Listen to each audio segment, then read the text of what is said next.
Good evening, everybody. Good evening, and welcome back. Welcome back to the Agostinho Zinga show, courtesy of moi, Agostinho Zinga. This is episode number 1009. This is episode number 1009 of the number one cultural commentary podcast in the world, now turned live stream, now turned, I don't know, celebration, now turned whatever it may be. I hope you are doing splendid wherever you may be. I hope you are doing splendid. How am I? All good, all things considered, all good, all things considered. As I look out of the window of my little place here, the weather is bleak. The weather is bleak. The sky is black. The ground is wet, right? Everybody's looking quite miserable, but I'm trying to keep the best smile, the biggest Joker-esque smile on my face as possible. That's what you should be doing in life, right? In life, you should never let your outside face dictate what your inside body is feeling like. So even if it is, that's probably why Dancing in the Rain, that musical, did so well, isn't it, right? Maybe that's why Dancing in the Rain, that whole song, did so well, because essentially that's what we're all doing. We're all kind of dancing in the rain. We all have a rain inside of us. We all have a, you know what I mean? We all have a storm, but you have to dance within it, because as I've always said, as much as I am a believer in engineering and designing your life in a way that best suits yourself, right? I'm a big believer in making sure that you engineer and design your life in the way that you want to live. Always try and strive for that. I don't believe we should all be striving for millions of dollars and shit, because I don't think it's possible to everyone to be a millionaire. I'm not really of that belief. As much as I love Gary Vaynerchuk, right? As much as I'm a student, as much as I'm a graduate of Gary Vaynerchuk, I am school of entrepreneurism, school of hustling, school of going out there and getting it, school of side gigs. I'm not a believer that everybody can become a millionaire. I don't think that's possible. I don't think that's logical, and I don't think that's what everybody wants. Personally, I don't think everybody wants a million to be millionaire. Maybe everybody kind of sees what millionaires do and they want it. It's kind of like celebrity, right? You see celebrity and you say, oh my god, I wish I was famous, but do you really want to be famous? You know, a lot of celebrities will tell you that they probably enjoy the money, they probably enjoy the fucking access to certain things that they get, but they probably don't enjoy the celeb part of it.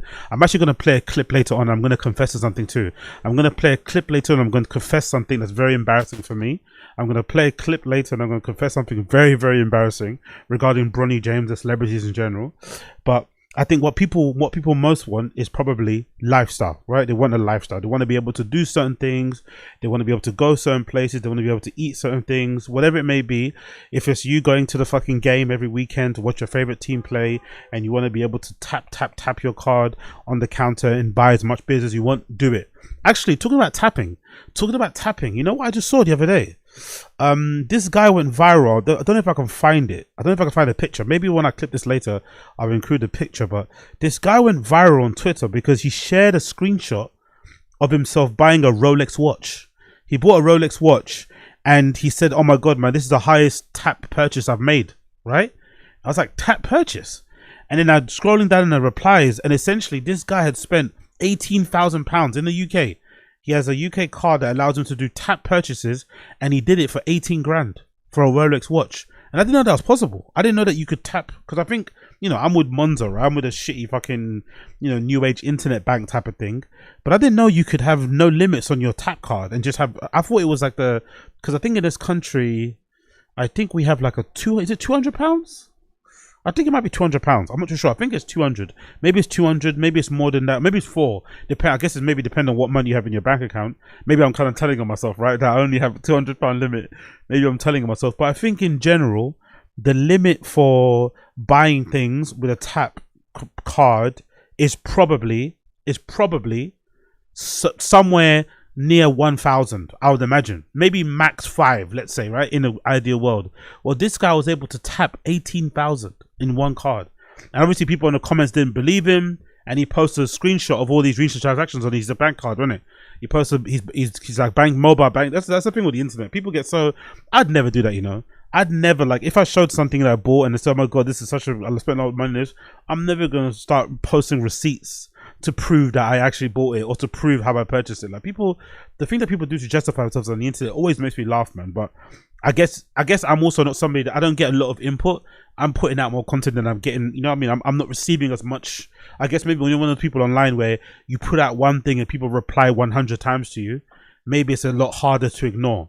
But when it's me and I'm getting minimal here and there, probably not that hard. But yeah, all well, all good. Like I was going back to what I was saying, I think most people want lifestyle. So I think whatever your lifestyle is, chase that. Whatever it is that you want, chase it. But I think the idea of getting a million or being super famous is not that great, especially when I'm looking at Clavicular. Like I've been obsessed with Clavicular and that whole looks maxing community for a while, or looks maxing first and then Clavicular second.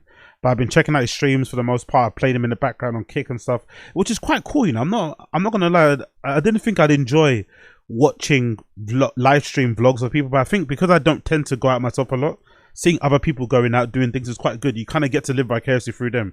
I kind of see the appeal of parasocial relationships now. I'm not gonna lie.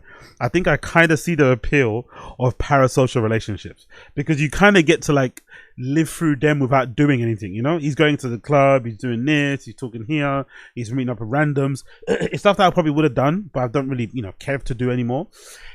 But one thing that I noticed that was really kind of sad, although he enjoys the attention, right, from the ladies, attention from the fellas coming up taking selfies, it is kind of annoying. He's out every night and every 2 seconds, can I get a picture? Can I get a picture? Can I get a picture? Can I get a picture? Don't get me wrong, he's just a streamer person.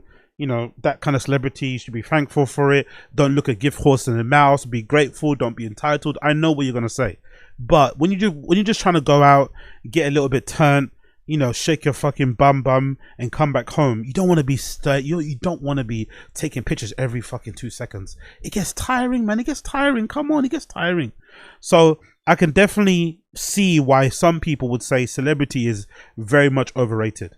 Get yourself the money or design your life in a way that you like, whether it's arriving, like I saw actually another video of a guy designing his life how he likes. This guy who is a NFL, what is he? NFL analyst, I think. He's an analyst, but basically the clip is him talking about how much tape he watches, right? Because in American football, NFL, you have to watch tape of the other teams and shit. But I think this particular guy, he watches tape of college recruits competing in the NFL Combine. So he basically has to go through tape in order to identify the players that his team should be interested in, right? And he was basically saying that how he gets through so much footage, simply how he gets through it, like it's a simple answer. He just wakes up at 3 a.m. He said he wakes up at 3 or 4 a.m.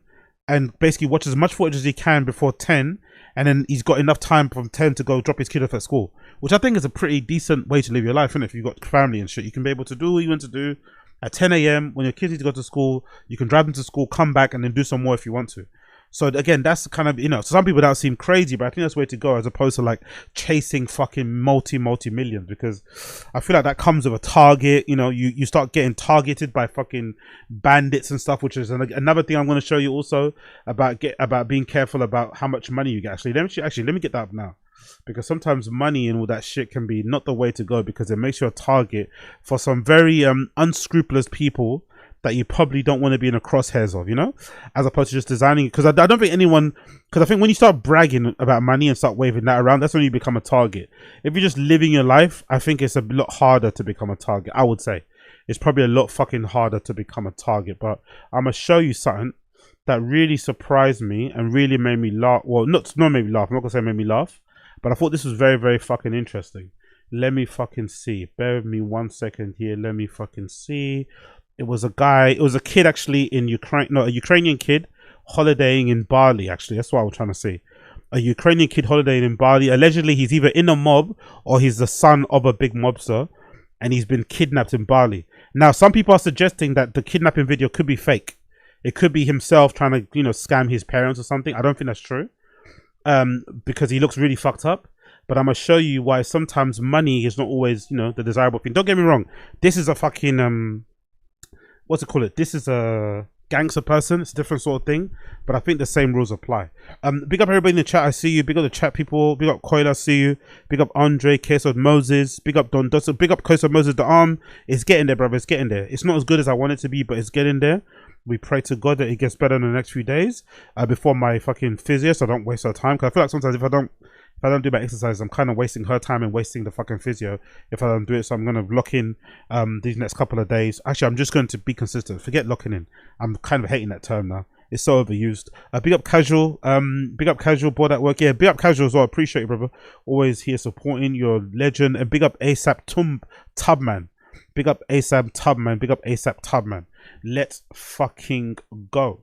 Actually, let me just quickly do one thing here. Let me just quickly do one thing before I continue. Cool. Let's just do this here. So this is a Ukrainian kid, right? Allegedly. Look at this caption. This is a pretty crazy fucking story, right? I saw this on Twitter. It says, crazy. Gangster's son kidnapped. Igor Komarov, son of a major mafia boss in Dnipro, nicknamed Narek, was kidnapped in Bali. The kidnapper sent this video which stated clearly no mafia contacts or police can help. They demand $10,000 money they say is stolen from them. Looks like Ukrainian gangsters stole $10 million from the wrong people and now their son has been kidnapped and roughed up. And allegedly they cut off his fingers too. Allegedly they cut off his fingers. I think the video is subtitled. It should be subtitled. Yeah, the video is subtitled. So if you're watching this, you're gonna hear the subtitle. I'm not gonna say subtitles over because it's gonna fuck up the audio. But just read it, and if not, I'll include the link of the video in the descriptions for those of you that watch on audio or those of you that listen via audio. But this is a Ukrainian kid, a video of him that went to his family demanding a ransom fee. That's why sometimes it's not good to be flashy. It's not good to have too much money, or have the money but just don't be flashy, because look who can get you. Мамочка, я вас умоляю, помогите мне, пожалуйста.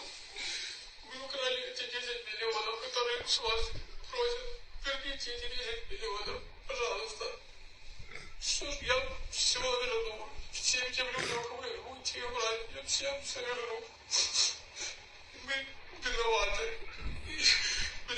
Я уже отрубили некоторые конечности. They chopped off some limbs. I have a broken what? Broken legs and a rib. Punched rib cage. I'm already on meds. No limbs.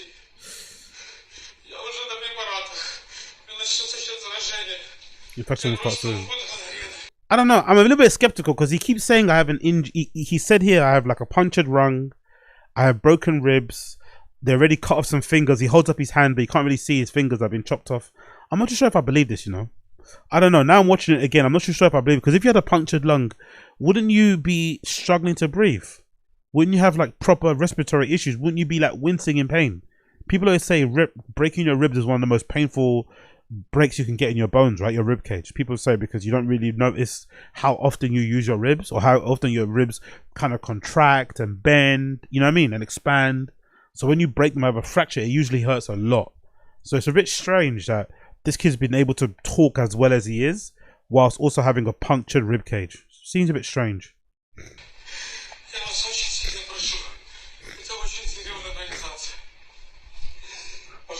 Please help me. You and none people. No one can find me. Neither. No one. I was already taken to another country. I ask you very much. Pay. Bring me home at least like this. What if there's left on me at the moment? Please settle with these people. They need $10 million. I don't know, man. You see this bit here where it says they need $10 million? He's holding his head and he's got one eye open, and it looks like he's added some like is that like eyeshadow on his eyes?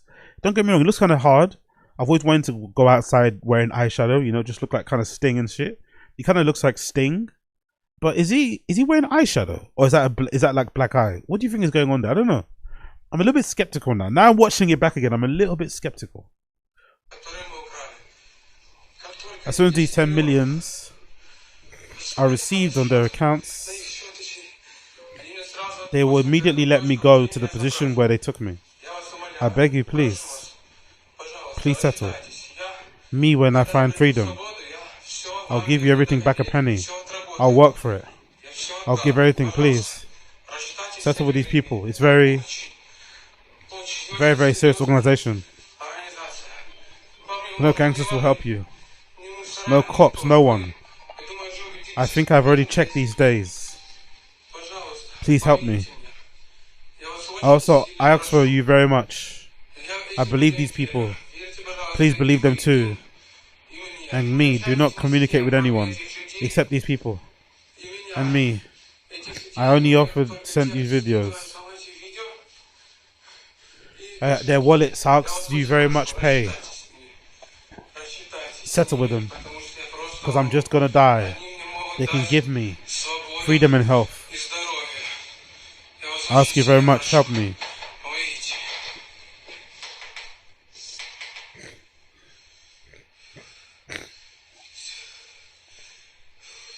Forgot to add, I'm getting really bad.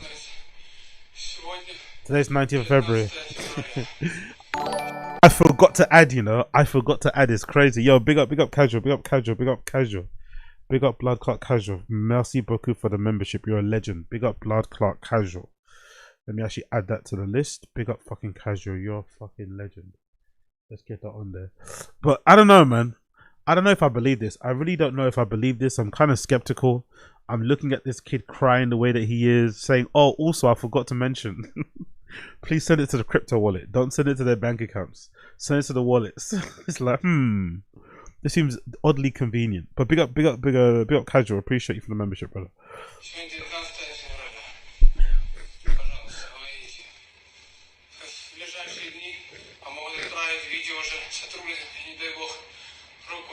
What's up, girl? Sorry, what was that? Sorry, I didn't translate that bit. Nice February. Please help. In the coming days, they can send a video already with a severed hand, for God forbid, or something else. Well, you don't want it, just like I don't want it, but they will do it. Please, I beg you.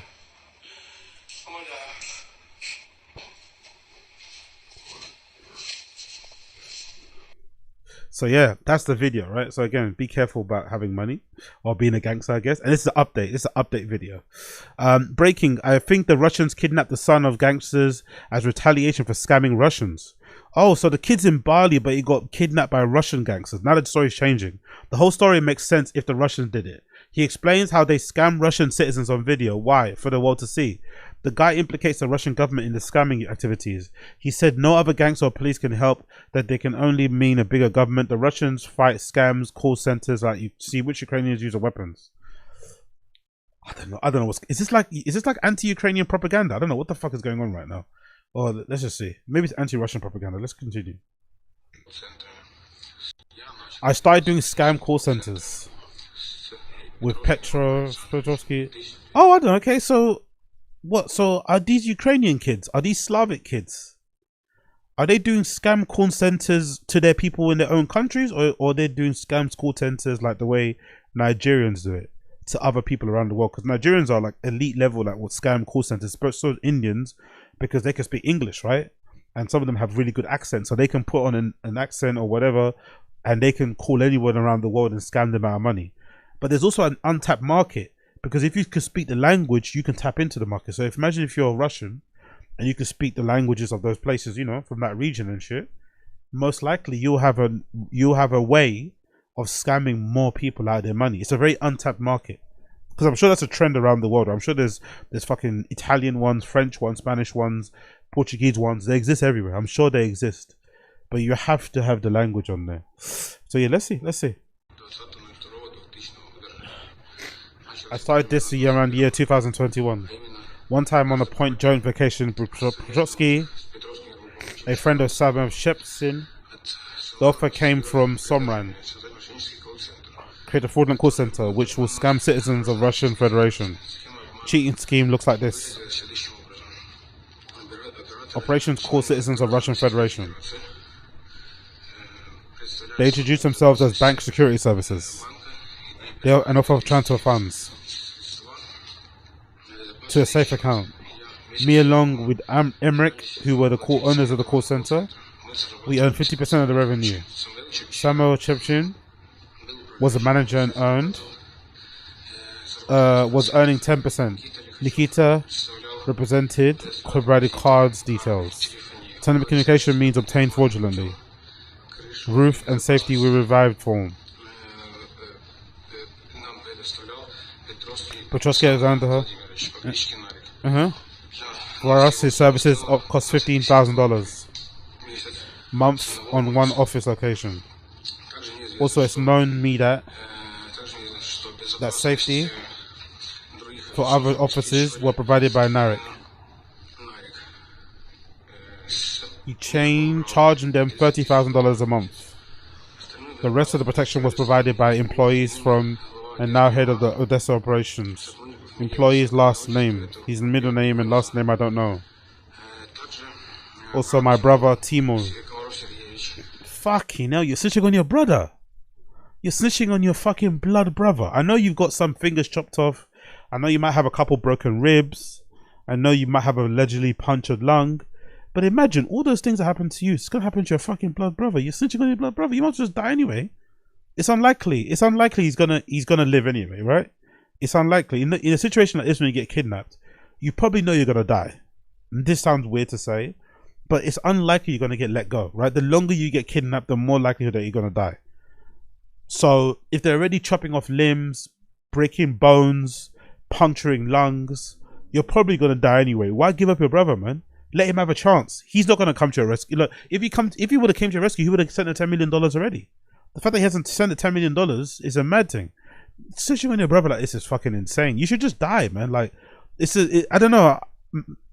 Maybe I'm a little bit, sociopathic when it comes to this sort of stuff. But when you pick a career, when you pick a job, and you're involved in organized crime, you have to accept. That's why I'm as much as I'm a fucking normie, and I'd probably shit my pants if I ever end up in prison. Don't get me wrong. I do seriously think that the whole snitching thing is really one of the saddest parts of like organized crime or being a career criminal. You always have to. It's like that fucking saying, right? There's no honor amongst thieves, because it's true. But there should be honor amongst thieves, isn't it? There really should be honor amongst thieves. If you're all scammers, like if we all scam and I get caught, I can't then say to the police, "Oh my god, why are you only catching me? How about all of them?" You have to just take it on the chin. Scamming is fun because you get to, do your fucking scamming thing, get some money out of somebody, you get to make some quick money, you get to be lit for a fucking summer, but you also know that scamming comes at a risk, right? It's a risk to your fucking freedom, it's a risk to your reputation, it's a risk to everything. So you know the risk that comes involved in it. So when it happens to you, you should just swallow it. In this case, this kid got kidnapped in Bali while he was on holiday with his girlfriend. Just take it on the chin, man. What are you switching on your brother for? You want these Russian gangsters who kidnapped you in Bali to go to fucking Morocco and go kidnap your brother or something? Like, allow it, man. This is so disappointing. I don't know why. It kind of bums me out when I see this sort of stuff. Like, you decide to live an alternative life. If you decide to live an alternative lifestyle, it's like if you're involved in like weird sex parties, right? Like, if you're involved in that shit, there should be some honor amongst that little crew of you guys. Like, hey, we're into this really odd stuff. We're not going to let this get out there. We're not going to ruin the fun by fucking spreading the word. And if one of us gets caught, it's nothing illegal, but if one of us gets caught because, maybe doing something in public we're not going to then switch on the others and say, oh, why is it just me? Why not everybody else? It's like, come on, man. Come on. To call centers and earns 10% from each employee. 10% from, and also it's known that under the protection of board and American DNEP network of call centers is active, called Nines. Their leaders is Igor, nicknamed Toad. Fuck, man, I didn't know the call center thing was such a big scam thing, isn't it? I know to be fair, his eye does look bloodshot. I might take that back about the eyeshadow. That does look like eyeshadow. That looks like a white man that's been beat up a bit. I don't know. That don't look like eyeshadow. I think I might have to take back the eyeshadow comments. His face does look like he's got banged up. That looks like a black eye. He's got a bloodshot eye there. He looks very tired as well. He looks somewhat malnourished.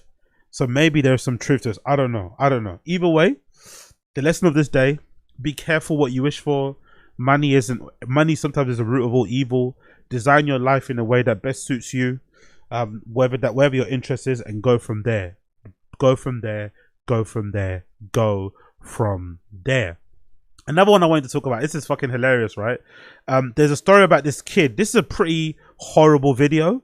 Well, the horrible circumstances, but the kid seemed to be treating it like, any 13-year-old would. So this kid got slashed by a stranger.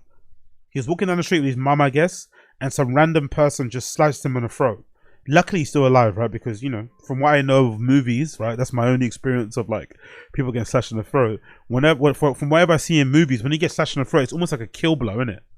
I don't think I've ever watched this movie or a TV series where somebody's been slashed along the throat and they've lived. I think every movie and TV show I've seen of somebody get slashed along the throat, they just die instantly. They try and cover their fucking throat, but blood just gushes out. So in this particular case, this kid somehow survived, and they're on TV now, you know, talking about the case, and his mum is doing what a mum should do. His mum is really playing it up. Oh my God, psychological effect. This has been a horrifying thing. But in the background or next to her is a kid on a news broadcast with a bandage around his neck. He's kind of mogging. He's mewing, he's mogging for the camera, and he kind of gets a little bit annoyed when his mum says like he's been suffering from nightmares. His mum is trying to secure the bag, but the kid is being 13, right? He's being a 13-year-old kid who's loving the fucking media, probably hoping his friends are clipping it for him wherever they are, even though he nearly died. You know, it's fucking funny to live life living. Kids nowadays are just like, their brains are tapped, their brains are broken. This 13-year-old kid nearly fucking died. Because he didn't, it's the best time ever because he can kind of like, you know, get some clout from it. He's probably gonna feel like the scar is gonna be super cool because it's gonna make him look super hard, right? People are gonna think he's like a hardened criminal when really he got kind of sliced along the throat by some crackhead, you know? They'll probably have a schizophrenic break. But it's just a funny video regardless because the mum is doing what she should do, trying to secure the bag, but the boy's doing what a 13-year-old boy should do. Situational awareness, as they call it. I mean, I think, yeah, but I don't think it should have to be like that, you know? Like, it's kind of dumb. Lori, Mom, I bet you are protective we mama don't bear. know. Yes, of course. I mean, he was only 11 feet away from me when this happened, maybe 12 feet. It's absolutely horrifying. Look at the smile. Look at the fucking smile on his face. Look at the fucking smile on his face. What an absolute G. And he's had nightmares.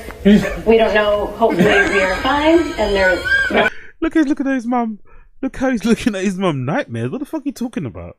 I ain't had no nightmares. Oh, this is so brilliant. Thing more to come. And his little brother, who's 11, who saw everything as well, seeing his brother's neck split open, you know, there might be some trauma. He's posing for the fucking video. He wants to get a good screen cap. He knows kids nowadays are tuned in. They know what's going on with cameras.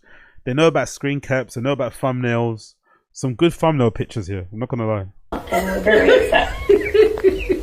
Situational. Oh, so good. But glad he's alive anyway. Guy's alive, and glad that the next shot didn't kill him. Glad the next slice didn't kill him anyway. I do remember seeing some video actually from it. Is it like an army thing where they have like a way of cutting people where you can kind of bleed out instantly? I'm sure some of you guys have seen it. It's like a slash. I think it's like an X on your body. It's a couple of diagonal slices next to your shoulder. I forgot where I saw it. I think maybe I see it on TV. There's like a way that you can slice somebody that can result in the most pain inflicted or something. Anyway, I sound like a fucking dork. Let me continue. This video courtesy of MaSe. Big up MaSe, man. This is I really enjoyed this message from MaSe because I feel like this is something that a lot of, I say, immigrant parents could probably learn from when it comes to pushing their kids to do certain things. Because I've said it on here previous times before that I had this I knew this one kid actually. Unfortunately, he passed away a long time ago. Big up Victor. Victor from Custom House. If you know and you're from the East London area, you know who I'm talking about. Very popular kid, Nigerian kid, very good at football, proper ladies man. But unfortunately, when we were coming up in school, his parents didn't let him pursue football, or they were very kind of against it, so he had to kind of go and study uni more. I think he was still playing, but he couldn't take it to a level that he wanted it to, right? I think nowadays, to be fair to African parents, maybe just information. Like I was thinking about nowadays, do like Gen Z African parents, like, are they very controlling about their kids? I don't think they would, because I think a lot of parents nowadays are very much exposed to social media. There's an entire like African Twitter and IG that exists, and Facebook, right? That parents follow news back home about certain people, about political events. So I'm sure if a kid nowadays was to tell their parents, hey, I don't want to study medicine, I want to instead be a fucking influencer, I don't think they'd be as mad. I'm not gonna lie, I don't think they'd be as mad as they would be in the past. But anyway, long story less long, this kid's parents didn't let him do it, and he ended up kind of like not doing it, not pursuing it, and then in the end he ended up passing away, I think from playing football. Maybe not playing football, but I think, if I'm not mistaken, he had an undiagnosed, if I'm not mistaken, some sort of heart thing. So RIP to Victor. He passed away a long time ago, but still I remember that. It kind of like seared in my brain because I was thinking, fuck man, he died and he didn't really get a chance to really pursue what he wanted to do, you know, because his parents were super controlling. And then I also remember this kid who I went to church with, who also parents did the same thing, right? He was kind of good at basketball, and his parents were like, nah, you're not going to do the basketball thing. You need to follow in the ministry. You need to become a pastor, all this one malarkey. And then I think nowadays, I think he is a proper pastor in a church. But I just think in general, it's a little bit of a sad situation when that happens, right? When the immigrant parents are very controlling and want you to do certain things. But I feel like this maybe is a good solution. What MaSe is saying here might be a good solution in terms of finding a middle ground, you know, from like, because it's probably impossible to have like traditional, or let's say it's probably impossible to have like, you know, immigrant parents who are very conservative, who are very religious, to like release the fucking control and to not be fucking, you know, on top of you all the time, especially while you live in a house. It's just impossible to kind of avoid that. Part of it as well, you'd imagine, it's just their upbringing too. They were probably brought up like that. Part of it also might be the group that they're in, right? No one wants to have, I don't think parents want to be I don't think any parent wants to be the parent in their parent group where they're the cool parent, you know? You maybe want your kids to think that, but you don't want other parents to know that you're letting your kid do what they want, you know? You kind of want to think that you got your kid under lock and key.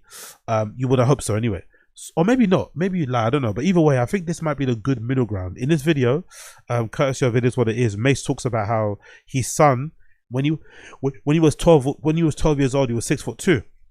So obviously before that, MaSe was obviously pushing him into basketball, because being 6'2" at 12 years old, you know, you got a good chance of fucking making it in basketball, which is kind of similar to me in a little bit when I was growing up, because I've always had like really fucking big hands, like, you know, given my height, I'm only 6 foot, but I've got like really fucking big hands in terms of being able to cut a cup of basketball. I can do that quite easily. And I remember when I was younger, my parents would always be like, you know, trying to encourage me to play basketball too. And I was like, bro, I don't give a fuck about basketball. I can't play that shit. I can barely dribble it, let alone dunk or like shoot a 3-pointer in it. I'm not gonna be able to do that. So I think in this particular story, MaSe shares, he talks about how he pushed his kid to do basketball or to play basketball because he was super tall when he was younger, and then his kid kind of confessed to him and said, I don't want to be a basketball player, I want to be an intellectual, I want to go to college. And essentially the point that MaSe is making here is saying you should have a plan for your kid until they have a plan for themselves. And I think that might be a good middle ground for immigrant parents. Like, hey, you're probably never going to be like these Mundeles out here, right? You're probably never going to be like these Mundele parents in terms of just letting your kid do whatever. Hey, don't bring back boys in their home, in their room, be able to smoke and drink with you in the house. You know what I mean? They're probably never going to be like that level, immigrant parents. But maybe this is a good middle ground. Like, let me have a plan for your life because you don't know what you're doing because you're a kid. And then when you figure out your plan for your life, then I'll let go, you know, then I'll kind of step back and let you do your thing. That might be the way to kind of go about doing things. Parent. I think all parents should be hands-on. I think that's just the best way to parent. Not to be overbearing, but to definitely have some say-so in what they're doing. But I think when it comes to parenting, it's just my kids follow my vision for them until they tell me their vision for them, right? Once you find out your vision, then you're free from my vision. Until you have your vision, you're gonna follow my vision. The day you wake up and say, no, Dad, I don't really want to do that. Like my son, he's you know, he was like 6'2" playing basketball. I always tell his story. And in the middle of the game, he said, Dad, I don't want to play basketball. I was thinking, man, I done bought all this stuff, paid all these trainers. Nigga, you gonna play basketball. Because he was like 12 years old, 6'2". I'm thinking, okay, we definitely got a pro. And then he says, no, Dad, I'm an intellectual. I said, what's that, nigga? We in the middle of the game. What's an intellectual? What is that? You know, it was a long ride home from the AAU game. But he was right. He says he's an intellectual. Now he's doing phenomenal, and I'm happy about it, you know? So I'm glad you're hands-on until you need to be hands-off. What is that, nigga, innit? Oh, intellectual, what is that? It was a quiet ride back home. But again, at least he's honest, right? At least he's honest about the quiet ride back home. At least he's honest about the quiet ride back home in terms of him not being happy. But his son's happy doing what he wants to do, so I'm going to take a step back now and let you do what you want to do. That, I think, is the best way to do about things in terms of like squashing or, you know, telling somebody to live another life. It's just not necessary. I'm sure there are some versions where that works, right? It's similar to like arranged marriages. I'm sure there are some arranged marriages where it works brilliantly, where maybe it's a favor, maybe it's actually a favor to some people, maybe it's actually a blessing, like a relief, right? To like, because the dating and stuff can be fucking exhausting, people can be fucking exhausting. So if someone just says, hey, now you're ready to kind of get married and step out, here's somebody for you, it can sometimes work for some people, but I guess for most people it probably doesn't. The fact of being forced to be with somebody would probably be everybody's worst nightmare. But I think in this particular case, when it comes to choosing what you want to do, maybe having overbearing parents that are kind of pushing you into medicine and shit, pushing you into accounting, pushing you into finance, pushing you into law, might be a good thing, because they can then say to you, hey, I'm gonna push you in this direction because that's the thing that I know best. Maybe your father, your mother was an accountant, has an accounting firm, accountancy runs in your family, whatever it may be. But then they say to you, hey, once you figure out what you want to do, you can then tell me what you want to do, and then we'll go through that, and then you can kind of pursue that. That might be a good way to go about things. It's a little bit justify-y, right? It's a little bit permission-y, which is kind of annoying. But I think, you know, if you're living under your parents' roof, it's the compromise I think makes sense. Because there's never going to be a situation where immigrant parents are going to be ever, you know, cool and chill at the Mundeles. It's not going to happen. Let's be real. There's never going to be a point where your African parents going to be happy for you to bring somebody back home. Is going to be happy for you to smoke, drink, whatever, to do what you want, to drop out of secondary school, to go fucking backpacking. You know, no, they're not going to be happy about that. So maybe the compromise will be for you to figure out what you want to do, which is going to take maturity, which is going to take foresight, which is going to take a lot of sacrifices, whatever it may be. But once you figure out what you want to do and you're able to articulate it to them, they can then decide to be like, okay, cool, I'm going to let go now. I'm going to stop pushing you in certain things. You know what I mean? That might be the way to go. That might be the way to go. Big up MaSe, man. Big up MaSe for some elite level of parenting there. Because I'm sure that's not easy. It must not be that easy to be like, hey, I'm going to push you into a sport. I'm paying for all these fucking coaches. All this stuff I'm investing in you, hoping that you make it pro. And then you say you don't want to do it anymore because you want to be an intellectual. That's gonna hurt. You know what I mean? When you're a parent and you've invested that much into your kid, maybe you're kind of living vicariously through your kid too. It's gotta be hard. So the fact that he was able to like swallow his pride and let his kid do what he wants is proof that MaSe is a good lad. MaSe is a good fucking lad. Next clip here, courtesy of Vincent Kompany, courtesy of Bayern Munich in Germany. So most of you guys know what's been occurring regarding the Benfica player called Gianluca Prestiani, right? Gianluca Prestiani, as you guys know, there was a Benfica and Real Madrid match the other day, and in that particular match, Gianluca Prestiani ended up saying something racist to Real Madrid winger and the guy that scored the winning goal, which is fucking hilarious, Vinicius Jr. Basically, Vinicius Jr. scored an amazing goal in a very tight game. He went to celebrate at the corner flag like he usually does, dancing, baila, Vinny Jr. And of course, the Benfica player wasn't too happy about it. The Benfica player decided to then start racially abusing Vinicius Jr. But because he's a bit of a coward, he did it by covering his shirt, covering his jersey over his mouth and saying what he said. But Mbappe responded, pushed him, and then when Vinicius Jr. finally heard it, he ran towards the referee and told him what was going on. The referee enforced a racism protocol, which basically is a break. It's funny, isn't it, how like this anti-racism thing works, right? Because they have all these campaigns, right? Like kick it out campaign, all this nonsense, but the actual protocol, the actual consequences for saying something racist on a football pitch are not that big, you know? They're not that big, they're not that harsh. So I guess the protocol when someone says something racist is that you stop the game. So you stop the game. For what, base? For what?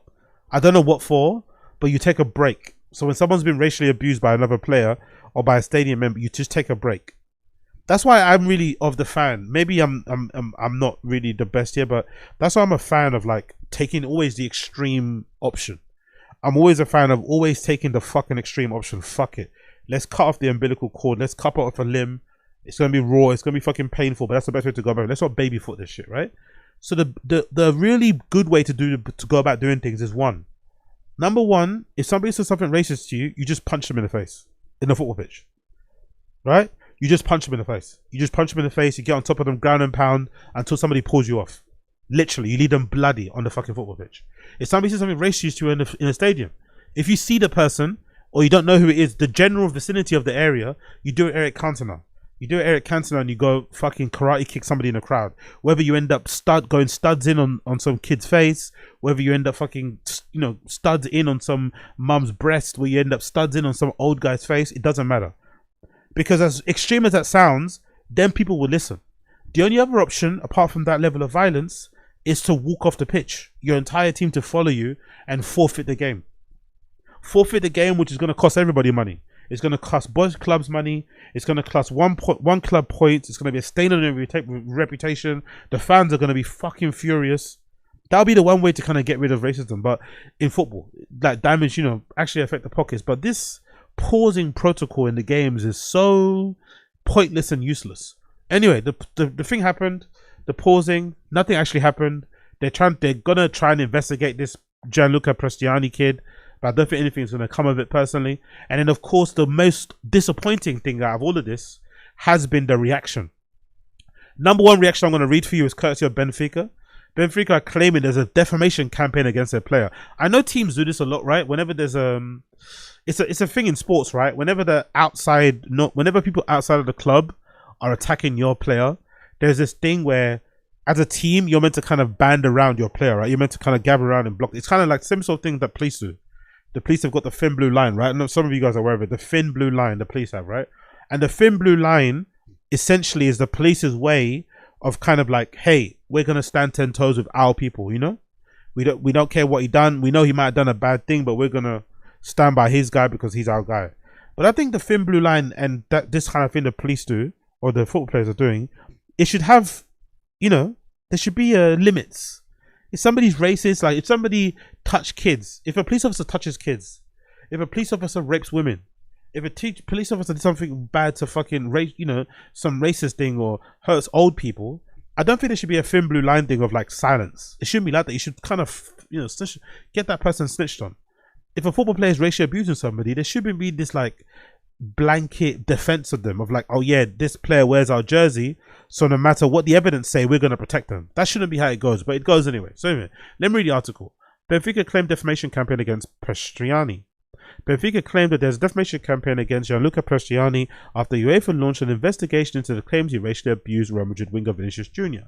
Tuesday Champions League tie against Benfica was halted for 10 minutes after Vinicius Jr. reported alleged racist abuse from the referee Francesco Lexteria, and he and his teammates left the field.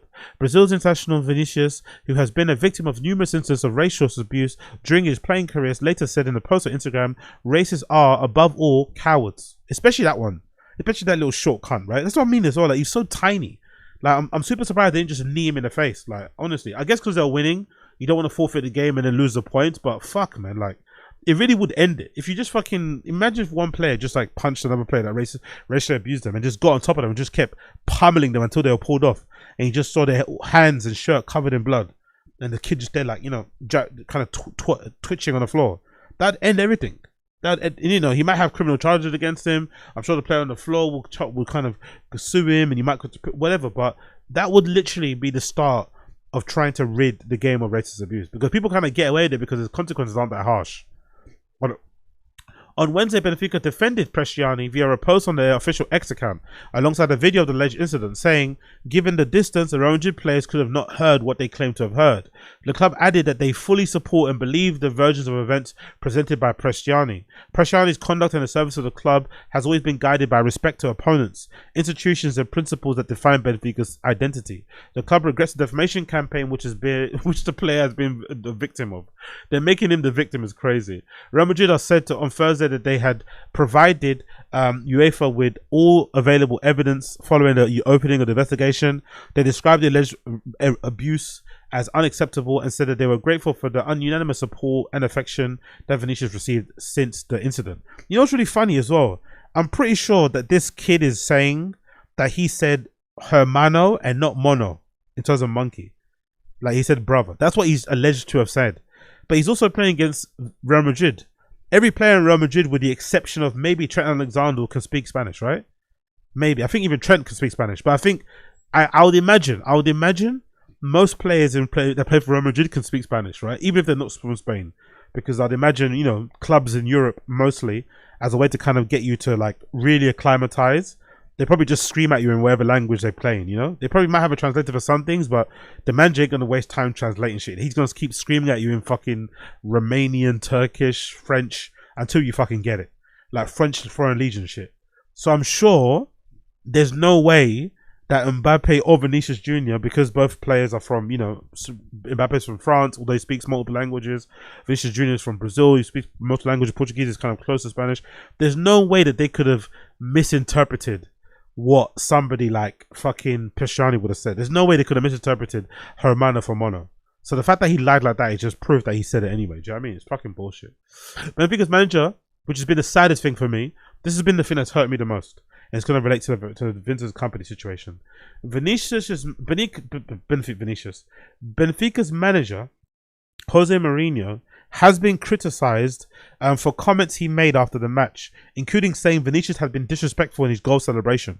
Former referee Mark Clattenburg, who was a pundit of the match on Amazon Prime, apologised on Wednesday, which is good for him, for the clumsy comments that he made at the incident.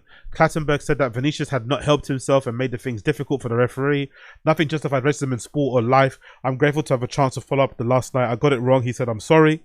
It was live TV. My job is to respond to the moment, and I'm clumsy and I'm not. I already am learning from this and appreciate my colleagues who cover the situation with class throughout. Mourinho said in a post-match interview, which is one that really hurt me, that he'd been told different things by Vinicius and Pesciani regarding the incident. The Portuguese manager who managed Real Madrid for 178 games between 2010 and 2013 pointed to the legendary striker Eusebio as proof that Benfica is not a racist club.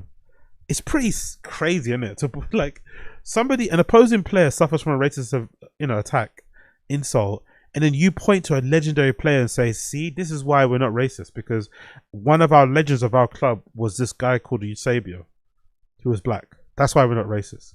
That's like a textbook, all my friends are black, how can I be racist thing? It's like, bloody hell, man. Bloody hell. I'd rather he just said nothing than say that. Especially Mourinho. Mourinho is one of the most beloved coaches, especially amongst black players or black people. Mourinho is one of the most beloved managers when it comes to black people, mostly because of his stint in Chelsea.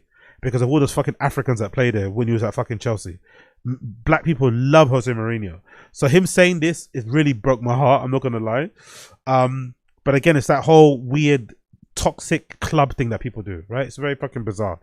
The club reaffirms clearly and unequivocally its historical and unwavering commitment to defending the values of equality, respect and inclusion, which are in line with the core values of the foundation and have Eusebio as their greatest ever symbol. Mourinho's and Benfica's comments have been criticized by a number of people, including anti-immigration charity Kick It Out. Kick It Out said, Sanjay Badrari said, both clubs and managers had failed. It's natural inclination to want to believe you're a player, but the reality is that they didn't hear it. There's only two people who are in the conversation to people who could have heard it. I think the better reaction from the club and Benfica's fantastic stature will be to say that we're going to cooperate with the investigation. It's quite typical after these kinds of discrimination events. Discrimination is one thing, gaslighting is another. FIFA President Gianni Infantino said he was shocked and saddened by the incident and commend L'Exteria for activating the anti-racism protocol. There's absolutely no room for racism in the sport and society. We need to all relevant stakeholders to take action and hold responsible action. Responsible action is pausing the game. It's so stupid. I'll always continue to reiterate no racism, no form of discrimination. Bro, anyway, whatever. Let's continue, right? Vincent Kompany's response to it was brilliant. Vincent Kompany's response to it was fucking brilliant. Vincent Kompany defends Vinicius Jr. and criticizes Jose Mourinho for the statements after the game. Brilliant comment by Vincent Kompany. Whoever the journal was that asked him is well spot on. We like this type of question, especially, a prominent black manager like Vincent Kompany. Well done to Vincent Kompany. He absolutely answered this brilliantly. Publikum. Yeah, I'm going to answer it in English if possible, so I can be a bit clear about what I'm saying. But it's a difficult topic because I think it happens in this day and time anyway, where these type of topics are even more difficult to discuss, it seems, than it used to be in the past, So you have on one side, because I watched the game live. I tried to watch the Dortmund game, but it was on Prime apparently, so I didn't have the right thing. So I ended up watching Madrid and Benfica, and I was really intrigued by the game, So I saw it happen live, and then there's a couple of different components to this story. There's what happens on the pitch. Second, there's what's happening with the fans as well.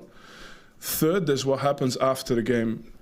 And for me, in those three things, there's some clear separations we need to make. So what happens on the pitch, for me, you have Vinny Jr., who, when you watch the action itself, his reaction cannot be faked.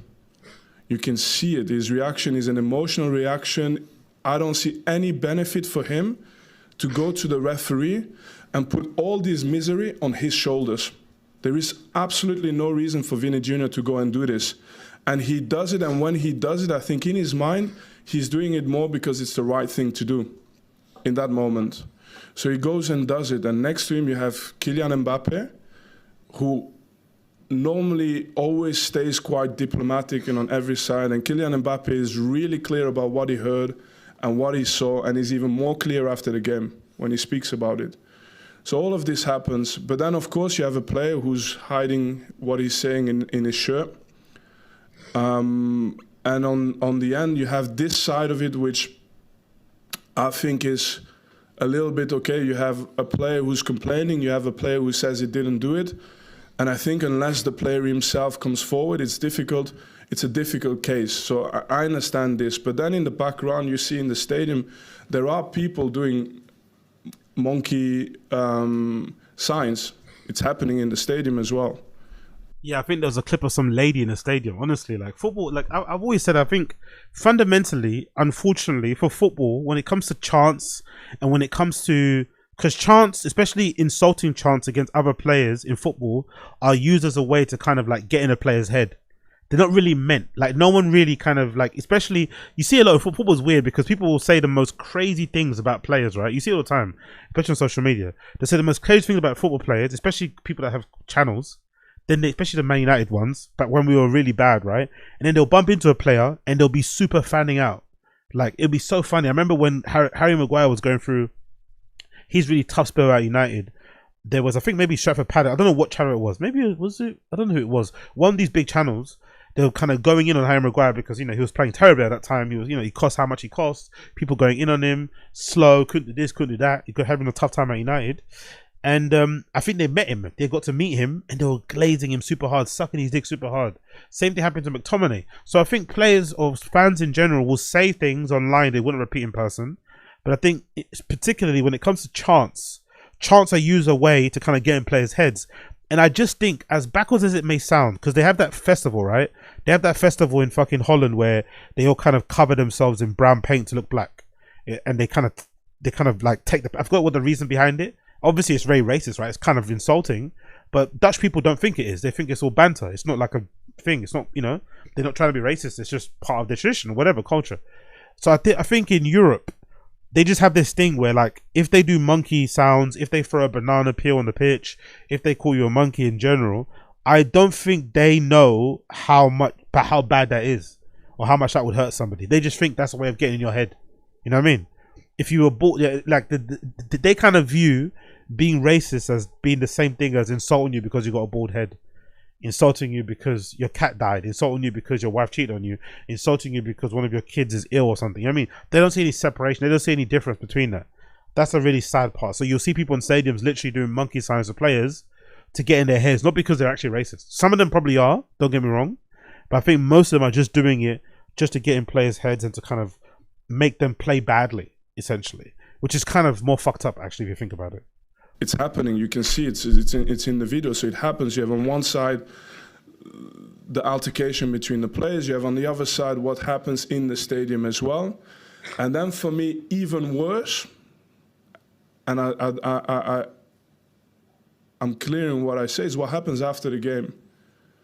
So after the game, you have the leader of an organization, Jose Mourinho, who uses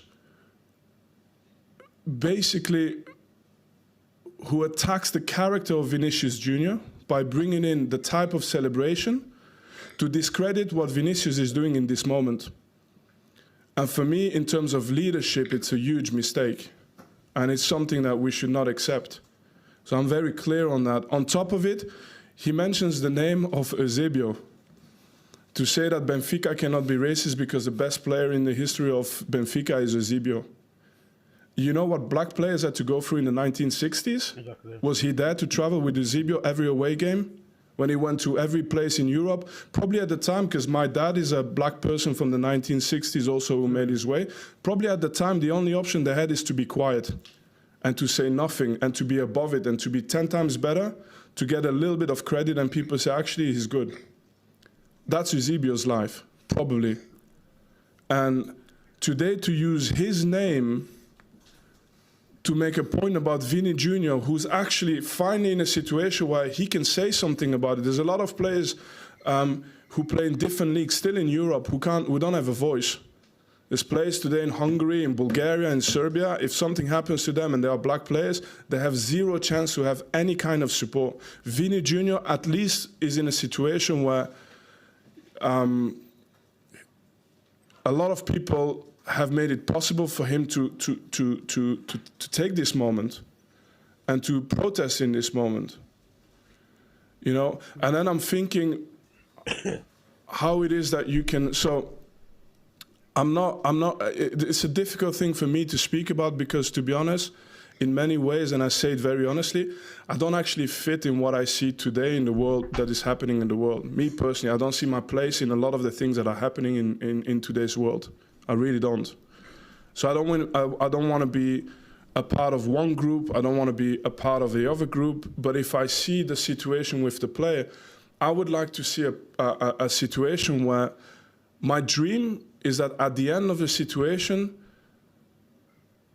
if it is true that the player from Benfica said something as bad as what he said, I would love a situation where there's still a room where somebody can apologize and say, I'm sorry, I made a mistake.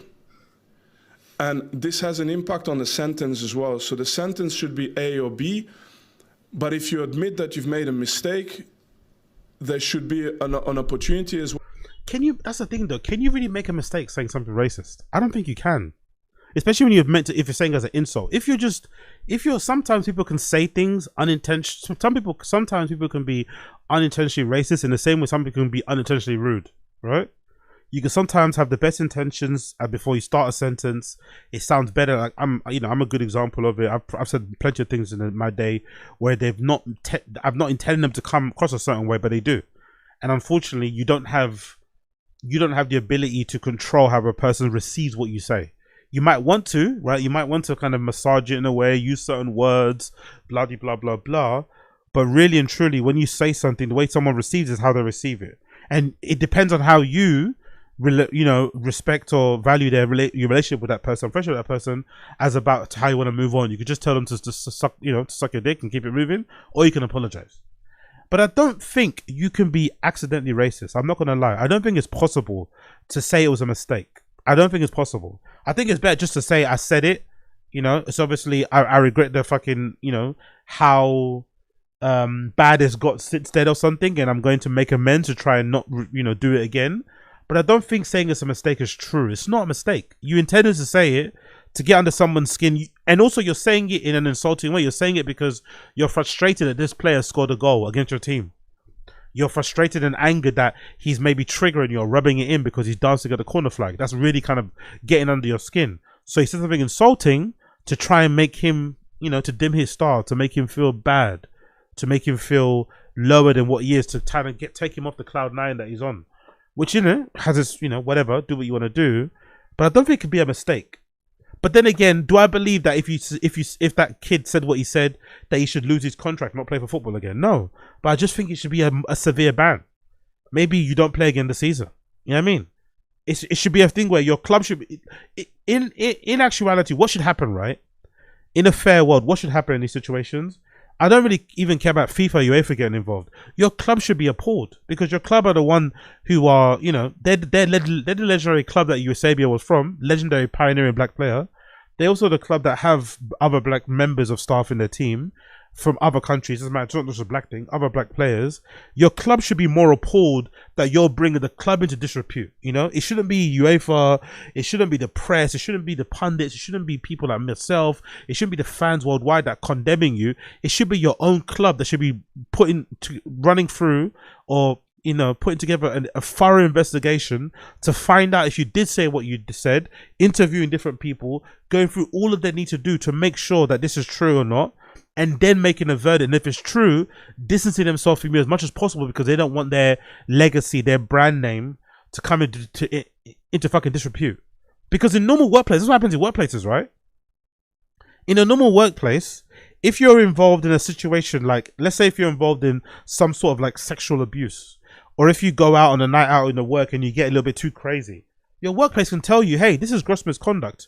You have brought our brand and our company to disrepute. You've made us look bad because you're out here on company time doing X, Y, and Z. And you can get sacked. You have to just take down a chin. But for some reason in football, that's not a thing. In football, there's no such thing as like even if you like, that's the thing that's just interesting about football. Because in football, you could rape somebody, right? You could, as a player, you could rape somebody, and it's most likely true. But they're not going to put you out of the club until the court case starts. Which is what happened to fucking Thomas Partey, right? Thomas Partey got hit with 2 more rape charges. You can continue playing for your club until the investigation is concluded. Until a verdict is given down on you. That's when the club will then say, okay, cool, we're going to, you know?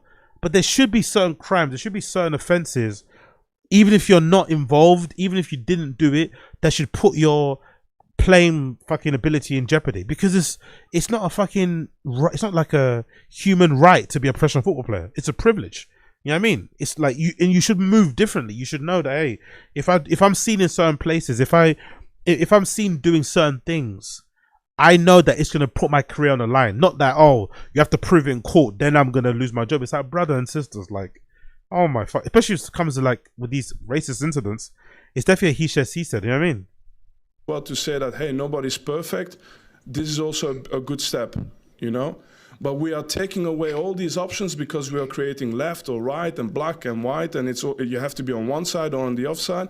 And actually, the one thing you can't do is punish someone unfairly. And the one thing you can't do is dismiss a person and attack the character of a person who's complaining about something he experienced and something that must be very painful to that person.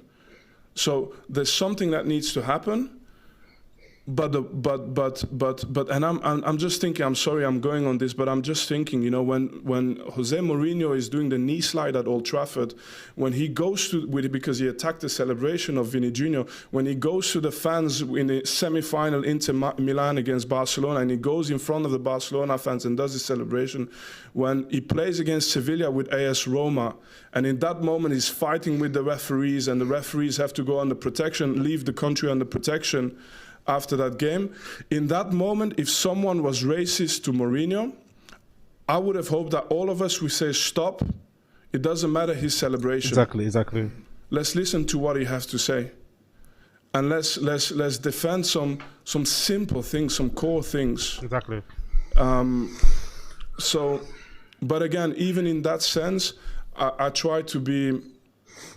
like to give context. So I have to still say that I know so many players, and I'm thinking about this situation, who have gone through it, and it's important I mean, it's happened to Eto'o, to Samuel Eto'o, it's happened to Mario Balotelli so many times. Okay, so it was their celebration as well. Okay, maybe there were some characters with personality. What if it happens to Patrick Vieira? What if it happened to me? You know, 20 years ago I was in Sevilla. And then we're going to say, oh, it was 20 years ago. Okay, I was in Betis Sevilla. I was there with Cheikh Tiote. Cheikh Tiote is a player from Newcastle who died with a heart attack when he went to China. An unbelievable person, like a heart of gold. Both of us were 18, 19. We go to this game and you have the Betis Sevilla fans going on the fences, singing Ku Klux Klan, doing monkey chants, going on the fences like monkeys. And we played a game. I was happy to score a goal in that game as well because of this. And it happened back then. So was it my celebration as well? Thank God I'm not a football player, man. I hear that sort of shit, I'm crashing out, man. I'm crashing out. I'm jumping into the stadium, man. I'm wailing my arms around the stadium. I don't care what happens, man. I'll take the bottles, I'll take the beer over my head. I'm wailing in the stadium, man. I'm going crazy. Honestly, I'm going crazy. I'm jumping in that crowd. What did I do, you know? Like, and at the same time, I have to note something. It was also one of the most beautiful moments in my career because the Betis Sevilla fans of the General Stadium started to boo against the ultras from Sevilla, from Betis. So you had a fight within the stadium of fans who were not happy that the ultras from Betis Sevillas were doing these things, who were protesting, and I found this beautiful because I said, okay, the world is not perfect. You have so many things, so many situations, but at least you have people from the same club fighting because they don't accept this, you know. So it was also a moment. But then you fast forward, and I'm a coach now, not so long ago, and I told you this story not so long ago. I go to Club Brugge, and I played for the national team. I was the captain for the national team, and me, my staff, we get called brown monkeys, and so on.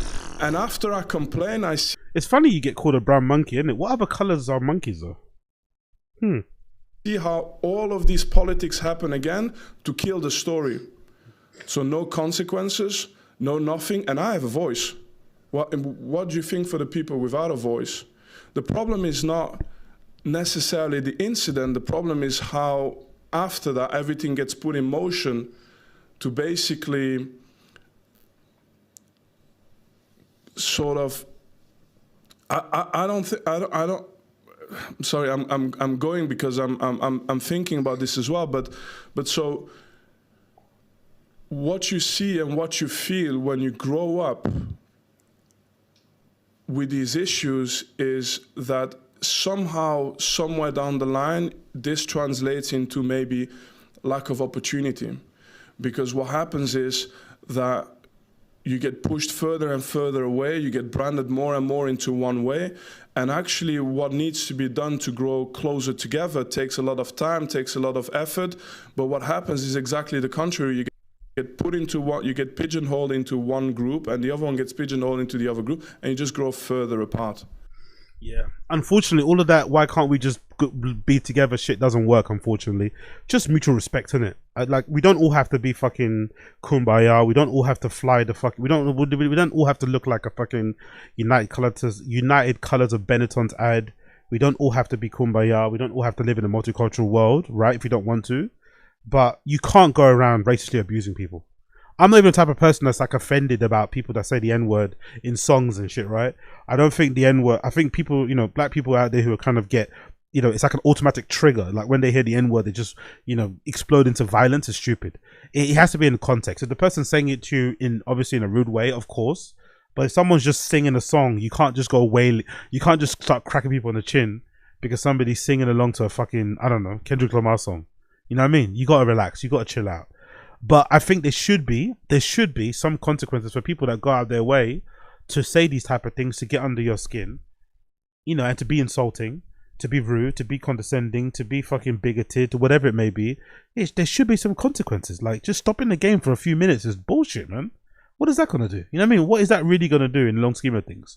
And what Mourinho said is just heartbreaking. You know, legendary manager, a beloved manager within the black community, just coming out here saying the most nonsense thing you've ever heard in your entire life. I understand he's trying to defend his club, but I'd rather he say nothing than say that. And I'm sure a lot of Mourinho's former players are very disappointed in him too. I'm sure a lot of Mourinho's former players are very, very disappointed that he said it the way he said it, because that was unnecessary, really unnecessary. But big up Vincent Kompany, big up Vincent Kompany, big up Blood Clot Vincent Kompany for what he said there. Talking about bigging up, can we talk a little bit about 50 Cent? Can we please communicate or kind of just comment on this 50 Cent story? So as some of you guys know, 50 Cent is like a legendary troll. He's just, you know, legendary rapper, legendary musician, but nowadays I think he's been known as being the kind of enemy that no one really wants, especially since the production of the fucking Diddy documentary on Netflix, which is really good, by the way. I recommend you check that Diddy documentary out. It's very well done, and accurately lets you know, gives you the lowdown on what will happen to Diddy, and obviously his sentence and everything else happened there. Well, this beef is weird because 50 Cent's got a beef with Jim Jones and that whole podcast group that he's with, right? Mainoo, Fabulous, and Dave East. But if I'm not mistaken, 50 Cent's beef with Jim Jones, Fabulous, Mainoo, and Dave East isn't that deep. Like, I actually respect and understand 50's adoption of the 48 Laws of Power, where one of them is about defeating your enemies like all the way, right? I think that's one of the laws in 48 Laws of Power. If you've got an enemy, crush them all the way. Don't go soft on them. Like it's kind of the same instance of like, oh, if you're on top of somebody ground and pounding them, don't stop until somebody pulls you off, type of thing, right? So I'm a big believer in that. If you have an enemy that done you wrong, obviously bury them until they're fucking in the ground. So cool. But in this respect, isn't 50 Cent being a little bit OTT with Jim Jones and them guys? Like, because all they said, if I'm not mistaken, this beef all stems from Jim Jones, Mainoo, Davies, and Fabulous on their podcast, essentially having a criticism for the documentary. I think, if I'm not mistaken, their criticism of the documentary was kind of framed around like snitching and a bit too much or whatever. It's a critique. It's a critique of your documentary. But for some reason, 50 Cent didn't take it that way, and he now has done this campaign to kind of discredit and to like mock Jim Jones and those guys. The first thing he did, which was really funny, is that he kind of let it be known that they don't have any heating. He ran this heating joke on them, right? Oh, that you don't have any heating, you can't turn on the heater, you guys are too broke to have the heating on, I'll send you some money. And then to make it worse, that meme everyone thought was a joke. To make it worse, it was actually true. Their podcast studio didn't have any heating, and in the next episode they were all pictured wearing fucking big jackets and stuff and furs. So they may be leaning into it, but it kind of lended some validity to the story. Well, what makes it worse, since then, 50 Cent, Jim Jones and those guys have got into some sort of dispute with the landlord.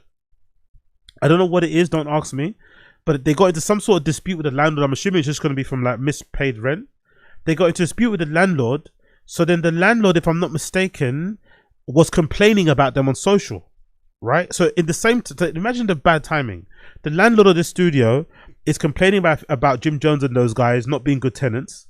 In the same time, 50 Cent is going through a beef with them.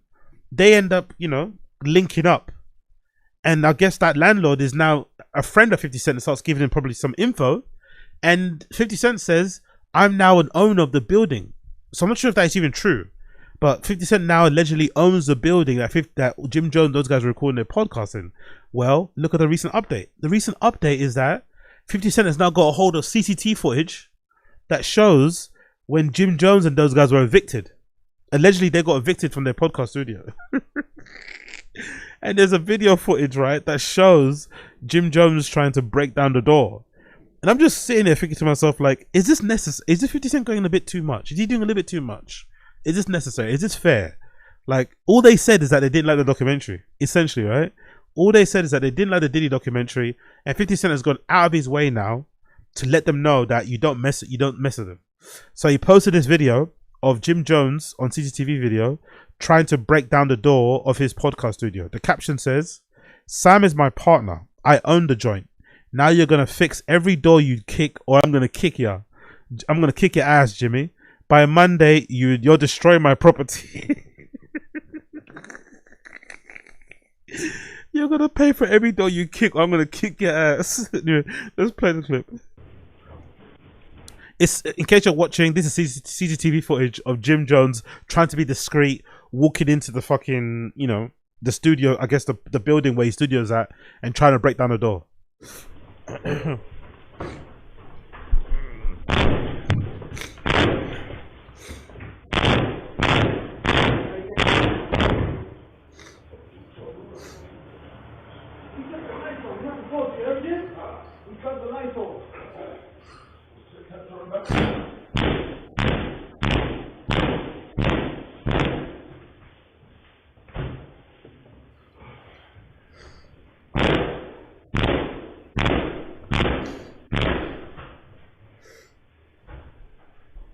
Yo, big up case of Moses. I don't think you can be evicted without a court order in New York City, am I right? Yeah, I don't think you can, but I think, if I'm not mistaken, I don't think you can, but I guess in this case, because it's a podcast studio, they probably left.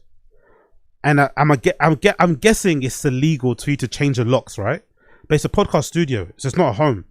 So they probably left, and he came back, changed the locks, and then cut the electric for that one particular apartment. So it's done.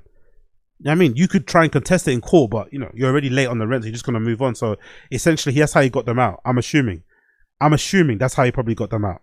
They probably left one day, he came back, cut off the electricity, locked the doors, changed the locks, and now they're kind of fucked, essentially.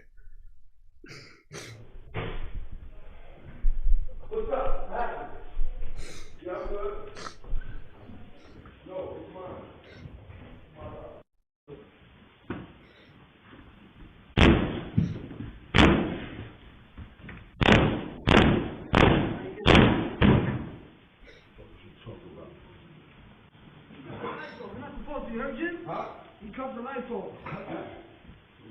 Turn them back.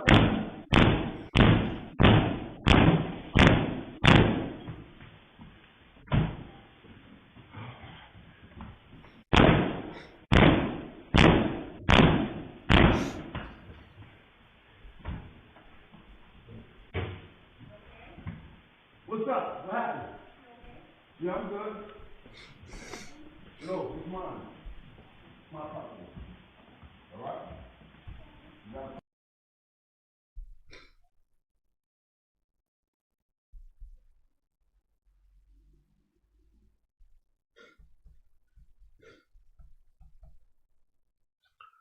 So it's him just banging on the door still. He's pushing it. More footage of him just pushing it now from other angles. All different angles, basically. You're seeing all different angles of him banging down the door. And the neighbors, I guess, coming out and hearing all that noise. Saying, are you okay? Say, yeah, it's my shit. This is my shit. As he walks up and down the hallway, pacing, going crazy. Really is fucking going crazy, right? He really is fucking going crazy here for some reason. He's banging on the door still. Come on, 50. Come on, 50. Chill. I mean, Jim Jones, anyway, not 50. Jim Jones. Yo, big up Casual. I don't know why your thing ain't coming on. Big up Casual. What's that? Big up 50. Vintage 50 move. Yeah, appreciate you for the super chat. Yeah, for some reason it's not coming up on my alerts here. But big up Casual. Yeah, really vintage 50. But I don't know. Is this excessive? Am I being a PUSSY or is this not excessive? Like, is this necessary? When all they said, if I'm not mistaken, I don't know. I'm not going to check because, you know, double checking things and fact checking when you're doing a stream or podcast is lame.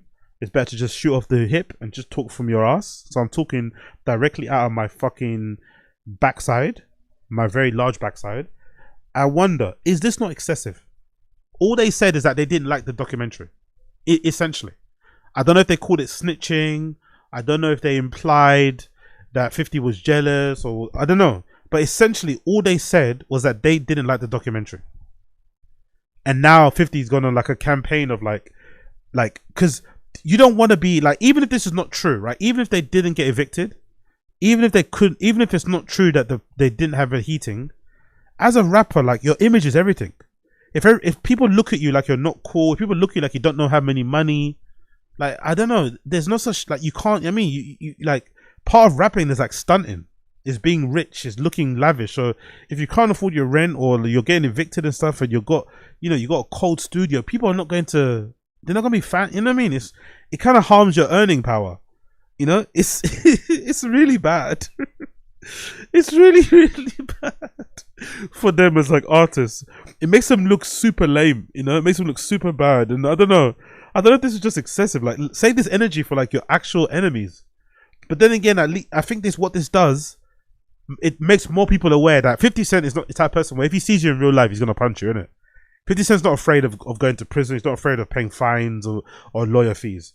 If he had a problem with you, sees you in real life, 50 Cent's the type of person that he would literally fuck you up in real life. For sure, right? So I guess he's got that element about him. He's been shot 9 times. You know that story. He's been linked to fucking crazy stuff in the the past. I'm not going to get into, but you know what I'm talking about.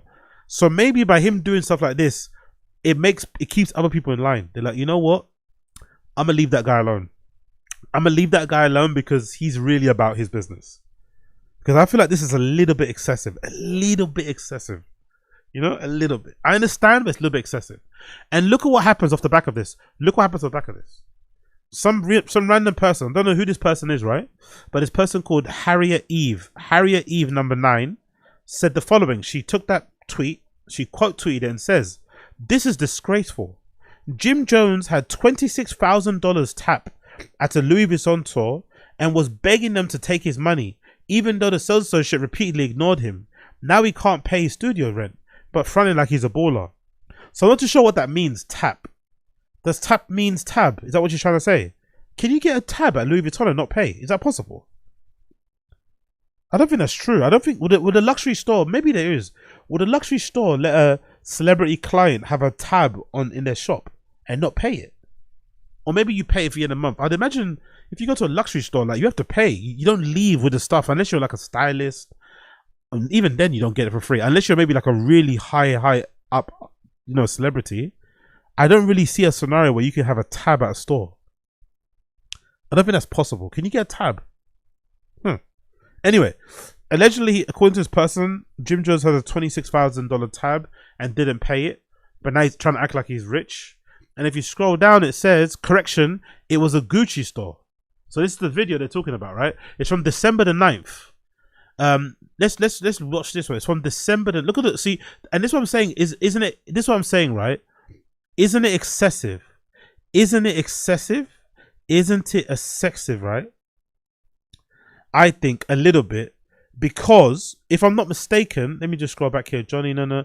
If I'm not mistaken, I feel like this is excessive because what 50 Cent is doing, because now loads of people on the internet are putting other stories together and making these people look even worse than what they are, you know? Like, look at Fabulous. Fabulous, apart from that thing he had with his wife, right? Or his baby mum, when he allegedly, like, punched her teeth out. Yo, big up, Casual. Appreciate for the super chat, bro. I think it's 50 trying to discourage anyone from crossing him, like you said. It is excessive, though. Yeah, appreciate you. Big up, Casual. Appreciate. Yeah, thank you for saying that. I'm sure. I appreciate the fucking, what you call it, the support. Because I was thinking, do I sound like a pussy by saying this? Do I sound like a fucking pussy for saying this? Or a scaredy cat? But I think it's true. I think it is a little bit excessive, but it'll obviously what it's like if like I always say this is a really extreme example, right? But I always say this is a really extreme example, so please forgive me. But every year, especially around New Year's Eve, especially around what's that thing called? New Year's Eve, and especially around what's that thing called? Gay Pride. Around New Year's Eve and Gay Pride in Berlin, especially in Berghain, every fucking year on that Berghain thread, there's people complaining about queue cutters, right? Every year, oh my god, all the queue jumpers. Now, unfortunately, jumping the queue at Berghain is like a thing, right? People that, especially for locals or regulars that live in that city, they kind of feel like because they live there, they shouldn't have to put up with a long queue. They should be able to go in as quickly as they can. So there's a kind of an unwritten rule that people queue jump because of that. But people are just being cunts, right? They're being cunts, being disrespectful. I'm somebody that doesn't, you know, that's one of my little triggers. I don't have many triggers, but one of my triggers is people cutting the queue, because for me, it's like your time is more valuable than mine. It's a disrespect. It's just what it is. But I've always felt like the people that complain about that sort of stuff aren't willing to really stamp it out. And how do you stamp it out? If somebody cut the queue at you in front of you in Berghain, and you just slap them, risking your ability to kind of get into the club yourself because you engaged in violence, it will stop. No one's going to cut the queue in front of you again. If somebody cut the queue in front of you, you just slap them, punch them in the back of the head, drag them in the floor, and just start kicking them, stomping them out, no one's going to cut the queue again. It's an extreme thing to do. It's very, very extreme, but it gets the point across. Same with 50 Cent. You know? All they said is that they don't like the documentary. And now 50 Cent's gone on a one-man campaign to make Jim Jones and those guys look broke and struggling and dusty, right? And he knows that's gonna hurt how they look, because they're both like, you know, Jim Jones is a famous rapper who was known for going on that panel. Remember that clip of Jim Jones, that panel where he's like, he's got money in his pocket and he purposely stretches in a way to make his money fall out of his pocket, right? Like these are all ballers. Fabulous is known as a guy that wears very lavish and expensive jewelry and loads of chains. Like, you know, they're rappers. They like to look rich. They like to look like they're balling. So if you're describing, if you're trying to put it out there, narrative that a rapper's broke, you're playing with his money in a way. You're making them not, you know what I mean? It's going to affect the way that they are perceived, the way their music is listened to.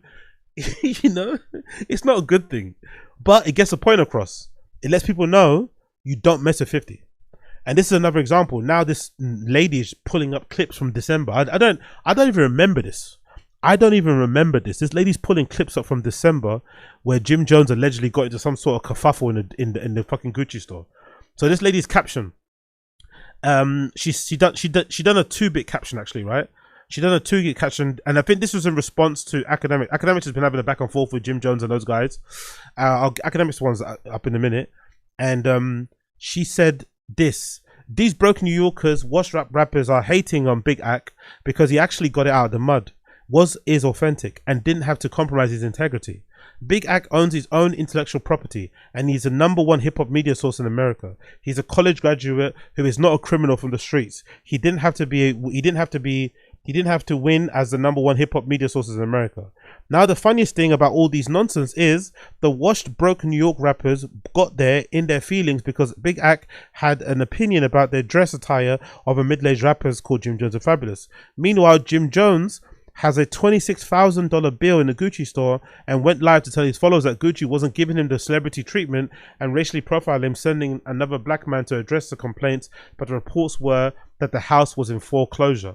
A quick trip to the Gucci store wasn't what Jim Jones expected back in February 2022, and he took to social media to accuse the location of purposely ignoring him.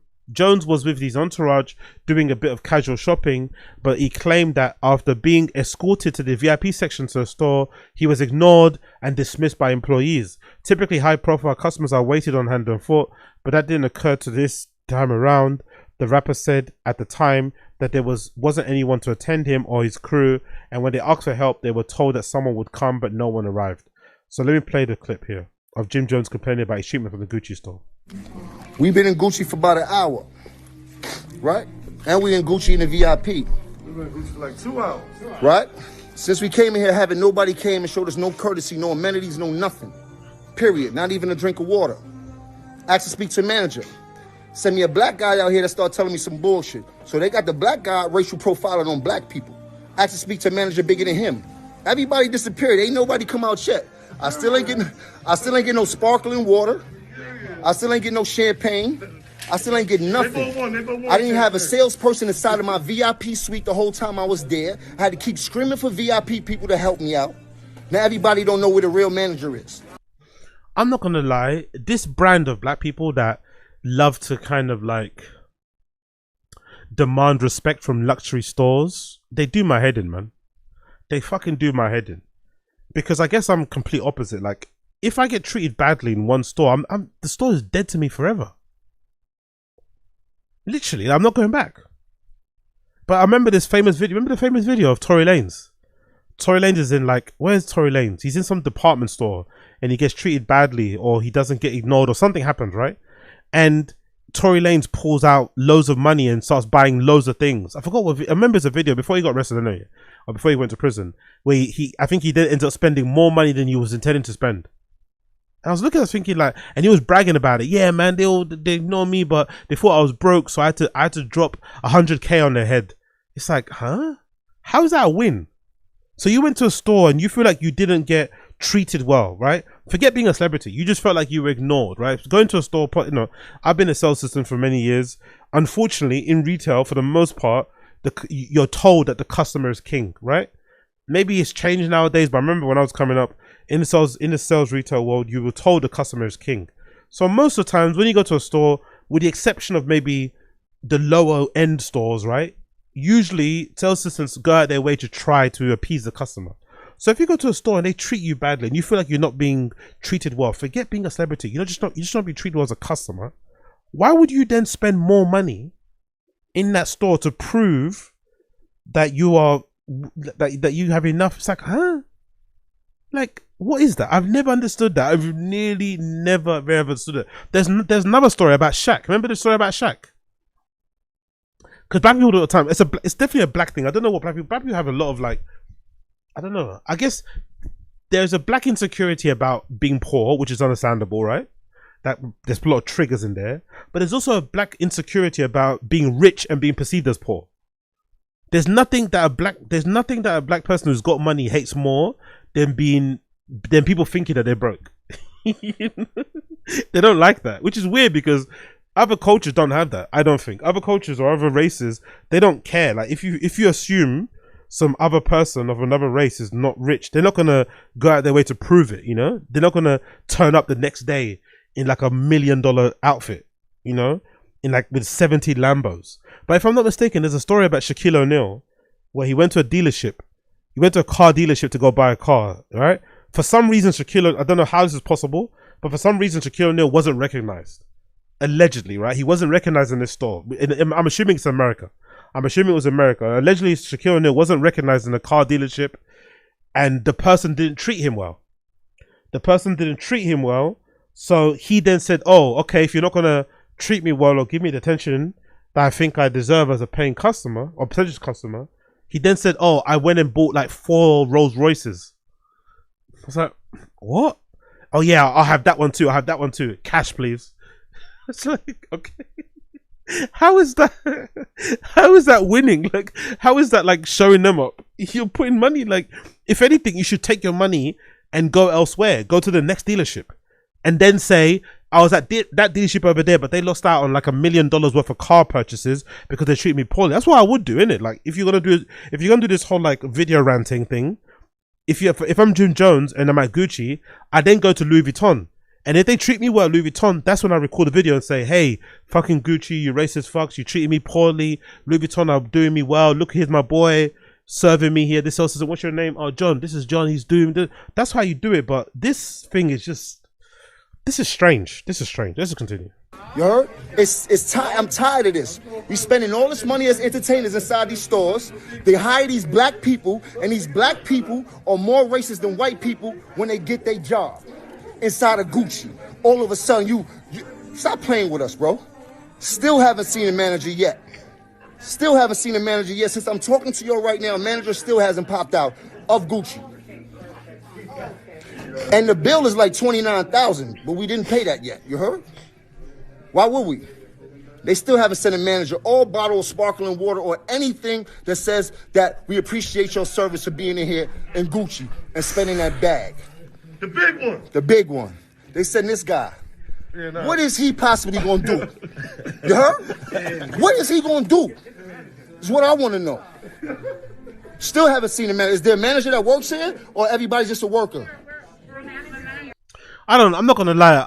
I don't want to be treated that well anyway in a store. I'm not gonna lie. I don't want that VIP treatment. Don't put me in a special room. Don't give me sparkling water. If anything, that almost feels like they're trying to like massage you into spending more money. You know? What if you just want to buy a t-shirt? Now all of a sudden you're simply fucking Prosecco in a fucking VIP room. You're gonna feel like you should buy that 17 grand jacket. I'm okay. I know the tricks.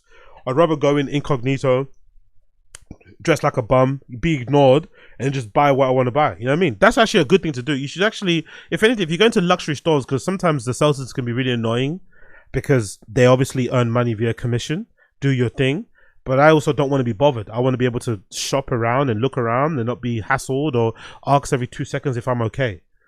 But, you know, when you're a rapper, I guess you kind of want to be waiting on hand and foot. Anyway, now they're pulling these receipts, you know? That's the thing that 50 Cent's done. In conclusion, now they're pulling these receipts of 50 Cent going of like of Jim Jones ranting and raving about not paying his bill at a fucking Gucci store. And now the narrative out there now is that fucking Jim Jones and Fabulous are broke. I don't know. I like 50, but I just think sometimes these levels of bullying, let's say, for lack of a better term, these levels of bullying are a little bit excessive. But I guess if you're trying to send a message for no one to mess with you, like I said earlier, if you want to stop people jumping into, like, if you want to just, it's not that, isn't there a skit? There's a skit of somebody, I don't know where he's from. There's a skit of some kid, he might be French or something, or maybe he's Russian. There's a skit that somebody does, I always see on Instagram, where it's staged, right? Where he'll be handing out leaflets on the street, and then he'll have one person who is a part of the skit, he's part of the improv group, and the person will say no, not take his leaflet, and then you'll kick the person in the bum. You kick them in the bum or you punch them, like it looks like he's punching them in the face. Then the moment that person runs away in pain, he'll then hand the leaflet to somebody else behind them, like a real person. And guess what they do? They always take the leaflet, you know, because they've seen somebody else get kicked for not taking a leaflet. So if you want to really send a message, sometimes you have to do the harshest thing. So in that case, if I meet them, you just leave the shop and never come back. So I get why 50 did it.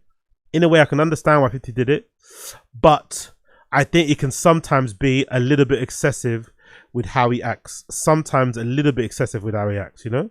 But again, maybe I'm being a pussy in this.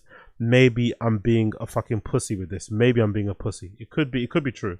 I could just be maybe being pussy about it. And this is how, because again, what they said is like they just didn't like the documentary. That's what they said. We don't like the documentary. We don't like the fucking documentary. And now they're getting fucking, their reputations are getting absolutely torn to pieces on social media, you know? They're absolutely getting torn to pieces on fucking social media. It's absolutely crazy. It's absolutely fucking crazy. Let me continue this and show you one more thing here. Let me continue to show you one more thing, which I thought was kind of funny. Which is, if I'm not, yeah, this is what one more thing. One more thing. concerning this, which is this actually. Let me post this. Bear with me a second. We're gonna do this is Akademiks responding to these guys, and I thought Akademiks' response was kind of funny. So this is Akademiks reading out some of the charges. Let's see.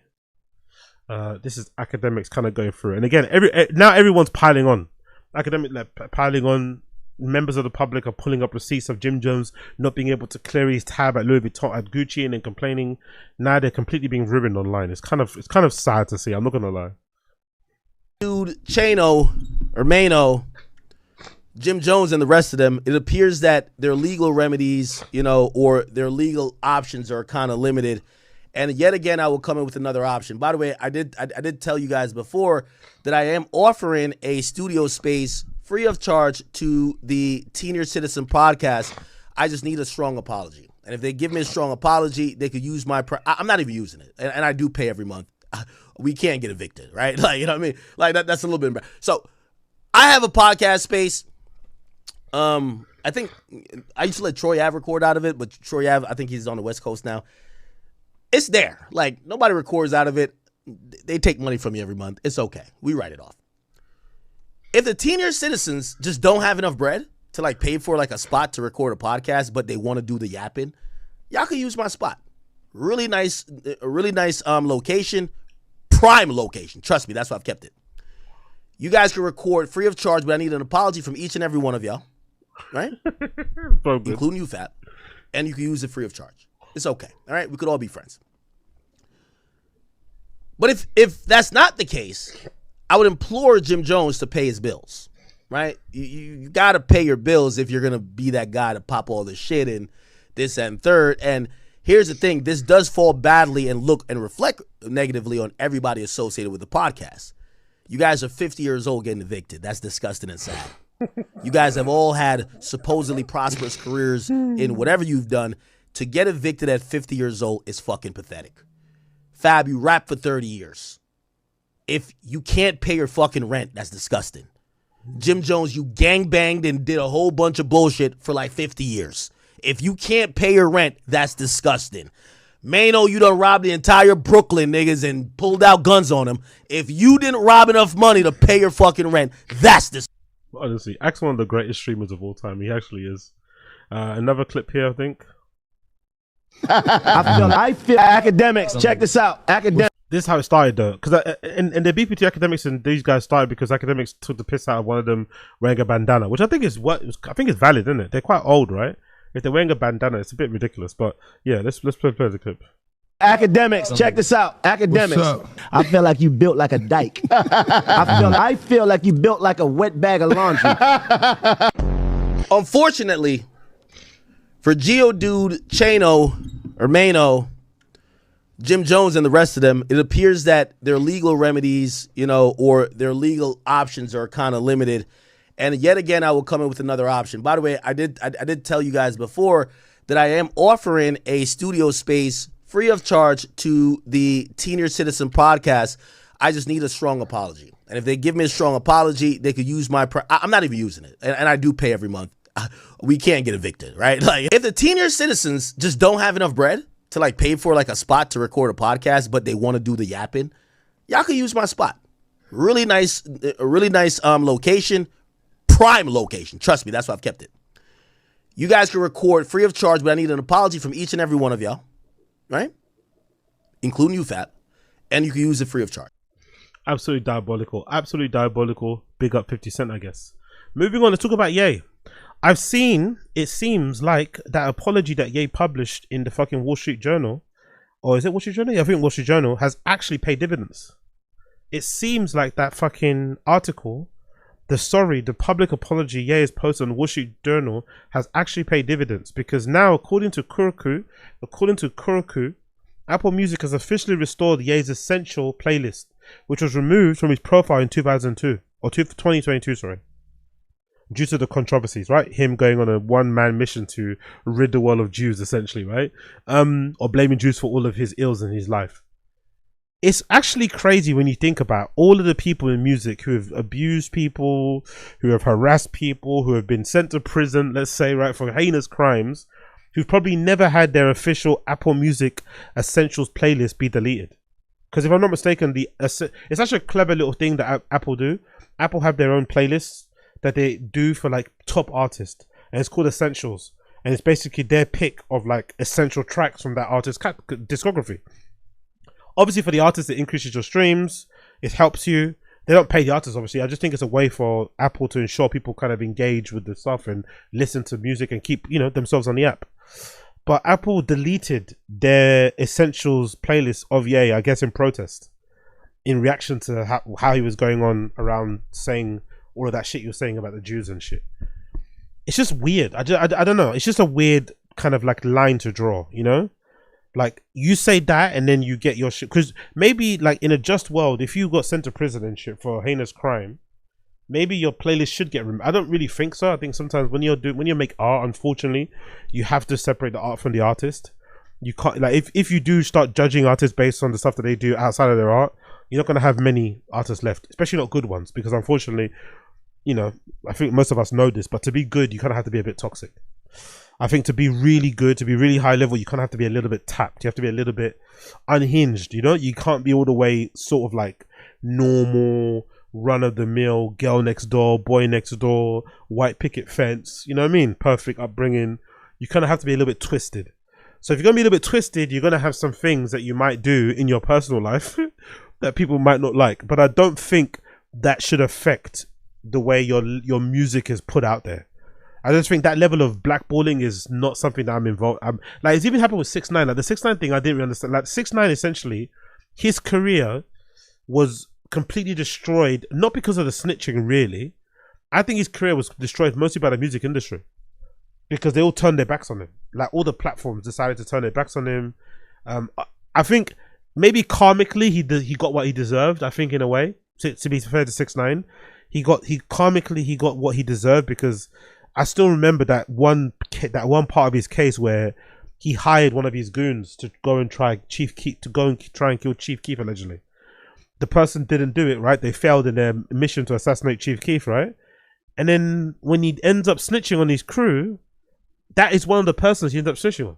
It's like, brother, you're the one that told him to do it. Like, you told him to do it, you paid him money to do it, and now you're in court testifying against it. It's like, what the fuck? Like, anyway.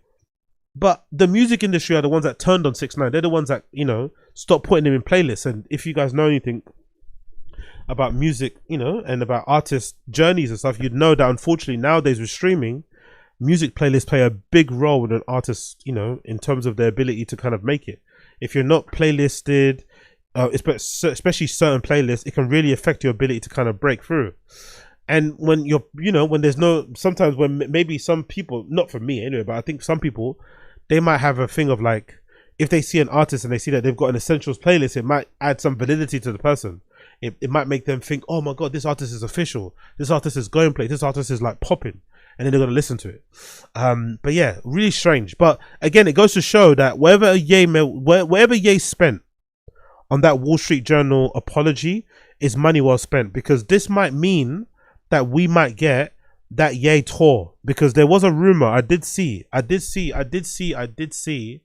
there was a rumor where they said that Ye might be touring in the UK. He might do a big live show in the UK, in London specifically. I know the next place he's going to is he's going to India, right? I think Ye's going to India if I'm not mistaken.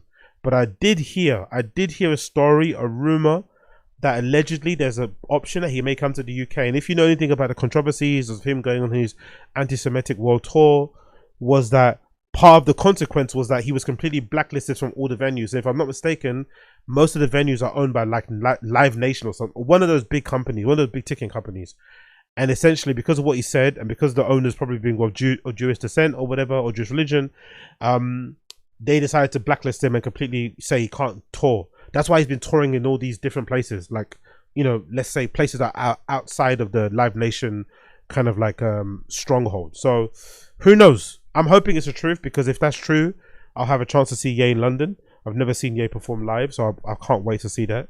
But it's money well spent, man. That apology in Wall Street Journal was money well spent, because now Ye's official Essentials playlist is now back on Apple Music. Great to see. Great to fucking see. Continue on with more Ye news, courtesy of Gregor Estevan on Twitter. Courtesy of Gregor Estevan I think these are new pictures of new items on the Yeezy store, but he has spotted 2 new Yeezy boots. 2 new potential Yeezy boots about to come out, courtesy of Yeezy. You can see here they're mostly they're the same design style that we know from Ye, where they're boots with no laces. To be fair, I'm pretty sure, if I'm not mistaken, when Ye first joined Adidas, I think Ye spoke about his dream being not only to create clothes that are like $20 and to democratize fashion and all that malarkey. I think one of his other dreams I remember him mentioning was that he wanted to have shoes with no laces. Like, he didn't like laces. I remember that was a thing. One of his design philosophies or rules was that he was really not a fan of laces. He was kind of anti-laces, if I'm not mistaken. So this might be the where he's trying to get to, because so far all of the shoes that have come out under Yeezy have no laces, from the slides to the heels to the boots and to the sneakers. I don't think anyone's received the sneakers yet. I don't think, to be fair, the bullies, but I don't think they've got laces. So I think this is probably what he's trying to aim for. But these are really nice. These are like brown boots, kind of like I guess you'd call them like a Timberland style, right? Brown boots in a suede, and they're made up, and they're kind of like, they look a bit higher than the boots that came out previously. Look like they come just above the ankles. They're made of a bit of a suede, softer leather material. There's the back, and they've got a little bit of an elastic heel there to where it's a bit stretched. Well, that's actually a good idea. I wonder if that's a cheap thing. Oh, look at the soles. The soles are really thick as well. The soles are really thick, chunky soles. Most guys like a big chunky sole because it gives you a bit of extra free, height. Even if you're tall, you get to be a little bit taller than what you actually are. So no one's going to complain about that. And what I really like about the back, it's really clever. On the back heel section, they've got like an upside down triangle section that looks like it's elasticated or some sort of like spongy material. But I wonder if that's a way to save money on the upper, because most of this is suede. So maybe if you kind of limit the upper not being all one cut, all one material, you can save a bit, maybe. I don't know. Or this is just a comfort thing to be able to get your foot in and out of the shoe. Because yeah, that's true, because it's got no laces. Yeah, that's probably the reason why. I get it now. Because it's got no laces, because this boot has no laces, right? And the tongue is stitched to the side of the boots. Right, it's probably stitched onto the side of the boots. It's probably going to be hard to put it in or out, because part of the reason why you want laces is to kind of unlace them, pull the tongue down, put your foot in. But what they did here is they have added this elastic upside down triangle thing on the heel, so that you can kind of like, shimmy your foot into the boot, and it has a bit of give. Because if this was all suede, it wouldn't have any give. You know what I mean? It would be hard to put them on. But when you make this little upside down triangle thing on the back of the heel, it kind of makes them easier to put on. That's really clever design there. I really like what they did there. Very clever design solution for a common day problem. But really nice. It comes in this darker brown color, and they're also allegedly going to be available in this softer brown color, which is kind of like, this is what I'd wear more often. I prefer this color. This like brown, and the midsole's kind of grayish as well. Really nice, man. Oh, you know what he did? Oh, I know what he did. He took the army boots, innit? It's the army boots that Ye, okay. So that whole time he was doing market research. Remember when Ye was wearing these? I'm sure some of you guys on the stream chat remember when Ye was wearing these? He was wearing these like standard issue army boots. Like these things. I was actually going to buy a pair once, but I kind of didn't follow through.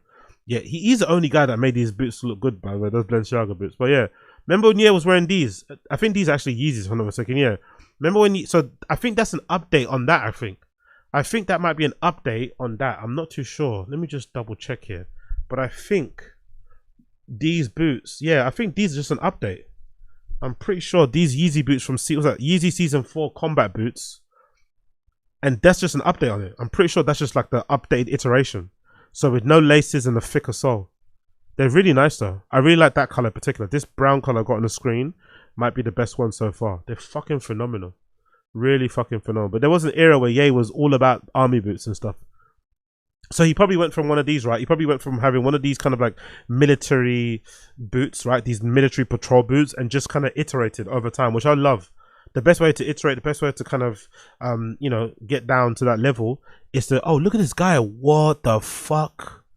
Wow, look at this dude in the Yeezy subreddit. He's got a sick collection of Yeezy boots. That might be one of the best ones I've seen so far. Look at this guy's collection of Yeezy boots. Oh, that is so good. Yeah, definitely. Look at that. An extensive collection of fucking Yeezy boots. You've got literally every one. I don't know why it's not showing. Hey, look at that. He's got the 950s, every version. The Desert Rats are very underrated, by the way. I think these particular boots here, right there, might be one of Ye's most underrated boots. They're so fucking good. They look good with shorts, they look good with cargo. Such an underrated boot design. Didn't really take off as popular. Actually, they did sell out still, but such a good shoe, that one. I think they're called Desert Rats, those ones there. One of my favorites. But yeah, new boots from Ye coming out. Let's actually check out YEEZY.com. Let's actually see some new. I want to see what the new items are. What's new? The boots are still there. I don't think anyone's gotten a pair of these sneakers yet. The Bully 0.1s. I'm not sure everyone's got them yet. But yeah, new Yeezys coming soon. Oh, look at that overcoat. It comes in brown as well. CT brown, core. What new items that we have here? We have the leather jacket, the backpack, the jeans, and a few overcoats, but nothing crazy. And obviously the boots are still there that I still need to get for $100. So yeah, I'm assuming, considering that these boots were $100, I imagine those other ones will be $100 too, most likely. Maybe $110, but I'm assuming probably $100 as well. So big up Yeezy, big up Yeezy, big up Blood Clot Yeezy. You love to see it. You love to fucking see it. Absolutely goated. And big up Gregor Esteban as well for the pictures. Much appreciated from him. Cool. Let's continue. This is an interesting post, and I do agree with this, courtesy of my guy Legendary Lade. Big up Legendary Lade on Twitter. He publishes and posts a lot of good fashion content. I recommend you check him out. Legendary, LEGENDARY, Legendary Lade, LADE. And he posted this clip taken from Complex of a queue outside the Stussy store. Now, I speak glowingly about Stussy. Every season they drop their lookbooks and stuff. I'm always raving about them. I think Stussy is the next logical choice. If you can't get Supreme easily, you should obviously try and get your stuff from Stussy. I think they make some really fucking good shit. But is it worthy to queue? Is it worthy to queue? I'm assuming the queue is probably because of resale, unfortunately. It's probably resale. Big up my guy Culturally Inappropriate in the comments saying the same thing. It's probably about resale. Because some of the items do go crazy, right? Especially some of their Scullies and their down jackets and shit, and maybe some t-shirts and stuff. But I don't know, it just seems a little bit excessive to be queuing for Stussy, you know? It just seems a little bit excessive. But maybe that's where we're at. Maybe all the hype, or maybe all the reporting, all the stuff that I've been talking about and other people have been talking about, right? When it comes to, because I'm sure I'm not the only person that's recognized and realized that Stussy have been fucking going crazy lately. I don't think I've seen a bad preview, a bad lookbook from Stussy, or a bad collaboration. They've been killing it. And obviously, because it's not as hyper Supreme, it's a lot easier to get a hold of. You still have to be on it. You still have to wait till drop day and, you know, press the fucking thing. But it's not as crazy as Supreme. But I guess maybe not. Because look at this queue outside the fucking Stussy store for the spring summer 2026 shit. Mad people waiting.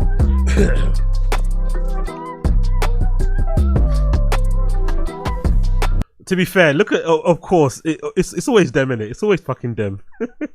If you know, you know. It's always fucking them. No racismo, but it's always fucking them, innit? It's always fucking them. Big up, bruh. Big up, bruh.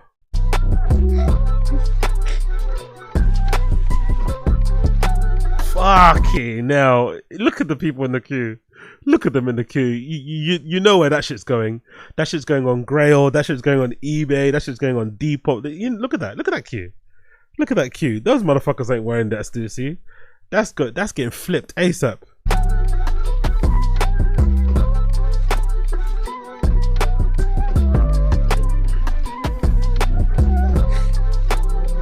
Oof, that cardigan looks... Oh, that cardigan though. That cardigan looks delicious, isn't it? That hairy like, look at that. Even laid on the fucking shelf like that, you can tell that cardigan is absolutely hard as fuck. Oh, Stussy are killing it, man. Stussy are fucking killing it. They deserve these queues, man. They deserve these queues.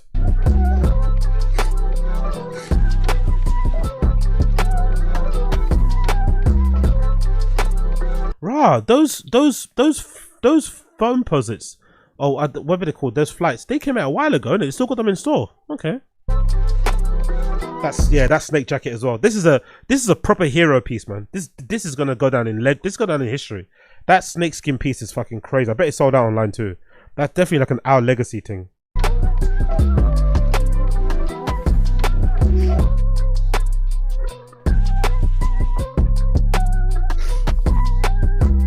The store's nicely merchandised though, isn't it? Oh, you can see. Look at the stuff, the resale stuff.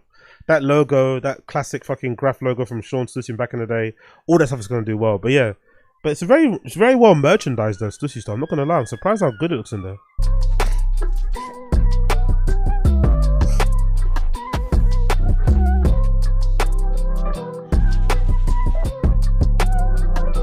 Fair play, fair play, fair play. And if I go on the website, I bet you any money, most of it is fucking gone. Let's see what's available. I'm curious to see what's available because there's a lot of stuff in there that I really fucking liked.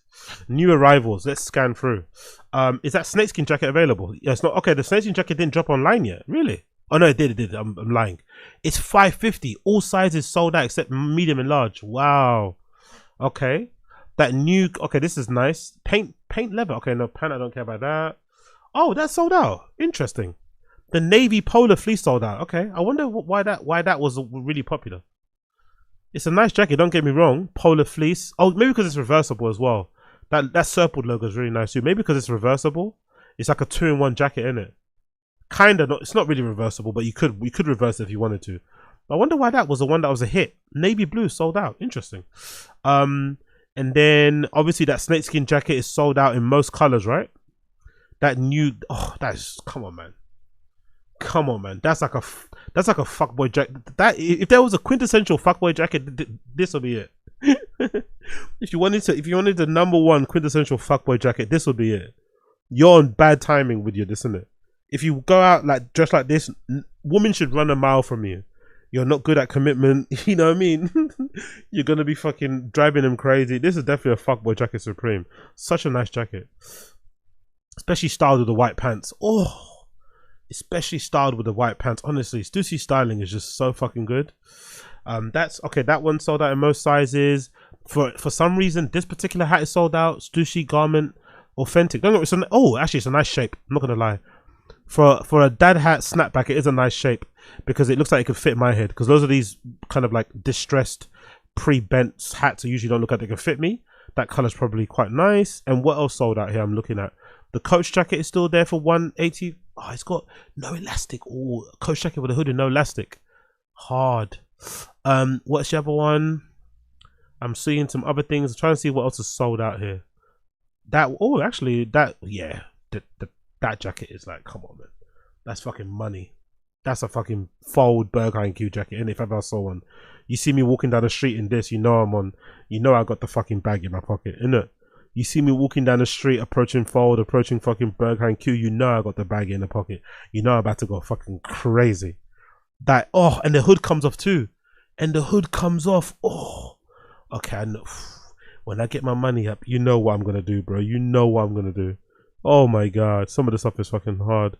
So yeah, and again, nylon, that nylon track pants one that sold out, that one in yellow that I mentioned before, with the side gussets, with the side vents.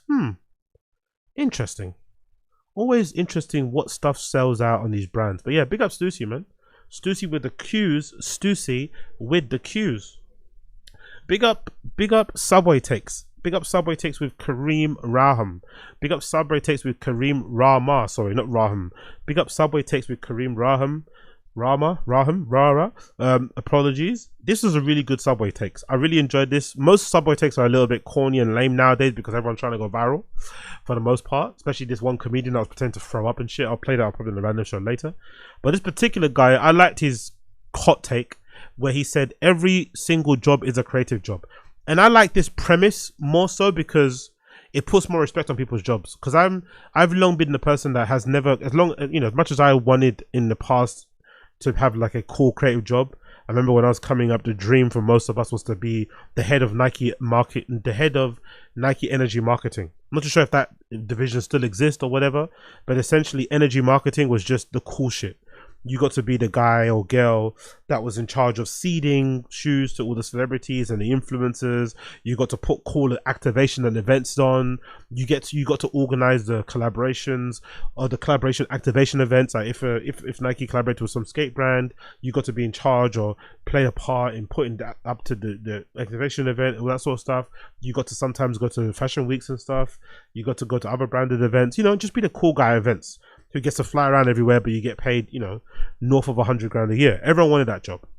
But if somebody in your crew had a fucking job working in a law firm, or had a job working in a nursery, or had a job working as a psychiatrist or something, suddenly that person's not as cool as you, you know, because their job wasn't quote unquote creative. So I do like the notion, the overall kind of theme, the overall kind of vibe of this, of like everyone's job is creative, because people, for some reason, especially in the creative world, people only respect you if you've got a creative job. If you're just grinding out there working, you know, as a construction person, people just look down on you, kind of thing. You know what I mean? So I do like this respect on people having regular jobs, and also how creative you can be in a regular job also, you know, because every challenge you kind of face that you have to kind of address, or you have to, you know, resolve, you have to think creatively with. So even if it's you using an Excel spreadsheet, even if you're fucking, you know, whatever you're doing working on a construction site, you have to be creative in one way, shape or form. It doesn't mean because you fucking know how to use Photoshop or you know how to draw that you're creative. So I do like this take and the theme of it in general. So big up this guy. Really, really good take. So what's your take? Every single job is a creative job. 100% disagree. People out there, they're saying, I'm a creative, I'm a person in creative industry. Well, guess what? Every single guy has to be creative at their job. That's not true. Name a job. Doctor. Doctor has to find a creative way to turn a dead person into a live style person. Frankenstein? Yeah, that's very creative. That's better than being a noise band in Bushwick. Okay, lawyer. Lawyer is you create an innocent person out of a guilty person. That's very creative. That is creative. That is creative. That is creative. Pilot? Oh, pilot. That guy just has to go from here to there. Some of them do flips. Have you seen when they do flips?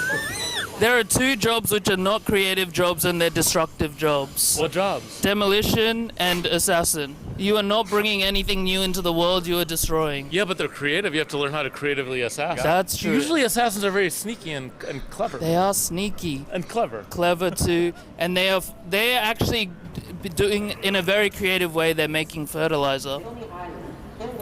If you think about it. Maybe you are right. I think the least creative job is podcast. Oh, I have another take. Oh, what's that? Joe Rogan experience, not actually really an experience. It's more a free-flowing conversation between two professionals of their industry. 100% agree. Does anyone ask you what your take is? Yeah. Okay. And my other thing is there's been so many takes.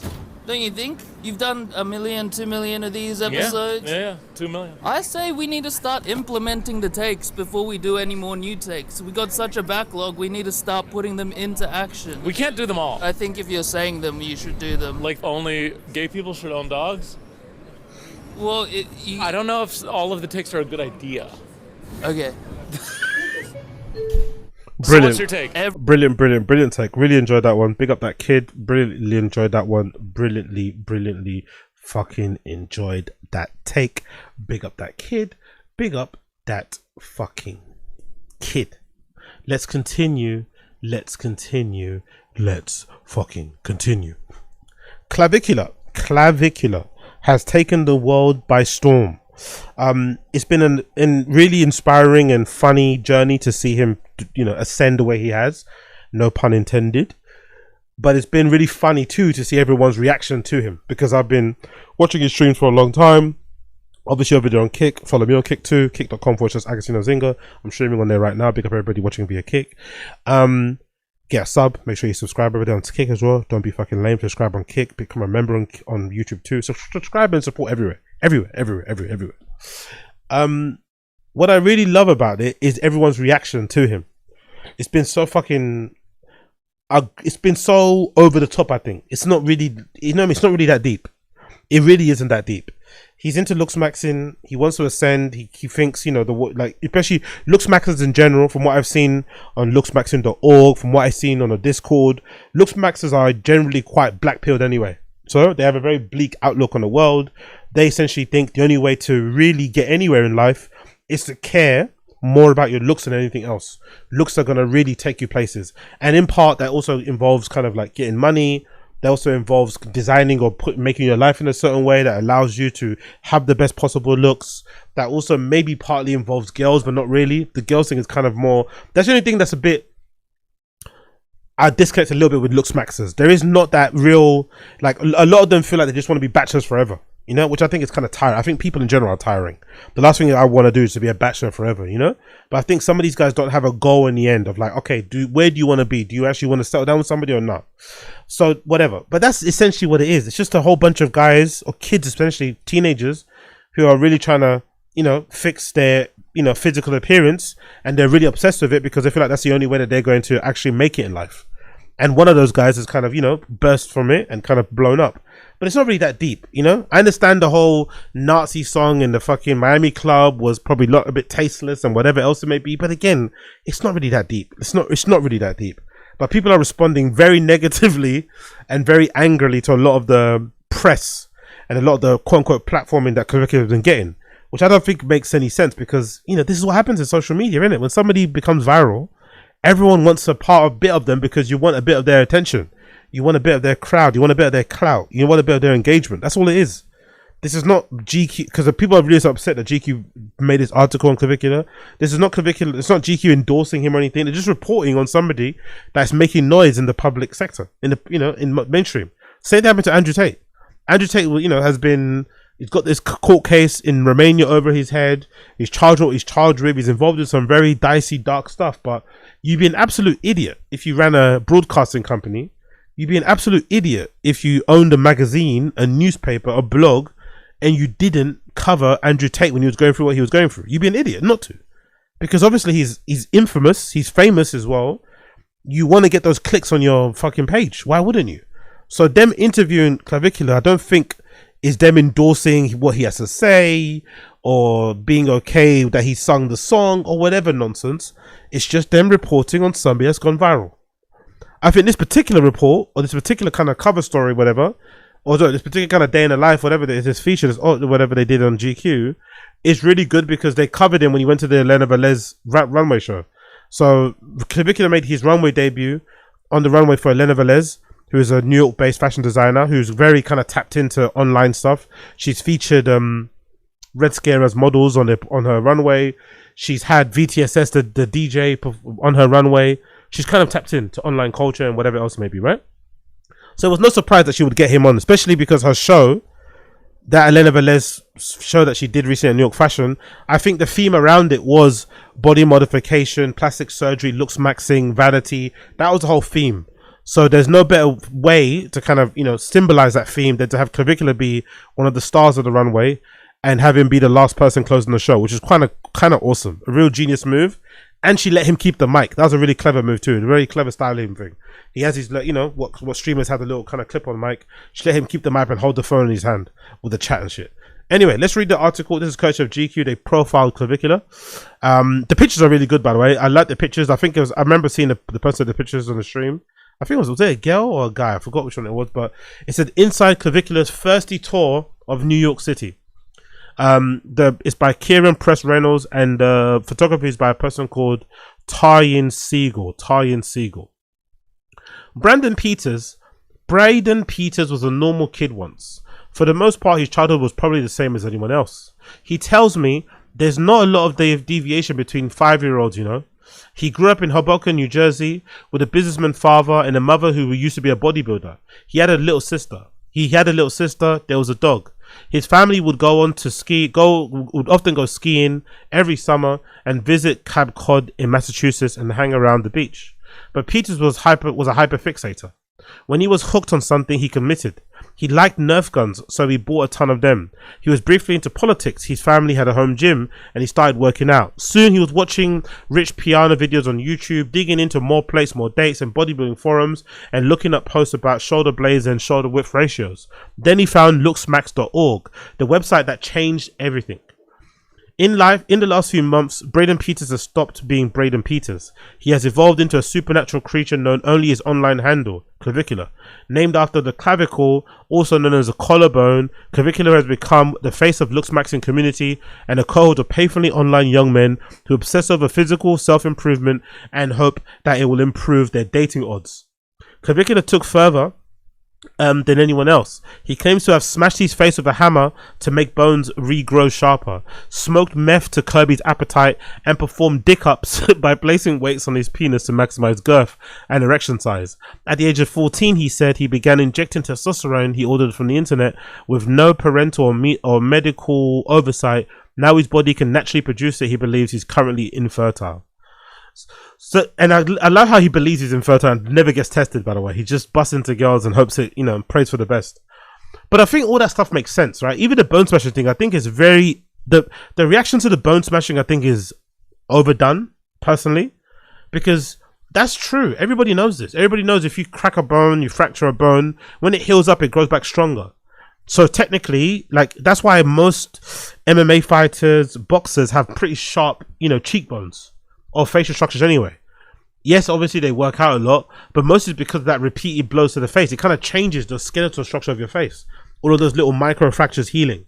So I'm surprised everyone was so shocked about the bone smashing thing, like how bad that. It's like, brother, like, come on. He also mastered clip farming, a strategy to do such unhinged things on live stream that they get clipped and go viral on social media. In his Truman Show-esque daily streams, he gleefully says slurs, brutally eviscerates women's looks, and just before Christmas he appeared to hit a guy with a Cybertruck while streaming and driving, and said on camera that he hoped the guy had been killed. No charges were filed. In January, he popped out of the Miami club with the Avengers of far-right dorks. The writer's going crazy on a minute. This is a bit of a hit piece. With the Avengers of far-right dorks dance to Ye's Heil Hitler. By the way, that's the way he getting away with that Cybertruck hit was fucking brilliant. I'm not gonna lie. Getting away with running over somebody on with your Cybertruck and saying on camera, "I hope they died." Genius. These are really nice pictures though. I really like the pictures. The grainy film camera pictures of him backstage at the fashion shows awesome. If you watch the stream as well, him of New York Fashion Week, it's really enlightening to see how ghetto fashion shows are. I don't know, for lack of a better term, to see how ghetto and dirty and non-glamorous fashion show. Maybe Elena Velez's one was the exception, but it was very eye-opening. I didn't really know how behind the backstage, behind the scenes, there was just so much chaos going around, but very, very organized though. Everyone kind of knew where they were, hair and makeup in one place, runway stuff, like everything was all over the place. Very, very chaotic. But these pictures perfectly capture all of it. I'm not gonna lie. Over the last few months, he's been called everything from a great performance artist alive to mentally ill meth addict, and compared to a picaresque novel protagonist who bounces from one thing to another without suffering any real consequences or learning anything from his experience. He's gone from New Jersey nobody to Miami frat boy to suddenly the toast of the reactionary downtown scene. Last week was his peak. His Manhattan debut, which included surprisingly a credulous New York Times profile and a glamorous runway walk and multiple Fashion Week after parties. We were backstage as the chaos unfolded. Right up until the day it happened, Clavicula's fashion debut was in doubt. He was set to walk in a show by Elena Velez, the Midwest designer known for dressing online it girls and controversial characters from the downtown Dime Square scene. But then Clavicula got arrested while live streaming at a bar in Scottsdale. And police found a fake ID along with Adderall pill and steroids. Then, just the day before his fashion show, Arizona prosecutors dropped the case due to no reasonable likelihood of a conviction. Per the Maricopa County Attorney's Office, he immediately flew to New York. So I think we're not going to see Clavicula in London, because now London Fashion Week is on right now. This week, I think, until next week. London Fashion Week is on right now. Big up Fashion Roadman and those guys who are at London Fashion Week documenting and reporting back for all of us. But we won't see him in London, but don't be surprised if you see Clavicular in Milan. To me, he looks like a D&G model, personally. He looks like he'd fit right into the D&G world. I think he'd even fit into D Squared. I think D Squared already did their show in New York. I think he'd fit well into fucking Number 21, that one brand that does loads of like online-y kind of stuff. But, I don't think he'd go in London, because London, again, we're too uptight and a bit sensitive because of all his past controversies. But I wouldn't be shocked if I saw him walk during Milan Fashion Week. Don't be surprised if he pops up during Milan Fashion Week. More pictures of Clavicular there, getting some steroid shots. This is that model, right? Yeah, no model. Big up Elena Velez. Elena Velez had a lady. had a lady that worked at a peptide place or something who was actually at the show, which is a really good touch, by the way. If you do a show about looks maxing and you have a lady downstairs giving people like, you know, peptides and shit, or just giving them hydration, it's fucking cool. I love that. And they also were flirting with each other a lot. And if I'm not mistaken, again, you know what actually Clavicula's done? Clavicula's somewhat black-pilled me when it comes to women. I'm not going to lie. Clavicula's kind of black-pilled me when it comes to women, because Clavicula, whenever he goes on stream and he bumps into a girl that's got a boyfriend or a husband, they're a little bit too friendly. They're a little bit too friendly for my liking. Now, I know that's the case with most celebrities anyway, but they're a little bit too friendly. So I wonder, are these girls being too friendly for the stream, or are they being too friendly because, you know, there's always a chance if your wife or girlfriend bumps into somebody that they've got the hots for, celebrity-wise, they could get took. Maybe that's a part of it. Maybe that's a part of it. I don't know. Either way, it was a fun stream. When I find Clavicula at the fashion show when I find Clavicula at the fashion show hours before it kicks off, he's huddled in a dark leather couch next to a woman with bleached eyebrows who's injecting him with cell-preparing peptides NAD+. This is being live streamed to over 10,000 people on Kick, the less moderated rival of Twitch. Clavicula's right-hand man Brock stands a few feet away with a large camera, while his fellow chiseled Luxmaxer Drago, real name Loritz Eligro, sits nearby, along with their solemn security guard, a man named Joe who hails from Jamaica, Queens. The woman is educating Clavicula about the voodoo magic of vibing, vaginal dabbing, and applying pussy juice to one's pulse points to lure in men. The girls have to make sure that they have a pretty primo cunt to be getting away with that, Clavicula says. Yeah, it's a really good one because I think, oddly enough, this girl was quite tapped into Looks Maxing, so it was a kind of a nice little interaction they were having anyway, considering most interactions that Clavicula has with girls are usually full of bimbos who, you know, whatever. But I really enjoyed that one. This is Clavicula getting his hair done. This is probably the funnest part about the stream. Clavicula was getting his hair done and they tried to apply this wig to him and he said no, he refused to get the wig, so they had to kind of just do his hair, which I didn't know that was allowed. I thought when you get booked as a model, you just have to take what they give you. I didn't know if you're booked as a model and you're a celebrity, you have enough clout to dictate if you're getting a wig or not. You can tell them, I'm not going to wear this. Like, he actually did really well to kind of open my eyes and like, oh yeah, no, you can demand things. You can demand things. Clavicula streams the entire pre-show process up to his fans, from fitting to hair, makeup to dress rehearsals. The show is vaguely themed around artificial intelligence, transhumanism, and surgical brutality. Models walk with bandages wrapped around their faces. One woman wears a corset with a metal frame that looks half melted by radioactive bile. Clavicula is good muse for the show, concerned with people's modest, almost suicidal desire to impulse that they're beautiful, but it feels like he's mostly been brought in as a gag. An opportunity for both Elena Velez and Clavicula to produce what he describes as an infinite clip glitch, a 100-acre clip farm. His outfit is crumpled white waxed cotton shirt, so it looks like it's soaking wet, which sends the chat into hysterics. Drenched in comfort, soaked in dripping nut. It was quite funny though, the fit. But yeah, I think it worked. I think everyone got what they needed to get out of it. Elena Velez got a really viral show that went all over the place, more viral than her fucking Red Scare one, let's say, even though Red Scare are really popular. Elena Velez got a lot of free press out of it. Clavicula got a lot of free press out of it. The fans got to watch him awkwardly interact with models and all that shit. That was really funny, especially nowadays, because models, you know, they're not conventionally, like you'd say, beautiful. It's all kind of left to interpretation. The more weird he looks is better, and looks maxers think those people look like freaks. So it's quite cool to see all that shit, especially some of the gay guys behind the scene, because, you know, you have to kind of adjust to that world. I think everyone got what they needed out of it. Everyone got what they needed. It wasn't really that deep, to be honest. The reaction to it has been very overblown. Negative reaction. Clavicula spent most of his pre-show making fun of the whole thing, cracking jokes about models. Am I the only dude born a dude here? Yeah, that was a great line, by the way. That was a great line. When he walked into the behind the seat, honestly, it's such a great line. Freaking out when he finds out he's supposed to wear a wig. I fucking hate this shit, he says after they slick back his hair. It's trash. He gets agitated when a Spanish influencer starts speaking Spanish in front of him. I don't like it when people speak Spanish because it's like, I don't know what the fuck's going on. Under the abrasive exterior though, he's clearly geeked to be here. I liked, when I was watching the stream, I did like how the chat were basically calling him out, because he was taking it like a joke a bit, especially when it came to the walk. He was doing the runway walk rehearsals and he was just, you know, looking at his phone too much, looking down, just doing some weird ticks. And I think the stream set him straight, like, hey, this is a big opportunity, like, take this properly, like, take this seriously. This lady's put her reputation on the line, she's put you here, like, do the show. and put your chin up, stop looking left and right, stop looking down, like walk, mug for real, walk for real. And he took it seriously, and his actual runway, his final show walk was actually quite decent. The rehearsal was horrible, really, really bad. So I like how he kind of listens to his chat, you know, and they hold him accountable. That was really fucking helpful. I did like that. While some reactionaries are high fashion, and runway shows are a sissy fit shit, the catnip for looksmaxers who yearn to attain airbrush perfection. They worship male models like Jordan Barrett, Sean O'Pry, whose runway walks represent the pinnacle of guys overcoming the fallibility of the flesh. Clavicular's phone screens a picture of David Gandy, widely considered the highest grossing male model in history. I'm just here for the edits on TikTok.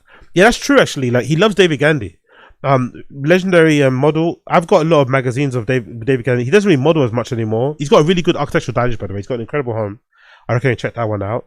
And all those kind of like early 2000 male models. The really kind of like, you know, pretty boy ones in the face and shit. He loves all that. So I think that's like the pinnacle for looksmaxers to get to that sort of level with fucking, you know, with stuff that's non-surgical, stuff that's surgical, blah blah blah.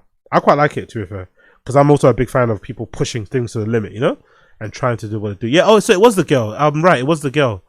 That was the girl. There was some small girl that was taking the pictures. Short girl that had a really big SLR looking camera. I thought it was digital, but I guess it was film. Really nice pictures, to be fair. I'm not gonna lie, really nice pictures, especially the ones without flash. I'm a big fan of taking pictures with low flash and reducing the ISO, no flash in a poorly lit room. It's really fucking good, and using the light, you know, whatever light is bouncing off from the camera to other places to kind of gather the shot. Really good, really cool idea. That. Oh, what happened there? No, wrong way. Let's go back to the article. Where is the article? Oh, where'd I put the article? There you go. Cool. Let's continue. Looksmaxing descends from the 2000s pickup artist forums. True, which had disappeared, by the way. Big up. What one I used to go to. Big up. Is it LF? Is it LCCS? Oh, I forgot what it was. But there was that other pickup artist channel that had like a coffee sign. I forgot that sign too. There's one that had like a coffee sign. You know what? You know what killed pickup artists? I think it was that Channel 4 documentary. That Channel 4 documentary on that group of English dudes. That I think killed the PUA forum, and also all of the fucking candid videos people were doing, recording girls, like, you know, when they go pick them up and take them back to the hotel. That was a little bit too excessive. That's what killed the pickup artist forums things, all the illegal recordings. But that was big, man. But a lot of that, to be fair, wasn't about looks. A lot of that was to do about like appearances. That's what peacocking was. Peacocking wasn't about skincare, wasn't about... The only thing I think they did in peacocking and looksmaxing, because I remember being on those forums and stuff, the closest it got to like looksmaxing was like beards. I remember they were really big on beards, like grow a beard and that sort of stuff to like help with your looks and shit. But they didn't really give a shit about physical appearance that much. If anything, the more ugly they were, and the nicer girls that they were the more attractive the girls they could pick up on camera, the better it did for their business, really and truly, when in the POA. Because I remember there's this one dude in the UK, in London, I forgot his name. He was a kind of fat looking dude, who used to kind of like record these videos of him going and picking up girls. I think, what they're called, field reports, right? Field reports or pick up. I forgot what the name of it. No, field report is what you write online, and I forgot what the name of it was. Was it? There was same day lay. That was if you on camera. You were recording on camera talking to a girl and you were able to take her back to your home and fuck and stuff. Same day lay. There was same day number. There was a cold approaches where you just go up and say something to somebody. There was obviously negging. That's where you kind of insult somebody in the hopes that it will get them to like you, which is weird, right?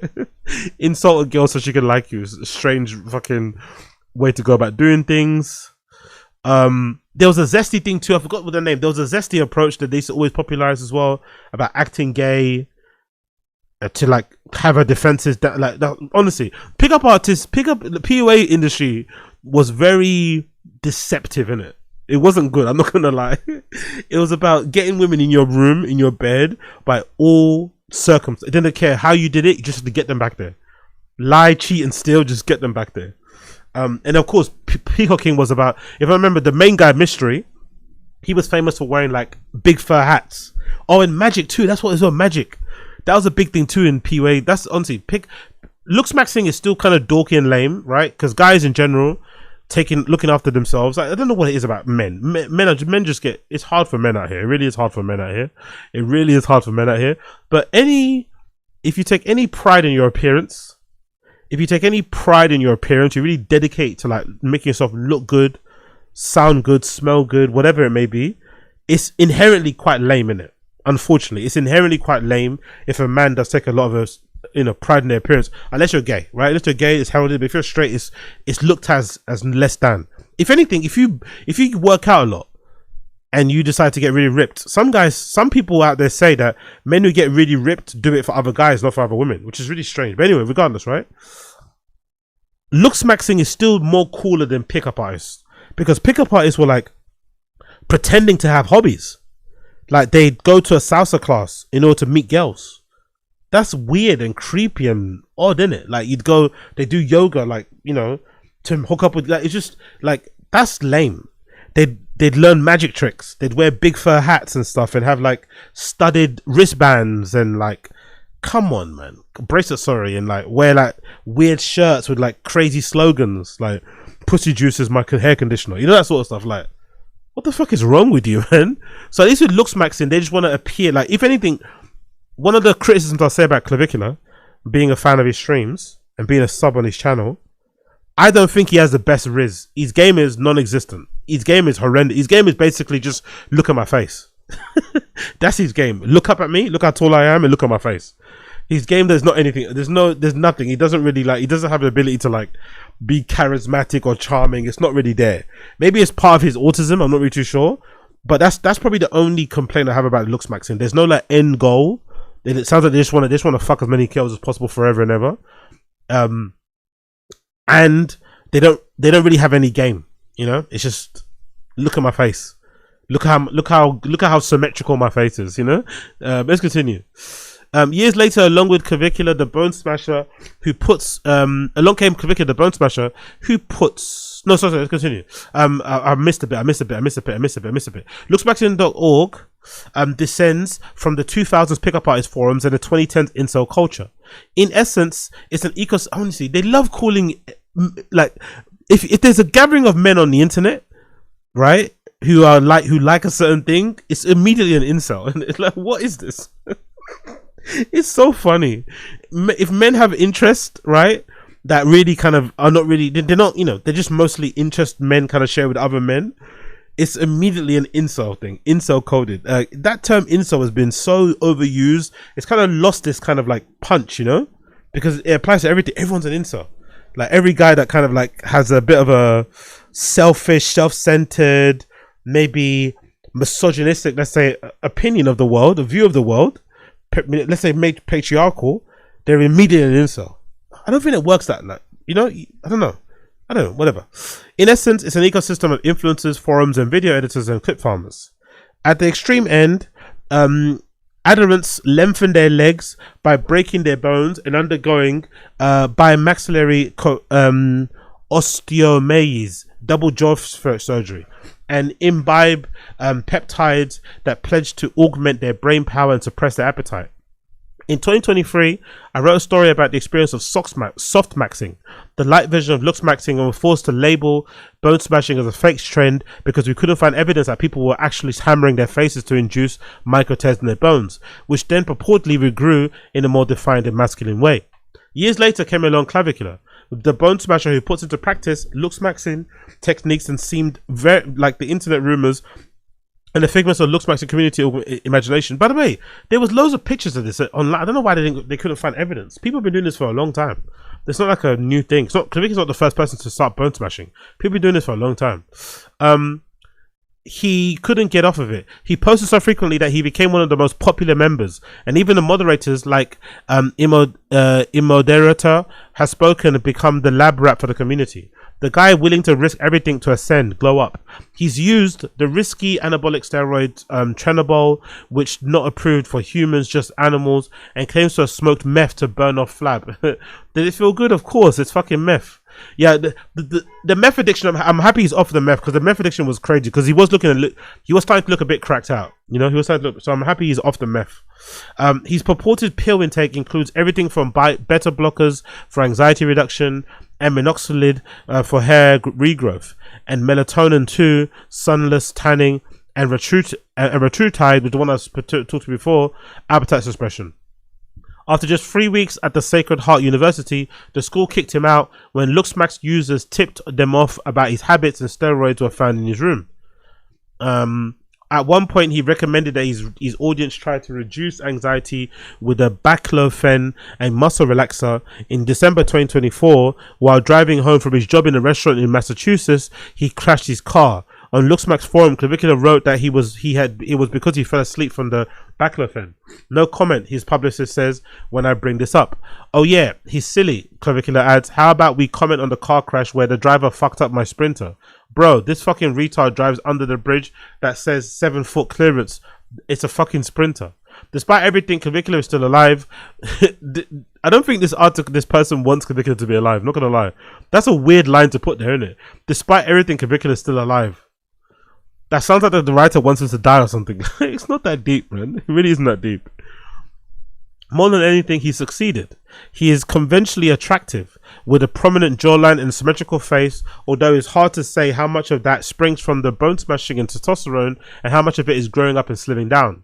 Lately, he seems to have broken containment, evolving rapidly from purely online looksmaxing guy into something of a mainstream personality. The uninitiated seem to find him both amusing and terrifying. His first spotlight moment came in December when he told the Daily Wire's Michael Knowles that even though his personal politics hewed closer to JD Vance's, he would vote for Gavin Newsom in 2028 because Newsom is hotter and Vance is obese. Great line, man. Great fucking line. He's since been covered by outlets like the New York Times, The Atlantic, and a new type of guy who concerned attention must be paid to. A harbinger of the future generation of post-cancelled nihilists who would vote for liberal if he looked like Superman. Yeah, but I don't know, man. Being a nihilist now makes sense. I would prefer to keep my optimistic, sunny disposition, right? The disposition of life and outlook of life. But considering how the world is, considering the state of the job market, considering the state of the fucking property market, considering everything out there, being nihilistic kind of makes sense. You're kind of matching your surroundings, you know? Being overly optimistic in a world and a climate we're living in now is kind of a fool's errand. It kind of makes you look kind of foolish. You kind of sound and come across low IQ if you're fucking, smiling every day, jumping up and down, waving your hands like you just don't care, because life can be kind of dark. No matter where you are on the socioeconomic ladder, the world can be kind of dark. There's forces at play that are pushing us in a direction that we're not even, we don't even have any say so in, the world's going a particular way to have a say so in. We just have to keep on adapting and doing what we can do best. But being black-pilled, I don't think is really that crazy. It really isn't. It really isn't. And then figuring out that maybe the best I can do out of life is maybe just to improve my looks, right? Because that could then help with loads of other things, Who knows how much looks play into jobs? You have no, like, with the way unemployment is, who fucking knows, right? With this whole, like, fact acceptance movement we've got going on, who is to say that some jobs don't let you fucking get the job because you look a certain way? Who's to say that some fucking properties or some realtors don't sell to you, or some renters don't let you rent because you look a certain way? Who's to say you don't get approved for a loan because you don't look a certain way? So if you can get that under control, because it's in your control, right? There's not many things you can control out there, but you can control the way you look, the way people can, their first impression of you can control to a certain extent. Why wouldn't you? Why wouldn't you try to help your chances? Why wouldn't you try to ascend? There's not many things you can do in this world. Like, why wouldn't you kind of dedicate entirely to that? I don't know. I would if that was me. But to anyone in the know, Clavicular was pretty clearly just saying shit. He was put on the spot, came up with a provocative answer that slots into his impossible worldview, and namely that the good looks are everything to the point that they can determine the course of history. He isn't going to vote Newsom. He probably isn't going to vote at all because he thinks politics is a waste of time. Nonetheless, the far right has eagerly claimed him as their own. While his claimed looksmaxing isn't racist, his proclivity for slurs and casual misogyny, like saying women shouldn't have rights to vote, make it obvious why figures like Nick Fuentes have embraced him. I don't know if that's true. I don't know if you can put that through line. I'd much rather call people racist when they're being racist. If a kid wants to be edgy and say the controversial wrong thing on the internet for shits and giggles, I'm not going to call them racist. I'm going to call people that are racist. Like Nick Fuentes is probably not going to be upset if people call him racist because he said racist things, right? You can't be upset if people call Nick Fuentes a racist or if he, you know what I mean? But I don't think labeling Clavicular racist is fair. I don't think labeling Looksmax as racist either is fair because where's the evidence? Look, Clavicula's made it known that his preference is like white blonde girls, right? For the most part. Is that racist or is that just a dating preference about what you like, what you're attracted to? I don't know. I don't like this. I don't like everything is racist because it doesn't look like a United Colors of Benetton ad. You know, that's not really true. It's not really how it should be. But hey, what do I know? Scroll down, more pictures. Look, that's a really good picture, man. Really good picture. She smashed it, the photographer. Normies have become obsessed with the lingo of looksmaxing, which, yeah, that's been the worst part, by the way. That's been the worst part. The normie adoption of looksmaxing lingo has been the worst thing ever. Seeing everybody using mogging or maxing in things has been fucking, or like cortisol spiking. That's been fucking nauseating to see. The lingo of the internet change overnight, you know? Which has been simmered into deep services of the web for years, incrementally adding freaky new terms and in-jokes. There is a mogging or outshining someone. There's Foyd, a code for a woman who can be christened as a Becky, a Mid, a Stacy, a Hotter, a Chad is a goat male status, or simply a jester, which is an idiot. Things that have lately leveled up into the realm of a pure parody. Clips alleging that Clavicular had been frame mogged by ASU frat leader, the broad-shouldered fitness influencer Varis Gilaj went viral. Joe Bernstein joked on X that prose maxing, as he wrote a New York Times clavicle. Andrew Tate, meanwhile, is clutching at relevancy by screaming at mogging and urging Clavicular to start a brand called Mog. While most of the discourse is cringe and come out of touch, the lexicon is so malleable and looksmaxing characters so absurd that it's expanding into a funny cinematic universe. Looksmaxing star Adronic, the Clavicular of Australia, is being pipped against the ASU frat leader in flyers hyping up a fictional World War Mog. Never before seen strings of words are being smashed together. Catastrophic Mog Alliance, Instant Jester Goon, Adamantium, Frame Cell, Berserker. Oh, so good, these words. Among looksmaxers, Clavicular stands out because he's relatively well versed in the language of chemical antagonist and maxillary bones. He became infamous partly by critiquing bad looksmaxing methods, and he's gone viral with clips clips surgically deconstructing the deficiencies in people's faces according to the supposedly objective standards of beauty. While straight men tend to salivate at the sight of Sydney Sweeney, Clavicular called her malformed. Yeah, that's been one of the that might be single-handedly one of the worst things to happen to Sydney Sweeney press wise. Even worse than the whole Good Genes controversy, right? That was completely blown out of proportion. And obviously, and that birthday that she did where people thought that her family were like Trump supporters. One of the worst thing I think that's happened to the brand of Sydney Sweeney has been Clavicular breaking down that she's not actually good looking. You know? It kind of piggybacks on this meme, which I really like. I like the meme online where people will say in really hot girls' comments on Instagram, they'll call her mid.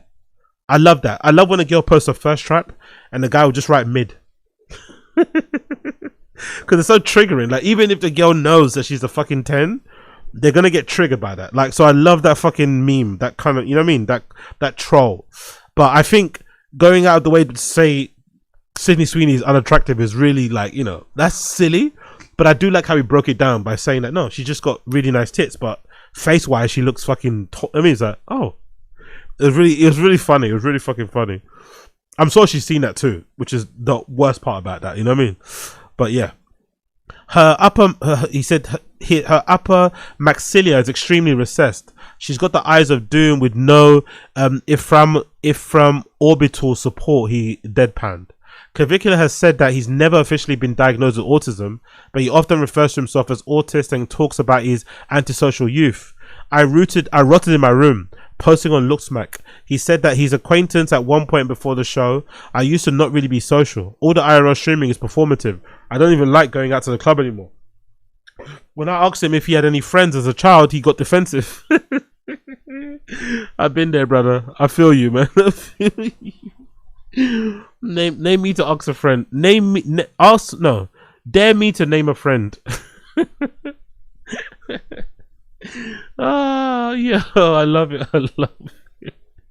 It's so dark, and it's so fucking dark. But he continues. I don't even like going out to clubs. When I asked him if he had any friends as a child, he got defensive. I hope this is not a malicious line of questioning with you. You know, trying to make it seem questionable. My growing up, it's not just that. It's not just a relevant story. I told him that I read about his antisocial teenage years and the times that he would intentionally avoid talking to his family. Sometimes waking up at 30 minutes earlier before school just to avoid them. I've been there, bro. I've been there. I've been there. I thought it was only me. I thought it was only me that would purposely wake up early to avoid your family, leave the house early, come back late so you don't see them, you know? Oh, I've been there. In high school, yeah, he seems, we can start there. The existence of the frame mugger in crime, Diego, at least answers the questions of whether he has any friends right now. While Clavicula's getting photos taken at the show, Drago tells me how they met 2 years ago through looksmack.org. They were among the few forum regulars brave enough to post on their actual faces, and they bonded over being doxxed. The two hung out near daily on Discord. All of our talking, Drago says, would ultimately be about looksmaxing and what we need to do to be ascend. Now, as a member of the team, he helps Clavicula maintain a near constant stream of schedule and only interrupted in the morning for breakfast. He just does butter bagel, no cream cheese. He don't hand him a fucking burger with cheese on it. He'll fucking throw that shit out. Yeah, that's one of the weirdest things. He likes eating fucking Burger King Whoppers without the cheese. I've never known somebody that eats a burger with no cheese or prefers that. I know they do exist, right? It's just a hamburger, but I've never known somebody doesn't like to have a double cheeseburger with the cheese in it. That's been one of the weirdest ones to watch. But hey, you know something new every day. Yo, big up casual and stream chat. Somebody job creative of the. What's that? What's this? You're kind of moving dick-y with this kid, though. You know it's deep. It's deep because he's morally corrupt guy who's getting looks for legacy media. They've rewarded bad behavior. Doing rape feature, covering, reporting are two different things, and you know it. Not really. I think there are a lot of people out there that are very morally corrupt, and I'm not gonna. I don't know. My entertainment and my things that I kind of get into and look at, I don't really give a fuck if you're morally corrupt. I'm not gonna lie. Are you entertaining? Are you providing good content? Yes. In our own lives, some of us are morally corrupt. I'm not gonna then chastise somebody for being quote unquote morally corrupt, and my version or my definition of morally corrupt is different to yours. But for me, content isn't that deep. It really isn't. Unfortunately for me. Maybe that's wrong, but that's the way I see things. Big up Mensa, I see you there. And big up Casual, I'm shit maxing is hilarious. And big up Mr. Studio Girl, Clav's World. To ascend, they say here, you must have descended. And the Joker arc of a lot of Looksmaxer legends begins with feeling lonely and insecure as teens. Z's, the OG internet Looksmaxer, began as a skinniest kid in school and felt like a bitch walking like next to girls. Kareem Shaheem, the friend of Clavicular, who got big with Looksmaxer videos on TikToks, told me a couple years ago that he got into the scene after being bullied at high school for his acne and his size. For those men, looksmaxing offers a dream of control, a promise that the world and the women will bend around you if only you make your jawline sharp enough. You know what's really bleak about this article? This article is trying really hard to paint looksmaxers as being nihilistic, very misogynistic, world of the view, and incel coded guys. But the proof is in the pudding. The proof is in the pudding. The way girls, I know a lot of these girls are young. I know a lot of these girls are maybe clout obsessed and a little bit terminally online. But the way the women respond to Clavicular when he goes into clubs, it's fucking crazy. Especially when he goes to like Miami, the Arizona one he went to recently. Insane.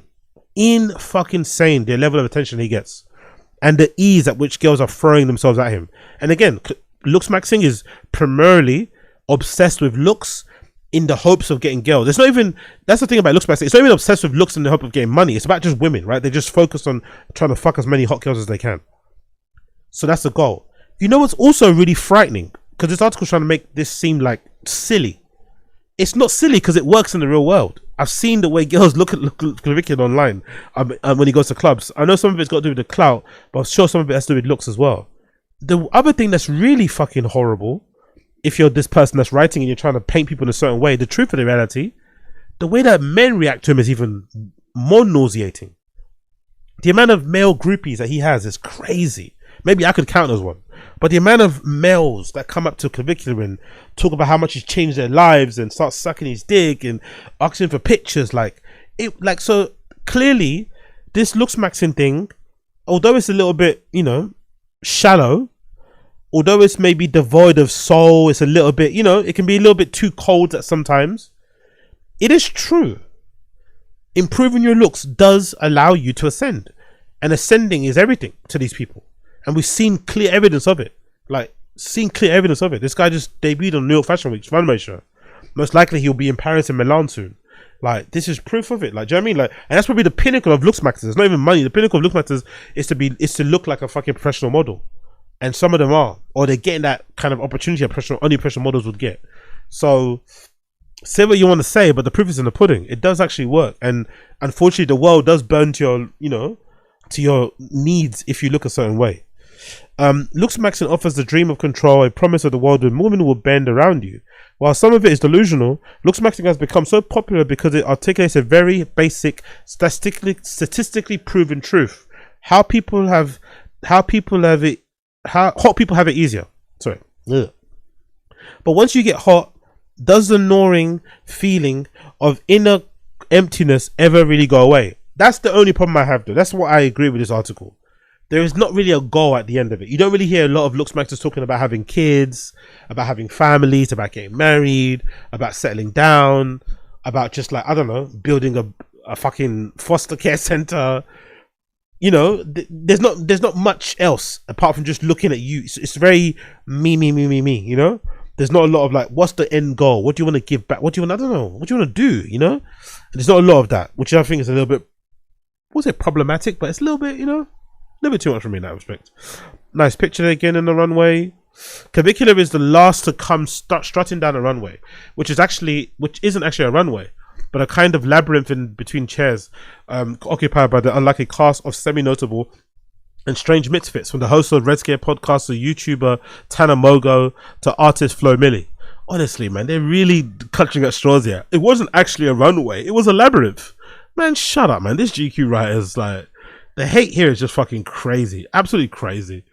After I explain Clavicular, it's imagine hate writing an article about somebody. Just don't write it, you know what I mean? I get you don't like the guy, but this you know what I mean? All these little jabs are really funny. It wasn't actually a runway, it was a labyrinth. It's okay, guy, okay. Because all runways have to be just one vertical runway, innit? They don't, runways aren't designed in this particular way because how designers want them. That invalidates the runway, right? If it's not on a platform, if it's not up above and the people are not sitting down below, it's not just one, you know what I mean? It's not a runway. Okay, cool. Whatever you say. After I explain Clavicular's story to a prominent magazine publisher who's seated next to me, he stares ahead blankly and says, will he still be here at 27? Down the row, Anna Delvey, ankle monitor exposed, and the disgraced politician George Santos, who compliments me on the blue hair, says he's trying to get Clavicular to come on his podcast and get a pedicure with him. You know what's really funny though? I see a lot of people speculating on whether Clavicular will die, and it's not really being looked at as a bad thing. I think that's kind of wild. I'm not gonna lie. A lot of people are out there speculating on will he actually make it to 27.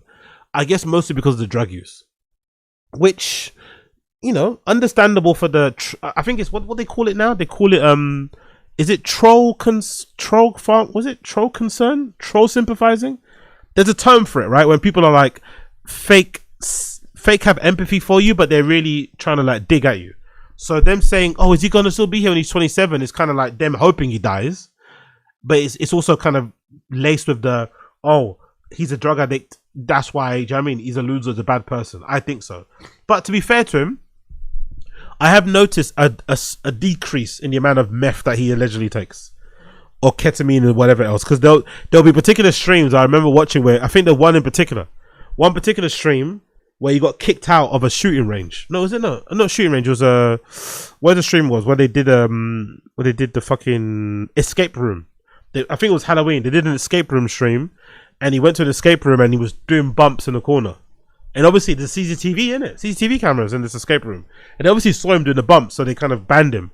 And they told him to go away and to get out. And yeah, that was a bit too much. There was one other stream where one of his friends was getting super fucked on Ket, and they were falling all over the place. So I think in general, he doesn't drink that much on stream, and he also doesn't do as much drugs as before. So I think he's gonna be okay. I think it looks like he's trying to, you know, live long. Let's hope. But there's a lot of that talk online about, is he gonna still be alive? It's like, Jesus Christ, people, man. I get you don't like the guy, but come on, chill out. Clavicular walks the metallic shrapnel of a trans pioneer, Sophie's face shopping. Oh, that's a brilliant track, by the way. Is that what she played? My face is the front of Shop. That's such a good song by fucking Sophie. Big up Sophie, man. R.I.P. to fucking Sophie. Sophie would have been one of the biggest pop acts of all time if she was still here, you know, she's still alive. Well, that might be one of the most tragic deaths around COVID. There's a lot of like celebrity deaths that happened during the COVID times, and that was one of the most hurtful ones, man. I hated that so bad. Yo, big up Waster, big up Waster 73. Thank you for becoming a member. Big up Waster, big up Blood Clot Waster. Thank you for becoming a member. You're a G. Let me add you to the title. Let me add you to the total. You're a legend. Big up fucking Waster for becoming a member. I appreciate you. Okay, let's continue. Yeah, R.I.P. Sophie. R.I.P. Sophie. You are gone but never forgotten. Dearly missed. An absolute icon. And I think Sophie would be one of the biggest acts in dance music, electronic music, pop issues still around now. That album was just phenomenal. But yeah, Face Swapping is a great song to pick for a Looks Maxing theme fucking runway show. A deeply ambivalent exploration of pressures of digital artifice and a self-commodification. He's followed closely by his cameraman Brock, wearing a snapback sweats and a broadcasting everything on kick. What a queer, someone writes in the chat. Soon the show is over. It's time to kick back. We load onto Clavicular Sprinter and we head to Leban for an after party sponsored by Remilia Corporation, a crypto company whose founder spends a lot of time online complaining about how Remilia deserves to be considered one of the great art movers of the 2020s. Sometimes during the ride, Clavicular logs onto his LooksMax account and gloats on the thread. First org user to get a fashion show. He arrives. By the way, that's a pretty good claim for fame, though. That'll be similar to, like, remember back in the day we had like Crooked Tongues magazine.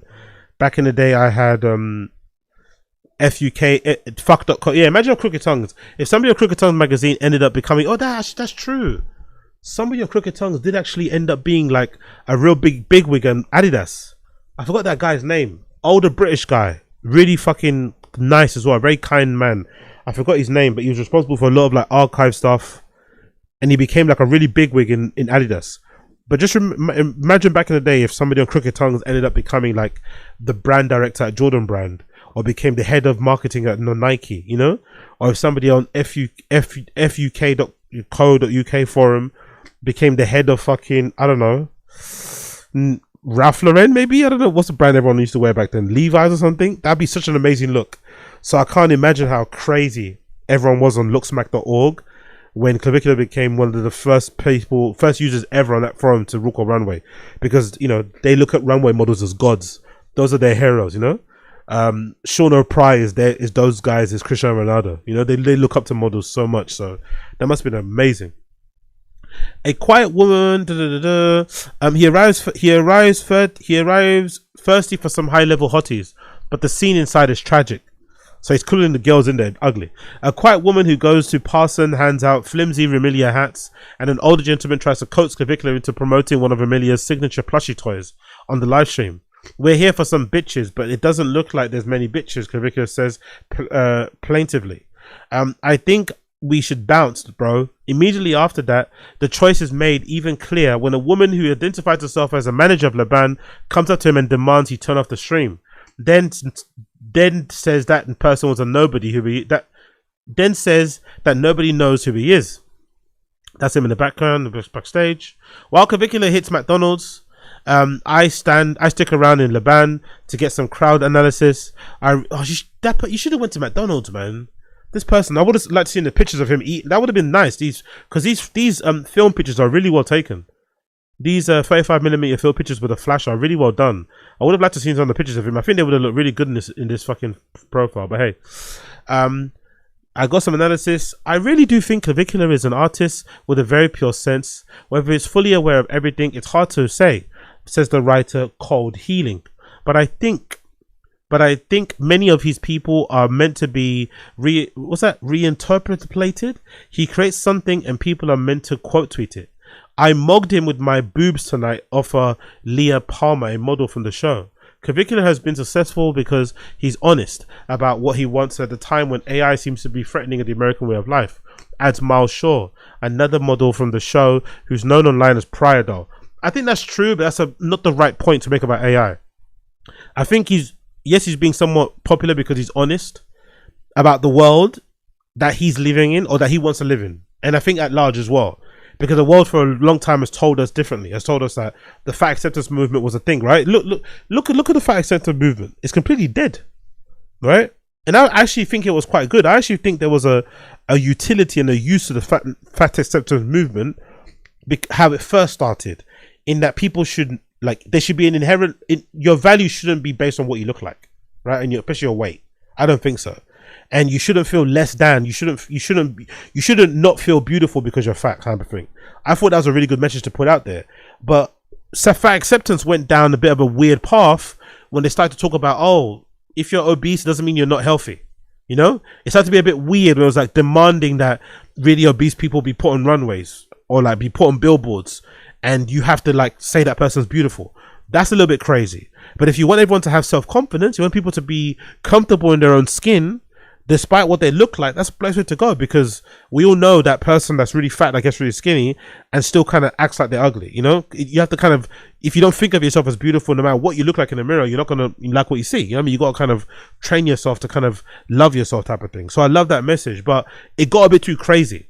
So it makes sense to me that looks maxing exists as a natural reaction. Whenever things go one way, they always have to swing back the other way in an extreme way. So it's no surprise that now you have these kids who, if anything, looks maxing is the most apolitical thing. It's super it's not even, they don't really give a shit about MAGA. They think all that stuff is jester.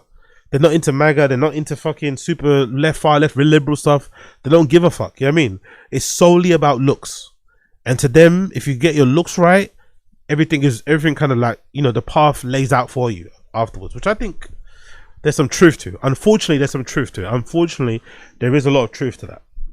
The night's torrent of unexpected crossovers would soon spawn more clips than I could count. Clavicular's far-right friend Nick Fuentes was elated after Clavicular ditched the party, going off to rant about how his hardcore fan base of gropers had clinched a surgical victory against Remilia, who views it as LARPing, Rizless chuds linked to Peter Thiel's technologically surveillance Israeli backing faction of the right. This is a little reminder to Dime Square. You will never have the same level of cultural relevance and authenticity than aura as the gropers, Fuentes gloated. But from what I could tell, Clavicular doesn't care about all of this shit. Listen, all I know is it was a fucking lame party. There was like no girls. It was an old people, he sighed to me. And that's what I loved. One of the things I loved about watching Clavicular is him kind of like, there was loads of like magazines at that fucking Elena Velez show, right? I think I remember hearing about 10 magazine and some other ones, and he was kind of just parring them off, like, didn't really give a fuck. Like, never heard of you, don't care, you're probably lame. I love how he was completely dismissing Red Scare. That would be, you know, most people, myself included, would love to appear on Red Scare, right? And have an appearance on there, because that'd be a good look, and it's a podcast I like to listen to. But he really didn't give a fuck about Dasha or Anna. He was like, who's that? Jeremy, he was really kind of like dismissive. So I did like seeing him in those fashion circles at the show where a lot of people are sucking dick, a lot of people are licking ass, beg-friending, acting as if like all these people are beneath him because he's the one that got invited as the fucking, you know, big celebrity social media person. I thought that was really funny to see that play out in real time. I'm about to head home when I check Clavicular's live stream and see that he is in FIDI at the Club Skino for another New York Fashion Week after party hosted by Los Angeles Apparel, the digital museum welcome.jpg. He's somehow embedded himself in a very different yet equally eclectic art milieu. Inside the building that contains a music interview, ML, a comedian trickster William Banks, and the sibling electronic duo The Frost Children, there's Clavicular. McDonald's dopamine coursing through his brains. He's eagerly searching for girls to rizz up on for his content, but things turn sour quickly. A woman begins following him, yelling that he's a Nazi and a racist, and urging him to call her a black woman the N-word. He turns and says, "Shut the fuck up, bitch." Soon everything erupts into bedlam. By the way, I quite like the interaction. I like the fact that he got called out, because I'm not a fan of the hat. I think the hat's a little bit too much. You know, going around wearing a nigger hat. Him saying it in rap songs, don't really have a problem with it. Again, be racist and I have an issue with you, but you trolling and trying to be edgy, I don't really give a fuck. But I do like that somebody that did get offended by that shit saw him in real life and said something, because people don't usually say anything. So I did like the black girl that did say something in the fucking party, and she was going fucking crazy, and it descended into a fight. And I love the guy that was recording. I think that might be the William Banks person, because he recorded it really well, and he kind of panned back to him, and then the beat dropped. Really well done. My car pulls up just as Clavicular Sprinter pulls away. I catch a painting of Atticus Dore outside. The designer tells me that a brawl began inside Skino when Torre's friend Jack and Clavicular's friend Drago started shoving each other, which spiraled into a full-blown fight. In a video posted by William Banks, caption Clavicular attacked an NYC club. Clavicular and Dore can be seen grappling while Joe tries to restrain Dore from behind, and loud dance music bangs. A security guard grabs Clavicular from behind and lifts him up away from the fray, and then the song reaches a crescendo. Banks flips the camera to his own grinning face, and as he pogos and fist pumps, just another New Yorker caught up in Clavicular's vortex. Yeah, by the way, that's a really good video. I want to see it. They've got a link. Yeah, there's a link. That's one of the best videos to come out of it. I'm not gonna lie. This is such a good video. Really well done. Let's go.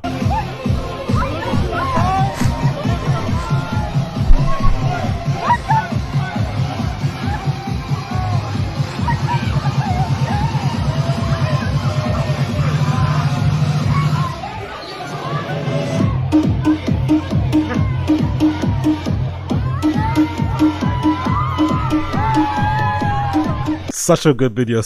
Honestly, big up William Banks. That was so good. That was so good. The timing of him flipping the camera to himself on the beat drop. Honestly, he killed it. Oh, to be fair, I love those videos anyway. When there's a lot of violence going on, a lot of chaos on one side, and some person just like takes a piss out of it. It's just that kind of contrast is really funny. As pissed off as I am right now, I feel so happy knowing that it happened, says Dore.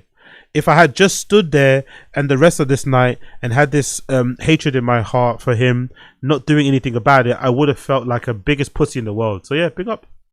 The field trip leader, Clavicular's Manhattan debut as a blue publicist, Mitchell Jackson, represents a scatter spray condemnation of the kooky from Candace Owens to No Jumper host No M22. Lennabeth les Black Clavicular for the show through Jackson's company, and Jackson is likely the reason why popular Daily Wire host Brett Cooper, also a client, attended the event.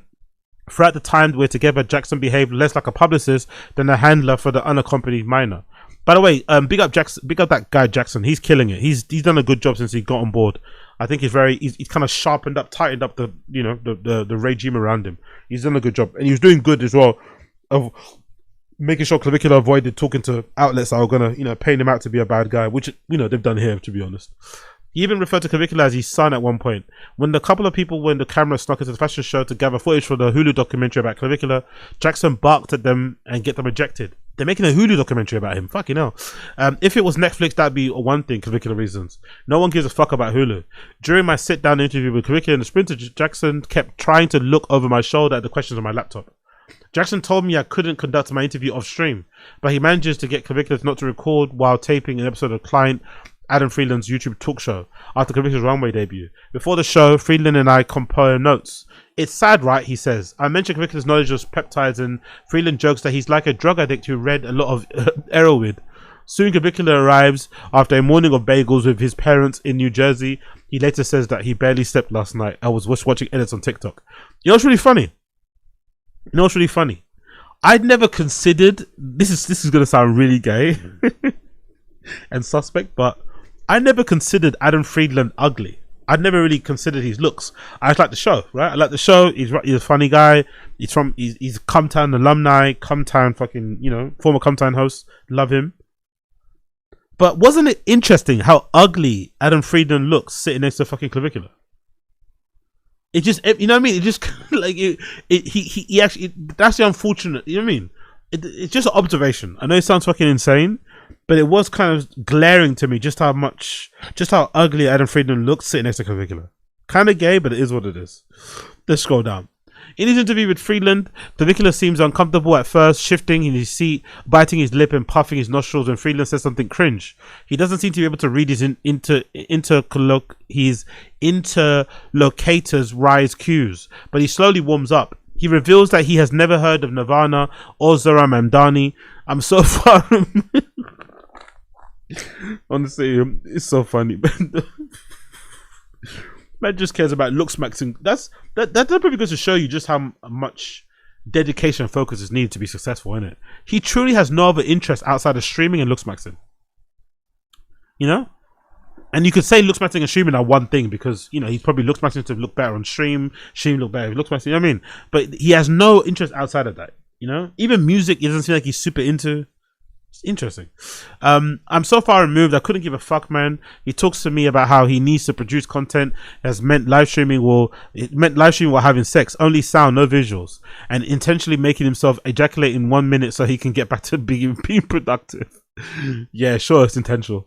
After recording, we hop in a Sprinter and hit the Raising Cane's, and he loves Raising Cane's, where a gaggle of teens scramble to get photos while shouting his name. Back in the van, Clavicular tells me that he would never live here in his entire life. I'd rather do anything but live here. He fielded some business calls, one about casino sponsorship and another one, someone who might pay him $200,000 to wear a cortisol bracelet during a future subathon. That's brilliant, by the way. Clavicular and Jackson confer about the press that last night's chaos stirred up. Paychecks wrote a bitchy thing about what happened at the club, but all I care about is that you're in page 6. Someone wrote a piece saying that I'm stupid and to understand what was going on last night, said Clavicular. Oh, it's George Day. It's garbage day. It was Ryan Broderick. He doesn't matter, said Jackson. I think that's a good though. It's funny. More good pictures of him in the back there. Taking some free bottle of water. I lob handful of questions to Clavicular. He answers are clipped but not intentionally cold. He seems to need certain types of questions to pry him open. He tells me that it was nice seeing his parents this week, that it was his first time seeing them in ages. They're an unseen presence in Clavicular streams, appearing sporadically in the form of texts and phone calls to chastise him for doing drugs or looking to fall. While they attempt to take away his testosterone and hammers in the team, they're adjusted to his lifestyle now. They're happy for the most part and they get it, but they still get pissed when I get sent to jail or if they're headlines. I was calling my dad at 3 a.m. or whatever from jail. No parent's going to be happy to hear that. This week, a little discourse bomb exploded among esoteric new-gen conservatives who were arguing whether Clavicular, Velez or the Remilio Group have received funding from Peter Thiel, the right-wing billionaire with ties to the downtown New York scene. I asked Clavicular if he's funded by Peter Thiel. He says no. He states internet users were saying that because I got my charges dropped. They were like, there's no way. There has to be some sort of shadow organization funding him. The boring truth is that he's not funded by Peter Thiel or Illuminati. But in roundabout way by gamblers. He gets $133,000 a month from Kick, which is backed by, yeah, that's brilliant, man. So congratulations on the subs. I can't wait to reach that level one day. I can't wait to reach that level one day. I can't wait to reach that level one day. I swear to God. I swear to God. But I think a lot of the Peter Thiel discourse comes because he's got that one donator called P. He's got that one donator called P, who's the highest sub donator in his highest sub donator in his chat, and I think he also gifted Clavicular like the Sprinter. So he subs and he also just sends donos. He gifted him like 150 grand to buy a Sprinter. Crazy, isn't it? So I think that guy, his name is P. So people just put two and two, you know, one and one together, whatever. But I don't think there's any proof of it. Anyway, big up on 10 toes. Big up on 10 toes. He probably feps to his own reflection. Brief apocalypse, very true. I believe that. On 10 toes. AZ, you're mad at the racist soccer player, but Clavicular is valid. You're cap hard for this white boy. What the player did to Vinicius Jr. is completely different to what Clavicular is. Has Clavicular ever called a black person the N-word in a derogatory term? I don't think he has. Or anything along that. He's rapped some song lyrics. He says like I'm the hardest N-word sometimes. and he's worn the N hat. The one I hated the most was the N hat. I'm not a fan of the N word hat. Walking around with that, I'm not a fan of that whatsoever. He quickly, he hasn't worn it since, by the way, especially out in public. He hasn't worn it since, because that one time in Miami he got pressed. But I don't mind him. I don't really mind it. Honestly, I don't really mind him at all. I don't really fucking mind him whatsoever. I think you guys are going a bit OTT. You cannot like the look smashing thing, but I think the being racist thing is not true. I don't really think it's racist because he says the N word in rap songs. You're racist if you say racist things to people. You're not racist if you rap song lyrics. I'm sorry. Like, that's not gonna be, I'm not gonna paint you racist because you say the N word in a rap song. That's not gonna, I'm not gonna go that way. When you do something racist, you're racist. Simple as that. That player that called Vinicius Jr. a monkey, like, there's no way that's not racist. Like, that's a racist comment. Like, I'm sorry. If he doesn't racist, I'll call him out to be racist. Until then, I'm gonna enjoy the content. But big up on 10 toes, appreciate you. Big up bronze arms as well, who says I'm kind of obsessed with Clavicular. Yes, I am. So that's why I'm reading the whole entire article. Big up Fashion Roadman as well on Stream Chat. Wagwan Fashion Roadman just hopped in. The bonnet was a jump scare.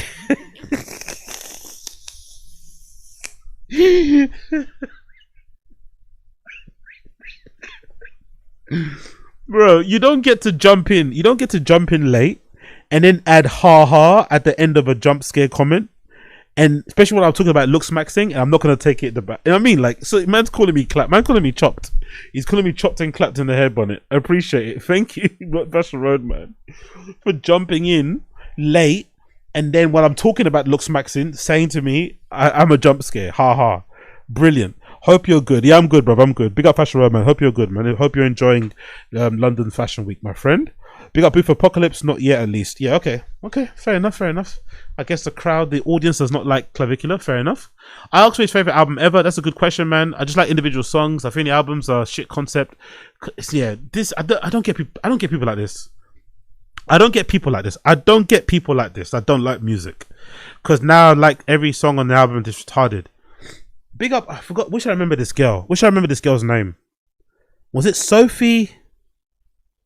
Was it Grace? I forgot who this girl's name was. Big up this girl. Whoever you are, you know who you are. I used to work with her at Depop, and she blew my mind. That was the first time I ever saw someone in my life like this, right? This girl one time, like, we used to work in Depop. I used to work in Depop, right? There'd be like these rows of us with customer service reps or customer service support people, and we'd be sitting in these like horizontal rows, like with our computers kind of, you know, one row computer, and then the other side is computers too, right? But there's no thing covering, so you can just see everyone's faces. Kind of annoying, but that's just the way the office was. So one day I remember working, and I just happened to glance across, and I noticed a particular girl that was working in my team just staring at the screen, just sitting there staring. And I was like, what the fuck's going on there? And I kept looking at her, she kept doing it. So I whispered to her, I was like, are you alright? She's like, yeah. I'm just finished. And I think it was like, I don't know, it might be like 4:45 or something. So I guess she wrapped up her work, she answered the tickets, she done what you need to do. She was just sitting looking at the computer. I was like, what, you know, listen to music? You know, listen to music? You don't got like a podcast playing in the background or watching a video? No. I'm not really into music like that. I was like, you're not into music like that? Yeah, I don't really like listen to it. Like she was like, yeah, I might go to a bar and hear it, cool, but I don't really like listen to music in my free time. I was like, God Almighty. And that's the first time I ever encountered. But ever since I've heard that from that girl, I remember hearing it from multiple people say same sort of thing. Like they might listen to music in the gym, but they don't actively try and listen to new albums. They don't like to go to live shows. They don't really care about watching music videos. They don't give a shit about music, basically. And it's the same sort of thing Clavicular saying. They're like, yeah, I like individual songs, but I don't care about albums. So those type of people can't name a favorite album. They don't have a favorite artist. They just like certain songs. Or they don't listen to music at all. I just find that... could you imagine, like... I can't imagine a more hellish experience than being in a gym and not having my headphones. I also can't imagine a more hellish experience than working in an office and not being able to have at least even one headphone in. I know some offices are a bit weird about music and stuff, but they usually let you have one earphone in. At least have the other one free so you can hear people saying something to you. But just sitting there in an office and just staring at the computer. Like... I asked him for his mile time. Running is so ridiculous to me because I can never think of a scenario where I'll be required to run. Yo, I love this, right? I love this, like, autistic side of Clavicular. I think recently he did this with a guy called Larry Wills. He's got this thing about, maybe it's a tism thing, Maybe it's looks Maxton thing. He's got a thing about everything has to be a ROI, so return on investment. He was talking to Larry Wills. Larry Wills was kind of bragging about how big he is and how strong he is. And basically, Vicker said super deadpan. Yeah, there's no real ROI in getting big and strong. Like what useful thing can you do with a 1 rep max? I was like, you know what? That's true. That's actually kind of true. There is nothing really to be outside of your own vanity, and maybe, you know, whatever. There's not really a lot that can kind of, and obviously maybe look in a certain way. Maybe if you want to look physically intimidating. Maybe if you think in your head girls want you to look that way and it makes you more attractive. But there's not a lot you can really get out of. And I think he said like the cons outweigh the pros in terms of, like, you know, tearing your muscle ligaments and other things and shit.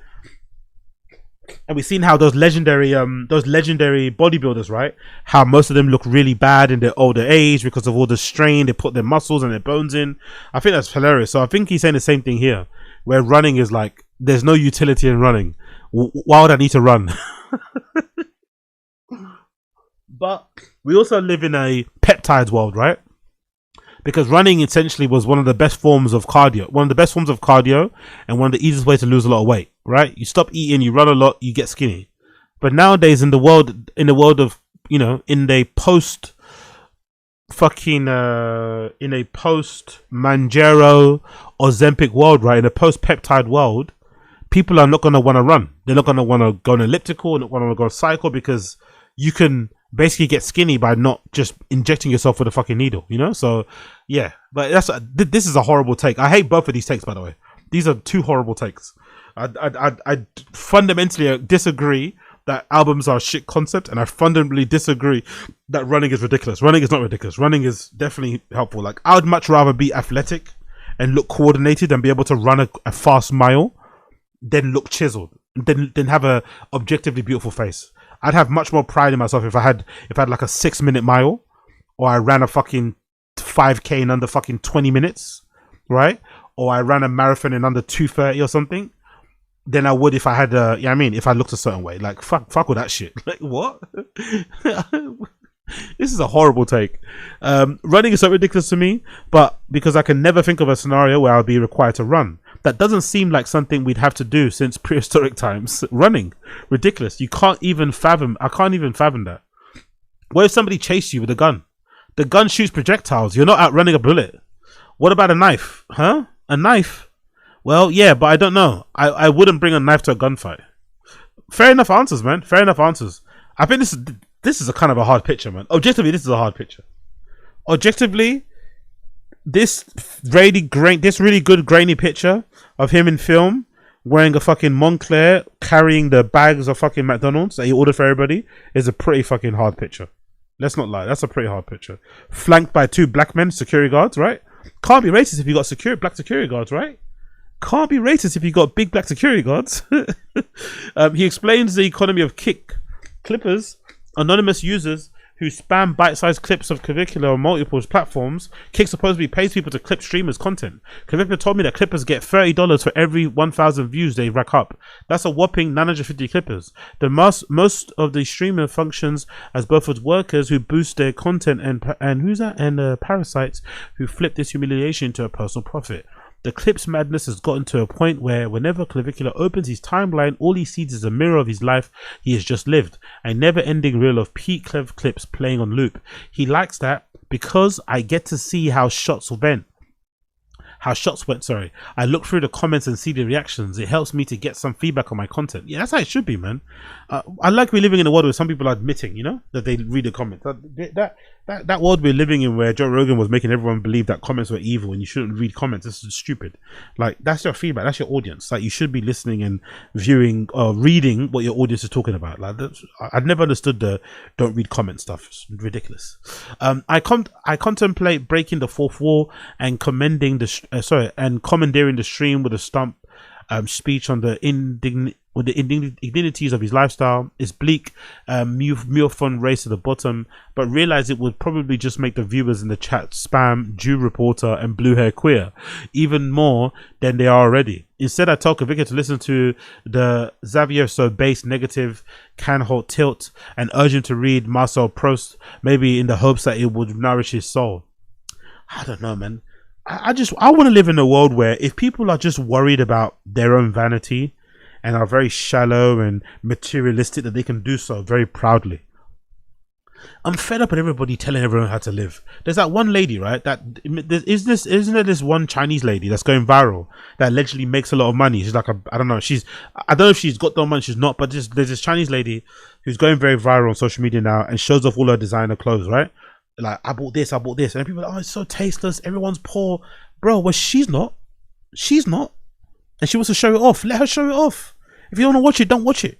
Like, people get so triggered about and it's nonsense too, because she gets loads of views. So clearly people like that content. If you want, like, if there's somebody out there listening to Xavier Sobey's song while reading Marcel Proust and they've got as many followers as Clavicular, they'll be like, show me them. They don't exist. People like to say this sort of stuff like, oh, you don't want to see that. That's not entertaining.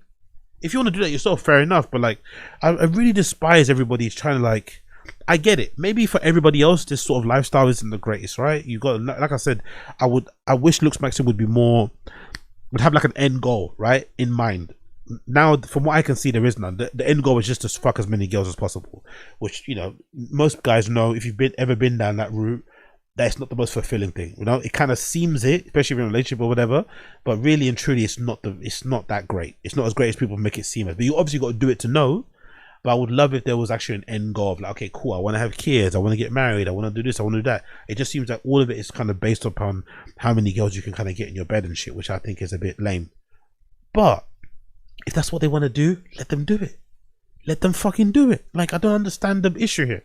I don't get the issue here. It's just unnecessary pearl clutching. Like, it's the kind of thing our parents would have done. That's the thing. Like, we're all turning into our parents. It's the kind of thing our parents would have done. Like, slightly alternative lifestyle, slightly different view of the world, a little bit counterculture, and also then was like, shut up. Prost wrote a book about really good looking guy that was just about, it was kind of like your streams, in the sense where the book is just his day-to-day life, Jackson translates. Okay, yeah, absolutely, sounds good. Clavicular responds, then turns his phone and says to the chat, this is like Looks Max, this is like a book smacking jester. Reducing somebody to a book. By the way, I think jester is one of the most insulting and one of the most funniest phrase I've ever heard, because jester essentially is what it seems like. It kind of plays upon that meme that everyone shares where the jester is like kind of performing in front of the queen, right? I think it's from a game or something, and essentially what it is, which is really funny in the Looks Maxim world, from what I can understand, especially when it comes to girls, they say guys who are like charismatic, charming, or who have like, you know, funny personalities and stuff, gets good sense of humor, is the kind of guy that can kind of laugh his way into a girl's pants. They say that's jester, which is really funny and ironic because most Looks Maxing guys have shit game. Like, I watch a lot of Clavicular streams. I watch that Andronic guy. There's another dude as well on Kick that does Looks Maxing, and there's also goes out and they have terrible game. All they do is just stand and look at girl. Like, they basically say, look at my face. Like, essentially, they don't have any game. Like, they say the most off kilter shit. You know what I mean? They don't make the interactions fun for the girl, let's say, right? It's more so about them. They don't try and make them have fun too. They want to just make sure that they get their rocks off. So I do find it funny how they call the guy who has bars, who's able to be charming, who's able to listen, who's able to be, you know, I mean, nice to girls, they call that jester, and like they look down on it. But if you know, mog, I guess, and frame max, so you just can just stand there, that you're somehow of a higher level. You know what I mean? Like that game is more accepting. It's like come on, man. Really? Okay. Anyway, it's cold and dark in Washington Square Park. Clavicular stumbles over an older fellow earnestly offering philosophical advice. Someone who identifies as a witch, both of whom he ridicules. Within minutes, the park dissolves into a war zone. The cluster of 20 white boys from NYU swarming him for a photo on one side, along with random jostling to get on the stream and heckle him with "ha ha, you're being framed" mo jokes. On the other side of the fountain, a group of artsy looking people who aren't white tell him to kill himself and fuck off. I love that, by the way. Like I said, I love it because he has put some content out there that's a bit, you know. So I do love it. In real life, he does get those responses. It's good. We need that. A lot of people, you know, suck dick when they see people in real life celebrities. So I like that. In his mission to transcend jesterhood, Clavicular has made himself into an ultimate fool, a toy for the world to play with. But the last laugh always gets to the jester, even if he's laughing to himself or the algorithmic insane asylum, the runway debut, the after parties, the fight, the scorn, the selfies. He seemed very pleased with how his trip went. The clip firestorm is generated. The way Clavicular Celebrity works, everything helps his unkillable viral machine. Everything helps his unkillable viral machine. The only way for him to lose it is if he loses the world's attention. This GQ piece just another notch on the bedpost. Yeah. Again, this person was being a little bit cunty in the fucking article. I'm not gonna lie. This person was being a little bit of a cunt in the article, but I think there's great pictures. Ultimately, a good profile too, because I think sometimes when someone doesn't like you and they write an article, they usually try and like dissect you more, try and describe why they really don't like you in big words, and you know, and try and frame it a certain way. So it does do a good job of like, you know, kind of like profiling him and digging a bit deeper, or scratching a bit beneath the surface. But ultimately, good piece. Another piece out there in terms of promo. I enjoyed that. I enjoyed that for what it was worth. Big up GQ and big up Clavicular. I'll put the link, obviously, if you want to read it and see it for yourself. There'll be a link in the stream chat for those of you that care, and there'll be a link in the description too for those of you that do care for that sort of thing. You can enjoy. You can freaking bloody enjoy. Cool. Let's move on. Let's do another one quickly here. Where is it? I want to see something else I wanted to talk to you about. I can't find it here. Where is it? Is it that one? Yeah, that's the one. Cool. So big up this guy. We're going to move on to some other stuff. So this is courtesy of the Overtime account on Twitter. Overtime, all one word on Twitter. Imagine casually meeting Bronny in an airport elevator. Dope interaction. Again, press X to doubt for dope interaction. But this is Bronny James wearing, I think that's a Louis Vuitton, that's a Virgil Louis Vuitton designed gold, the iridescent fucking backpack. I'm pretty sure that's Virgil Abloh era of Louis Vuitton. So he's there at the airport with, I don't know if that's his lady or if that's a assistant, but they're on their way somewhere. Let me press it full screen. You can listen to what they're saying. This is a random guy that kind of bumps into Bronny James at the airport, right? Well, you had it, killer. Cabo. Yeah. Out the country. Yeah. Boy. Man, your dad been my favorite player my whole life, man. What's up? Two. I've been keeping up with you your whole life. Yes, sir. I appreciate it. Since you was a shorty, man. Good to see you doing. You wanna know what's crazy? I spent the summer at USC your freshman year. Yeah? You ain't even noticed I was in the gym all the time. Oh, You yeah? ain't even peep me, buddy. Y'all be safe, man. Yep. Well, you had it, killer. So, as you can tell from that interaction, that was incredibly cringe and incredibly embarrassing for various reasons, right? The guy kind of like overly glazing Bronny James, telling him your dad's my favorite player. I don't know, it's just like, ugh, too much, right? Even the way you're heading, you know, it's like, I don't know, it's a little bit intrusive, a little bit unnecessary. Like, wait, what do you mean where am I going, right? I'm a big believer, if you see somebody prominent outside a celebrity, let them know that you're a big fan and then keep it pushing. Or if you want a picture, get a picture. They're like trying to talk to them like they're your friend, that you know them, or trying to, you know, it just comes across a bit weird. It's a bit too needy. And again, maybe that's my English sensibilities, right? My British English sensibilities, where we're just generally not like beg friends like that. We're not like we don't have the ability that Americans people do, where they're a little bit more outgoing in terms of like talking to celebrities, and they, do you know what I mean, like, or network. I don't know, just Americans just seem to have an ability to like do it. I remember when I went to New York, that's one of the things I really was impressed by when I went to New York. I felt like everybody I met in New York had like a 15-minute elevator pitch, or 15-second elevator pitch about themselves. You meet them and they'll immediately will tell you what projects they're working on, what they're getting up to. Do you know what I mean? They can immediately give you a quick little synopsis of what they're about. And obviously, if you're somebody that can help them, or you could work together, boom, you got a connection. Whereas with us, we're a little bit more, do you know what I mean, low key, don't like to self-promote too much, don't like to talk too much about what we do. I mean, everyone's a bit too, you know what I mean? It's like, there's a famous clip of some Love Island guy meeting a fan. He's in a car, and the guy goes to him, yeah, like, I'm a big fan, innit, but like, not like I'm not really. I don't know. It's just some weird backhanded compliment. It was like a quintessentially British interaction. Like, he saw somebody that he kind of liked on TV, who he kind of wanted to say hi to, and I guess he felt I don't know, emasculate. I don't know what he were, but he kind of like gave him props, but also kind of insulted him. It was a weird thing. But this interaction reminded me of a really cringy interaction that I had that still gives me shudders till this day. And I just hope that the person sees this one day and accepts my sincere apologies. One random day, right? One random day. I don't remember when it was, what year it was, but it was a random day. I think it might have been on the like Bakerloo line or something random. Like I don't usually take the Bakerloo line. I was on the Bakerloo line and I jumped on the train. I sat down and the person across from me was this guy, Alex Lanipekun. Alex Lanipekun, right? And this, I don't personally, Alex Lanipekun. And Alex Lanipekun played like a very small role, not a big, not crazy role, but a small role in a series I really like called Spooks. He's a prominent actor in the UK. And I just sat down on the train and looked up and saw him across and I think at that time I was on a mad Spooks like run. I was just watching Spooks all the time. I love a good espionage TV thriller anyway, you know what I mean? So I was super balls deep in Spooks. So I saw this guy sitting across from me in the train, and the way I started yapping and glazing was so crazy. And if I'm not mistaken,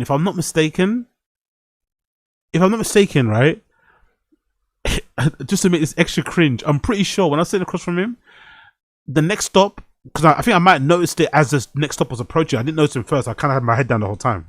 But then as the stop was approaching, I looked up and saw him. And then I guess somebody next to him jumped up. I was like, oh my God, it's you. So I speak and then I sat next to him. Which was extra bad. He must have been thinking, oh my God, leave me alone. So I saw him, notices him. He probably was like, oh my God, here's a fan. I started glazing and started saying how much I love the show. And I started going really into the detail. And again, I think at that time, Spooks was just on, but he must have filmed that. I don't know how. He probably filmed that a year ago, maybe 2 years ago. And I was talking to him as if like he had filmed it then. I don't know what I was saying. I forgot how long it was, but I was being annoying. And if I remember correctly, he got off obviously before I got off. And I think in other times, if I wasn't as, I think what do you call it? If I wasn't so, is it awestruck, starstruck? If I wasn't as starstruck, I think in other moments, what I would have done was still said, hey, prop, because I'm a big believer in like, if you see someone that you like, you should always say hi and obviously let them know you found their work. But I would have probably jumped off for the next stop or would have moved down the carriage, you know, just to kind of make the person feel comfortable. You know what I mean? I wouldn't just stood there awkwardly looking at them or scanning pictures. I think in another scenario, that's what I would have done. I would have just seen him sitting there across the fucking way. I would have said something. I would have said, hi, fan. And I would have, oh, he goes, really? He goes like that. Okay, I didn't know that. Big up him. He goes like that lady from Game of Thrones, the lady that plays assistant, and she goes out with the fucking Unsullied. Right, he goes like that lady. Natalie Emmanuel posts a cozy picture displayed with Alex Lanipekun in Wimbledon. Okay, congratulations to them. Cute couple. But yeah, in other scenario, I would have definitely just said, hey, big fan of Spooks. You fucking killed it in that episode or in that season. And I would have made my excuses and jumped off the next stop, even if it wasn't my next stop, just to kind of, you know what I mean, lay the thing there. Because I think that's what that guy with Bronny James should have done. He should have said, hey, big fan of your dad, love you in the basketball, keep pushing, and just you should let them go into the lift by themselves. He should have followed them in the lift. That following them in the lift, even if he's going in the right direction, was just, that was a bit too much. You know what I mean? Coming up behind them and following them in the lift like that, that was a little bit too much, you know? Celebrity interaction. But yeah, big up Alex Lanipekun. Big ups Alex Lanipekun. That was one of my not my most shiniest day. I'm not gonna lie, that wasn't my most shiniest day. I look back on that and I really do cringe. Really do cringe. But big up him anyway for being somewhat nice about it. Big up him anyway for being somewhat nice about it. Big up him anyway for being somewhat nice about it. Moving on, let's also talk about Aimé Dore. Big up Aimé Dore. Aimé Dore posted their spring summer 2026 lookbook, and it is absolutely fantastic. There are some really funny bits in it. There's a guy holding a fucking vinyl turntable, which is kind of hilarious, but also kind of works in a weird way. It's fucking ridiculous, but it also kind of works just in a lookbook way, getting a vibe across, a feeling across, an aesthetic across. I really do like it. But in general, Aimé Dore, AOD, say what you like about the prices. People have a lot to say. I do. The prices are fucking crazy for what they do, but you can't deny the styling, the quality of what they do is high. Maybe sometimes as well, the customers don't really help, right?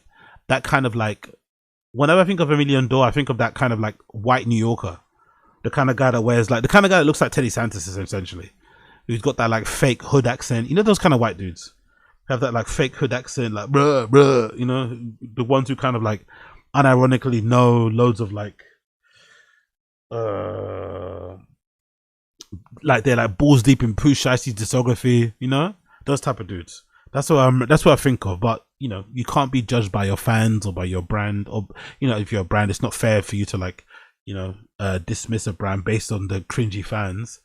But essentially, they do great work. The styling is always on point.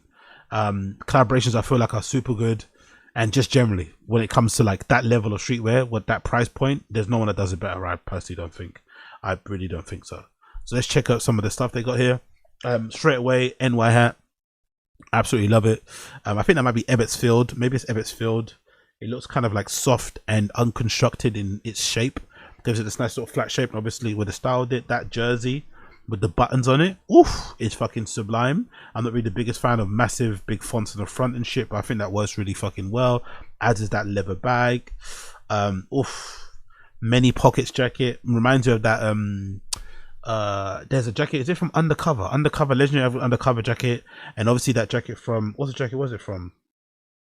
The famous jacket that fucking Robin Williams wore. What brand is that?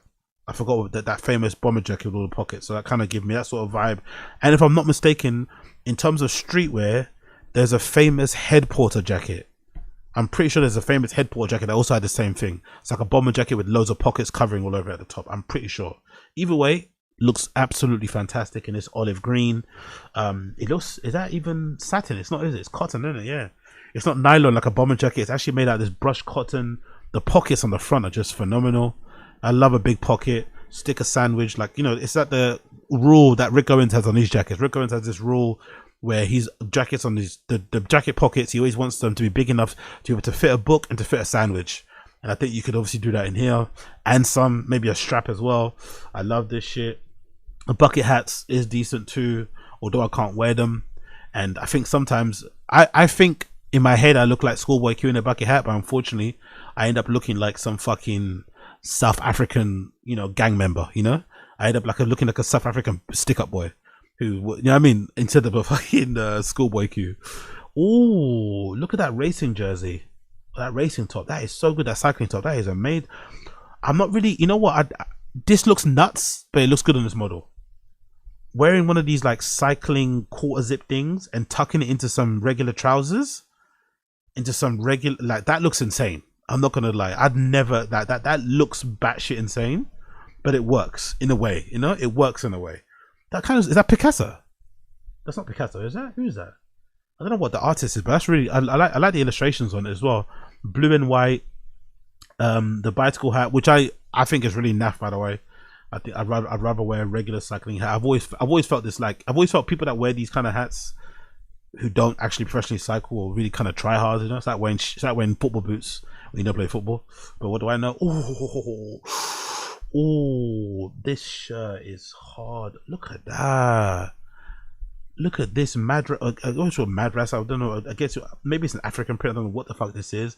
But whatever this pattern print is, the short sleeve shirt styled on top of a quarter zip like rain jacket somewhat thing is so good.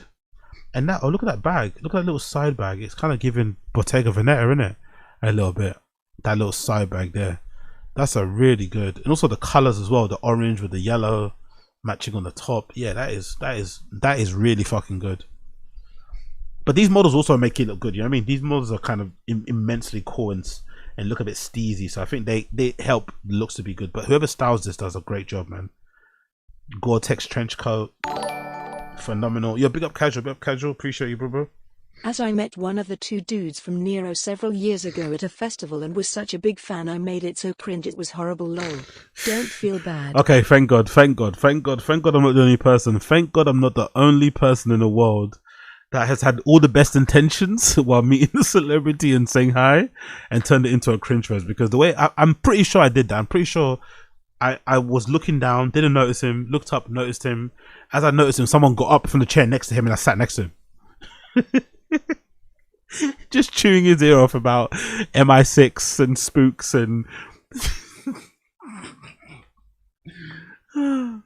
looking at me like, nigga, I filmed that 7 years ago.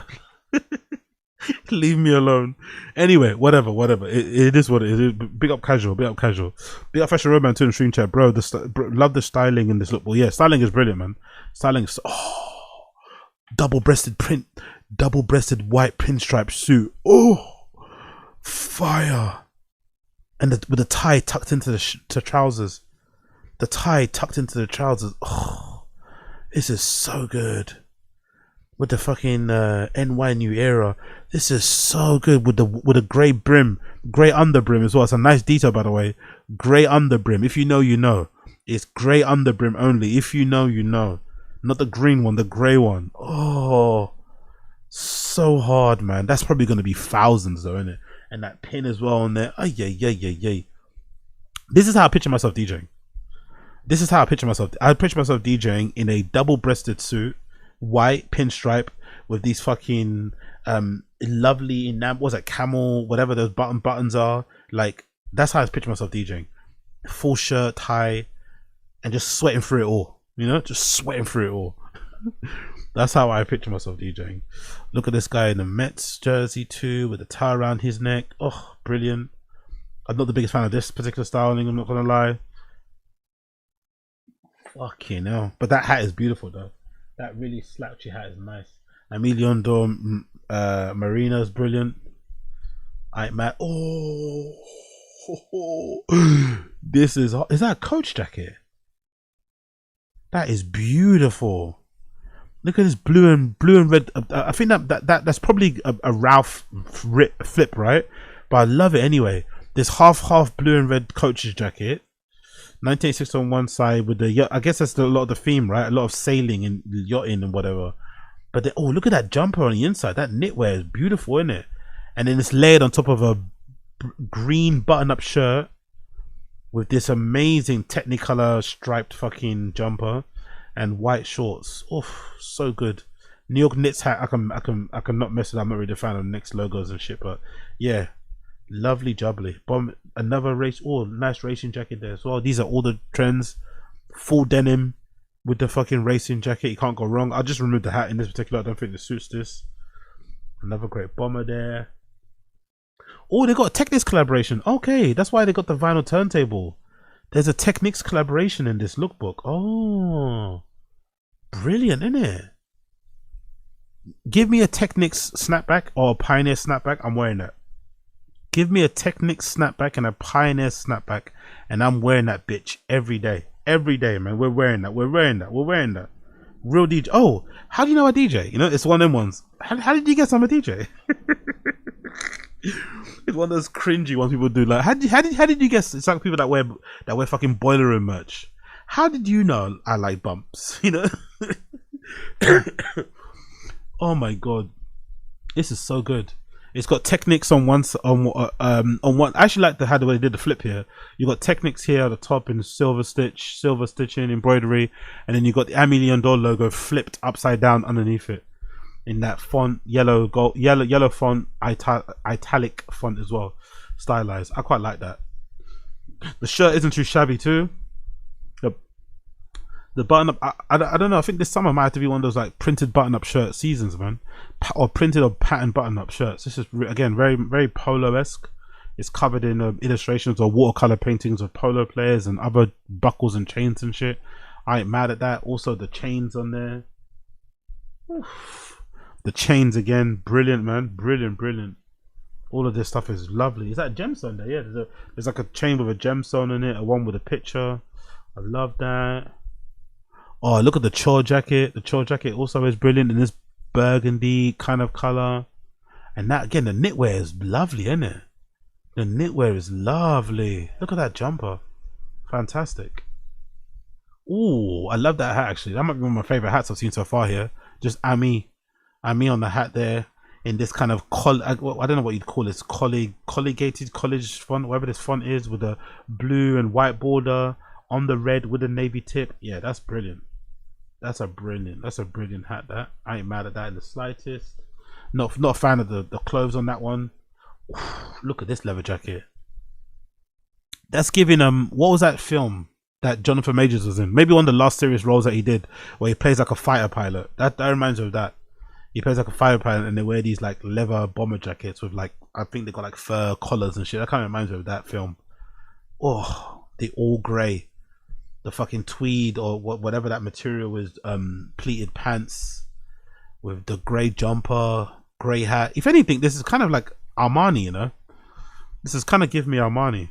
Some ways, if you squint, you know, it's a bit of a reach, but it's kind of giving me Armani, this particular look here. I'm not mad at that. Oh, look at this. Is this like a mountain jacket? Look at that. What's that jacket on the outside? It's reversible too, it looks like, isn't it? It's got madras or some print on the front side. There's one with what is it, dolphins? It's swordfish. That's a really good logo too on the right hand side. I'm not mad at. The quarter zip fleece, I'm not mad at either.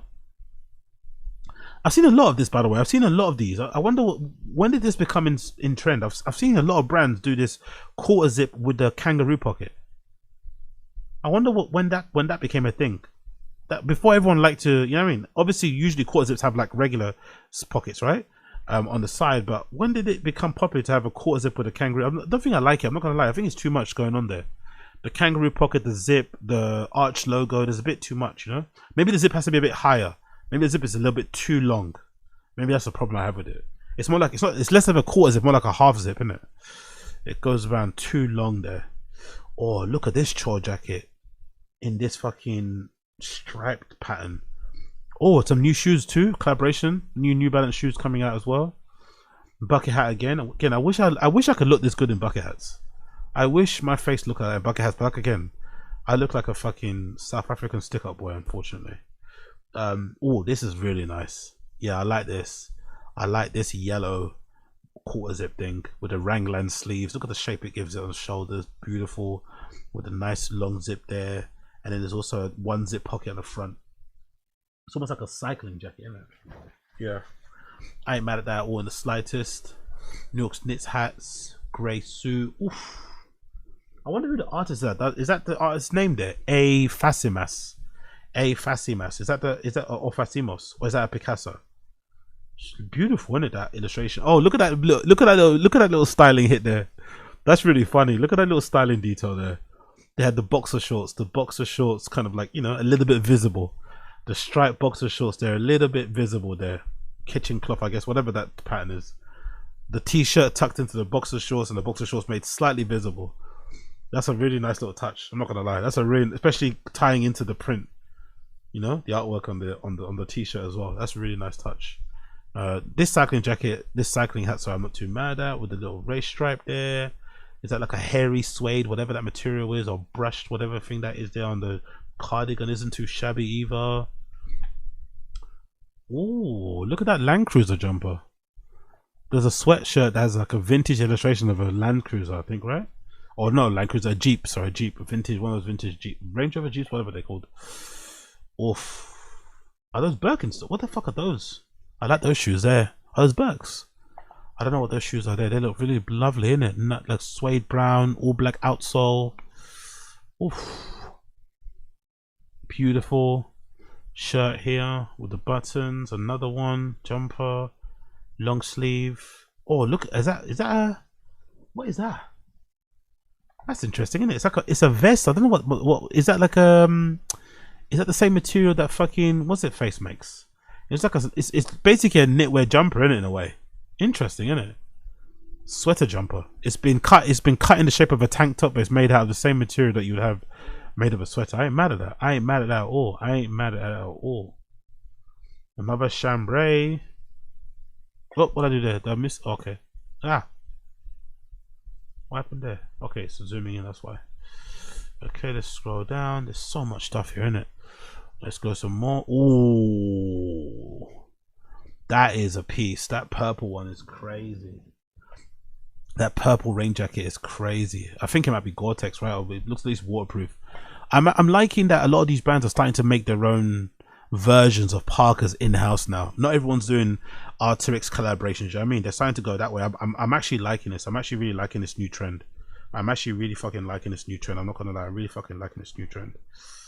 Oh, look at that baseball shirt. I'm not bad at that at all. With the baseball gloves, quarter zip as well, isn't too shabby. Cause it fleece, look, whatever that thing is there. Shirt again, I ain't mad at. Loads of good stuff here, man. Oh, look at this suit. Oh, that blazer is gorgeous, isn't it? That blazer is gorgeous with the fucking piping around the lapels. Oof. Yeah, this is the type of stuff that I'd like to wear to DJ. Just remove the hat, because obviously I got the hair and I can't wear those hats. This behind a booth is crazy, isn't it? With that sort of like, that's a shirt that you'd wear if you got like a tuxedo, I'm assuming, right? If you're wearing a tux.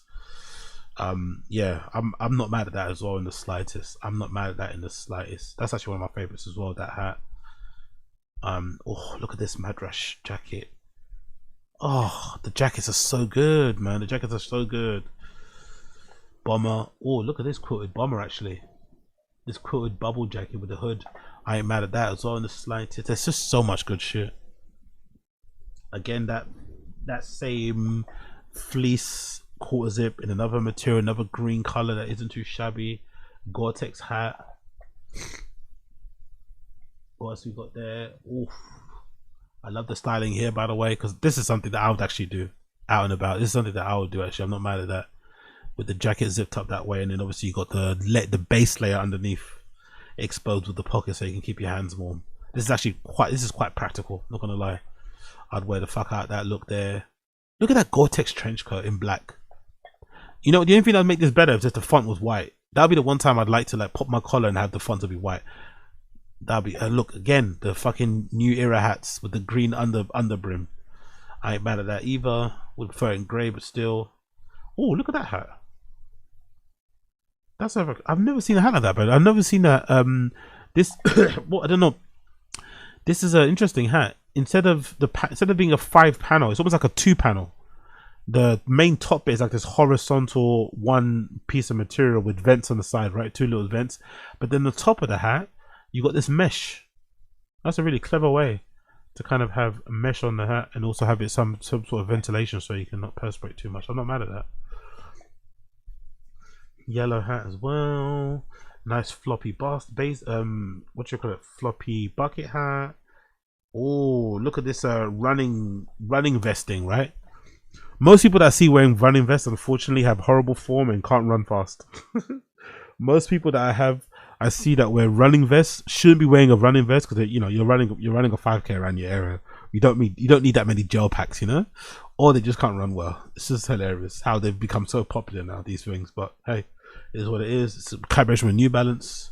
I ain't mad at that.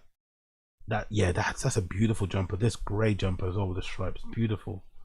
I'd wear the fuck out of that. That's a lot of good shit here. So much good shit here. Bomber jacket again. Oh, look at that denim jacket. I ain't mad at that either. I think, is that a 101? Is that the shape 101? But it's 2 big chest pockets and no side pockets. I think that might be a 101. Not too sure.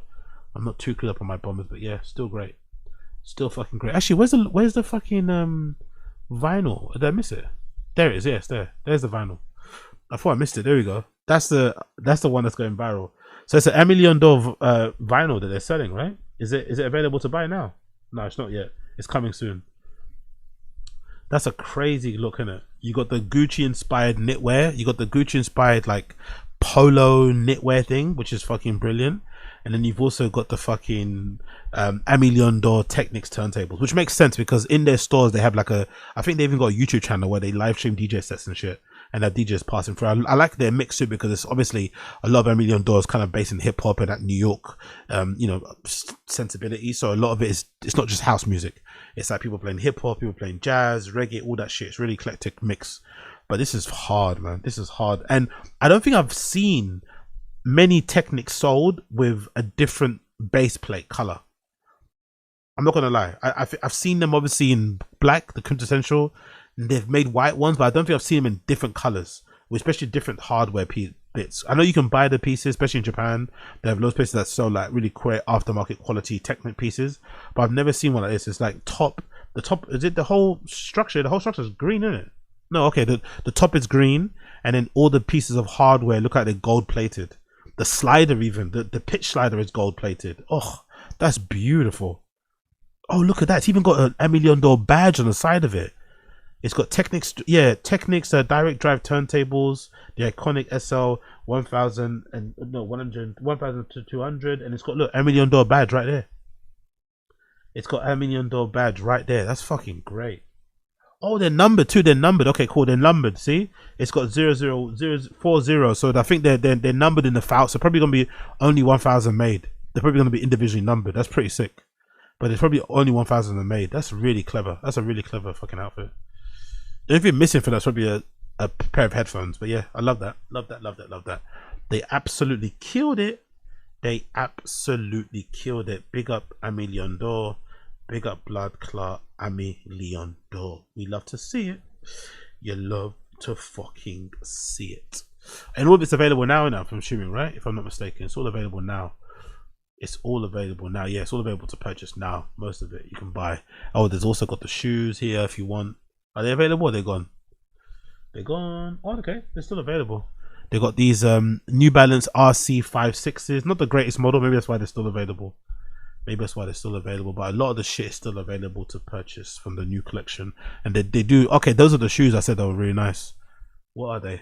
Okay, it's just their in-house boot. It's called a Papia boat shoe. 445. Some of the new how about the new eras? LA's. What's the jacket I like? Okay, well, good shit here. I ain't mad at it. The jacket I liked in purple, how much is that? In purple and black, how much is that?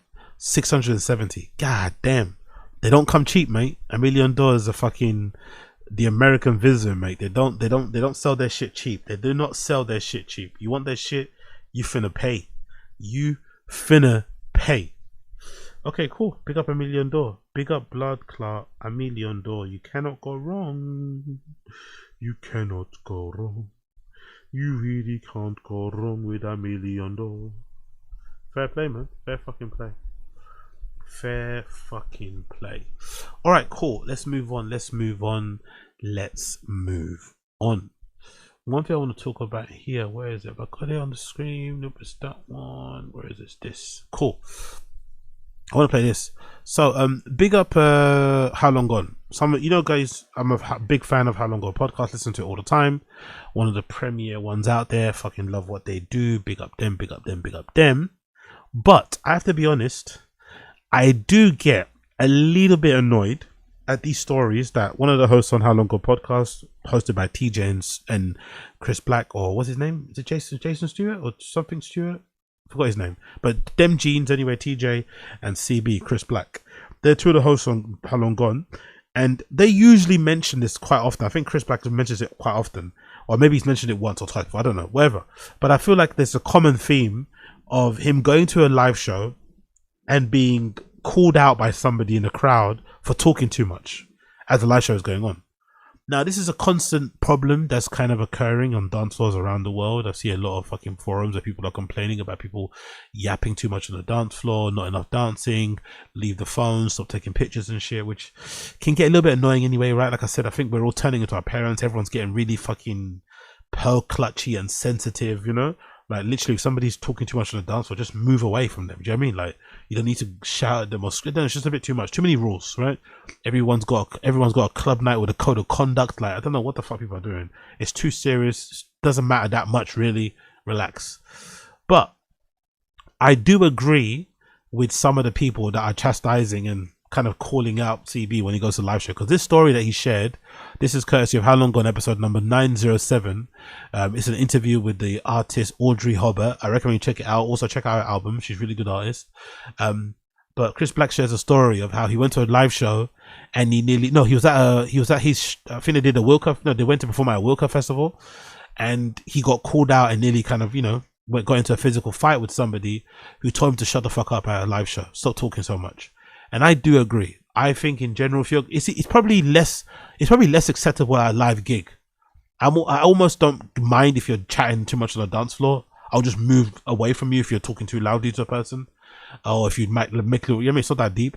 But if you're like a live gig or there's a band playing and you're talking that much on the dance floor, like, you deserve to get punched in the face. You know what I mean? Like, enough. Like, you can just go to a smoking area. You can go and talk at the bar. You can go talk next to the merch table. You can just go talk towards the back. Like, it's not that deep. Or to the side of or to like on the walls, But people that stand in like prominent areas where people that listen to music want to be, which is the front of the railings or in that front area, shut the fuck up and listen to the show. You know what I mean? It's not that deep. Or sing along. You know what I mean? They'll be having full-blown conversation. So this is Chris Black basically saying that he needed to go into a fight. Now, I don't always believe the way he tells his story. I think he's an unreliable narrator sometimes. But I do find it funny. Wait, that made me think. I wanted to ask you guys, have you guys ever been like confronted in real life in a way that's like scary? Yeah, it happened. I never told this story on the, Jason, I realized I never told the Wilco story on the podcast. You did not. Wilco? Well, not by Wilco, our king. No, Okay. those are my kings.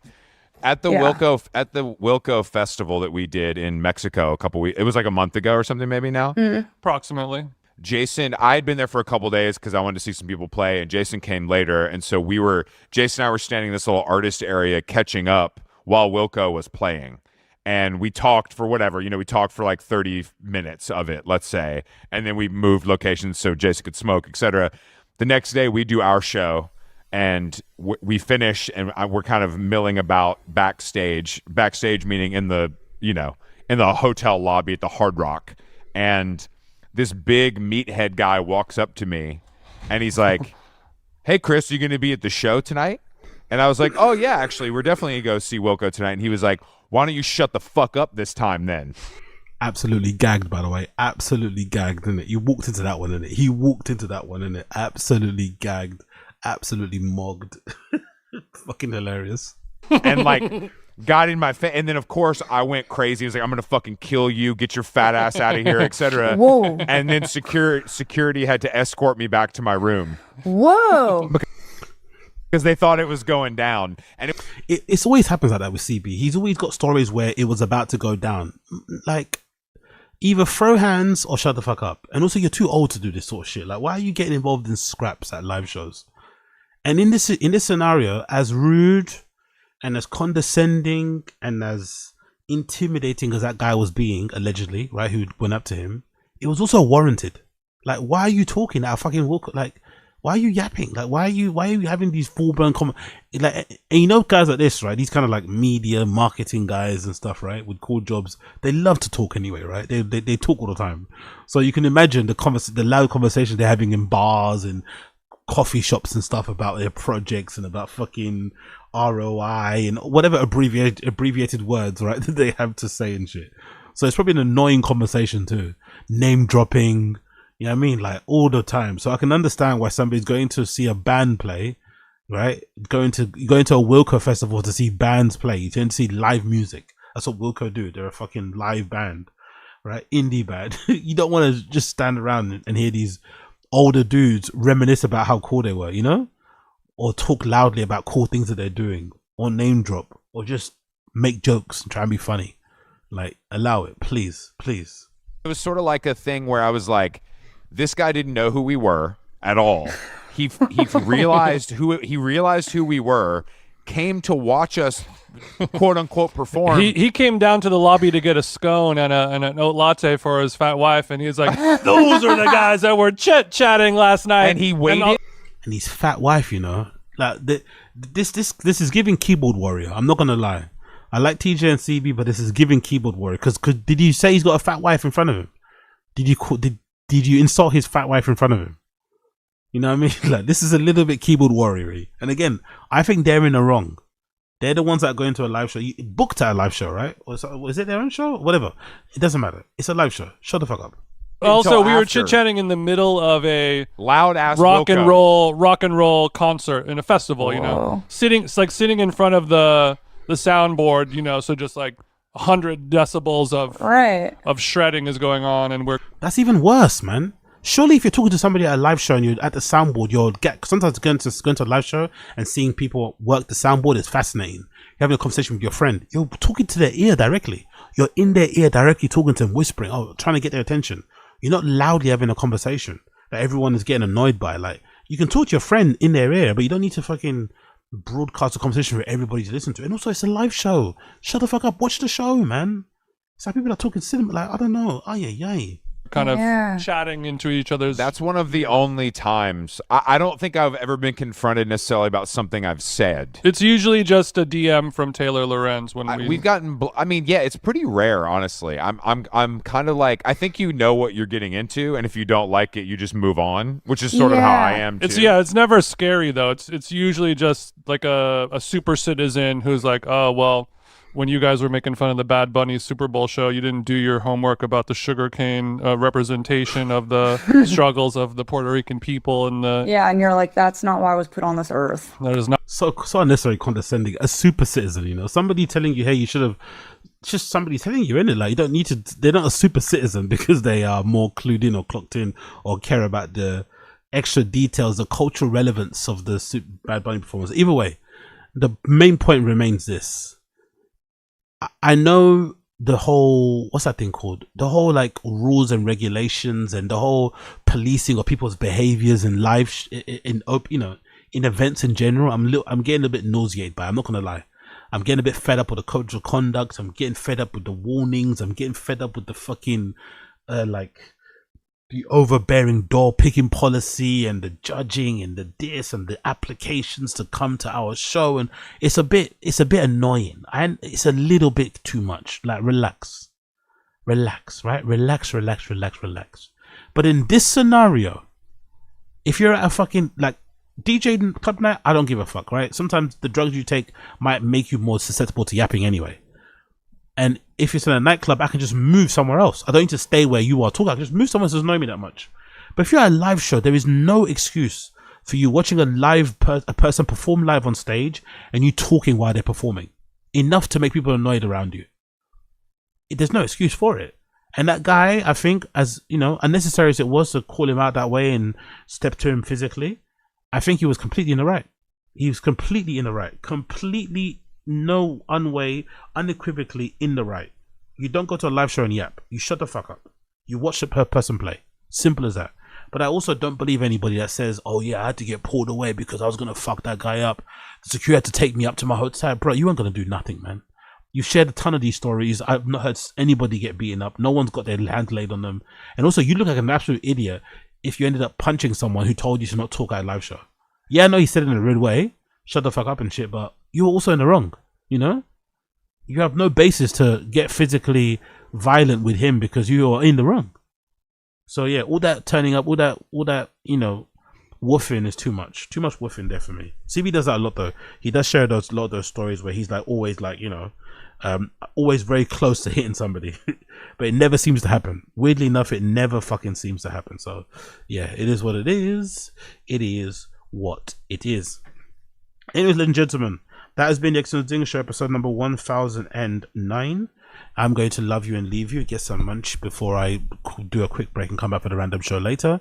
Thanks so much for tuning in. Been a pleasure to have your company as per usual. First time tuning into a show, you know what to do. Smash the like, hit subscribe. All that good shit will be greatly appreciated. Smash the like, hit subscribe. All that great shit will be greatly appreciated. If you are listening to this via the live platforms, there will be a song of the day here playing. There will be a song of the day here playing, and that will be courtesy of the Hellp. Big up the Hellp. The Hellp's new album, New Americana Wave, the Hellp's new album, not Americana Wave. The Hellp's new album called Riviera has just dropped. The Hellp's new album called Riviera has just dropped, and I'm gonna play one of my favorite tracks on there. I'm gonna play Doppler. I'm not gonna play New American Wave. Let me change it. I'm gonna play Doppler. That's one of my favorite tracks. Now let me go to the Hellp. Doppler. It's meant to be a live show. Actually, there's meant to be a live show. They did the Boiler Room that's out as well, but it's not. I'm not sure I've seen it yet. But I'm gonna play the Hellp courtesy, the Hellp band, the duo band. Let's just call them. It's gonna be my song of the day called Doppler. The Hellp Doppler will be my song of the day, and I'll play it only for the Kick fans. And obviously, if you're watching on Twitch and watching on Twitter, sorry, you'll hear this. But if you're watching on YouTube, we'll just fade to black, and they'll switch over to random show. I'll be there later for it. But big up the Hellp. That'll be my song of the day. Everyone else, I appreciate you. It's been a pleasure to have your company, and I'll see the rest of you guys later for random show. But for now, peace.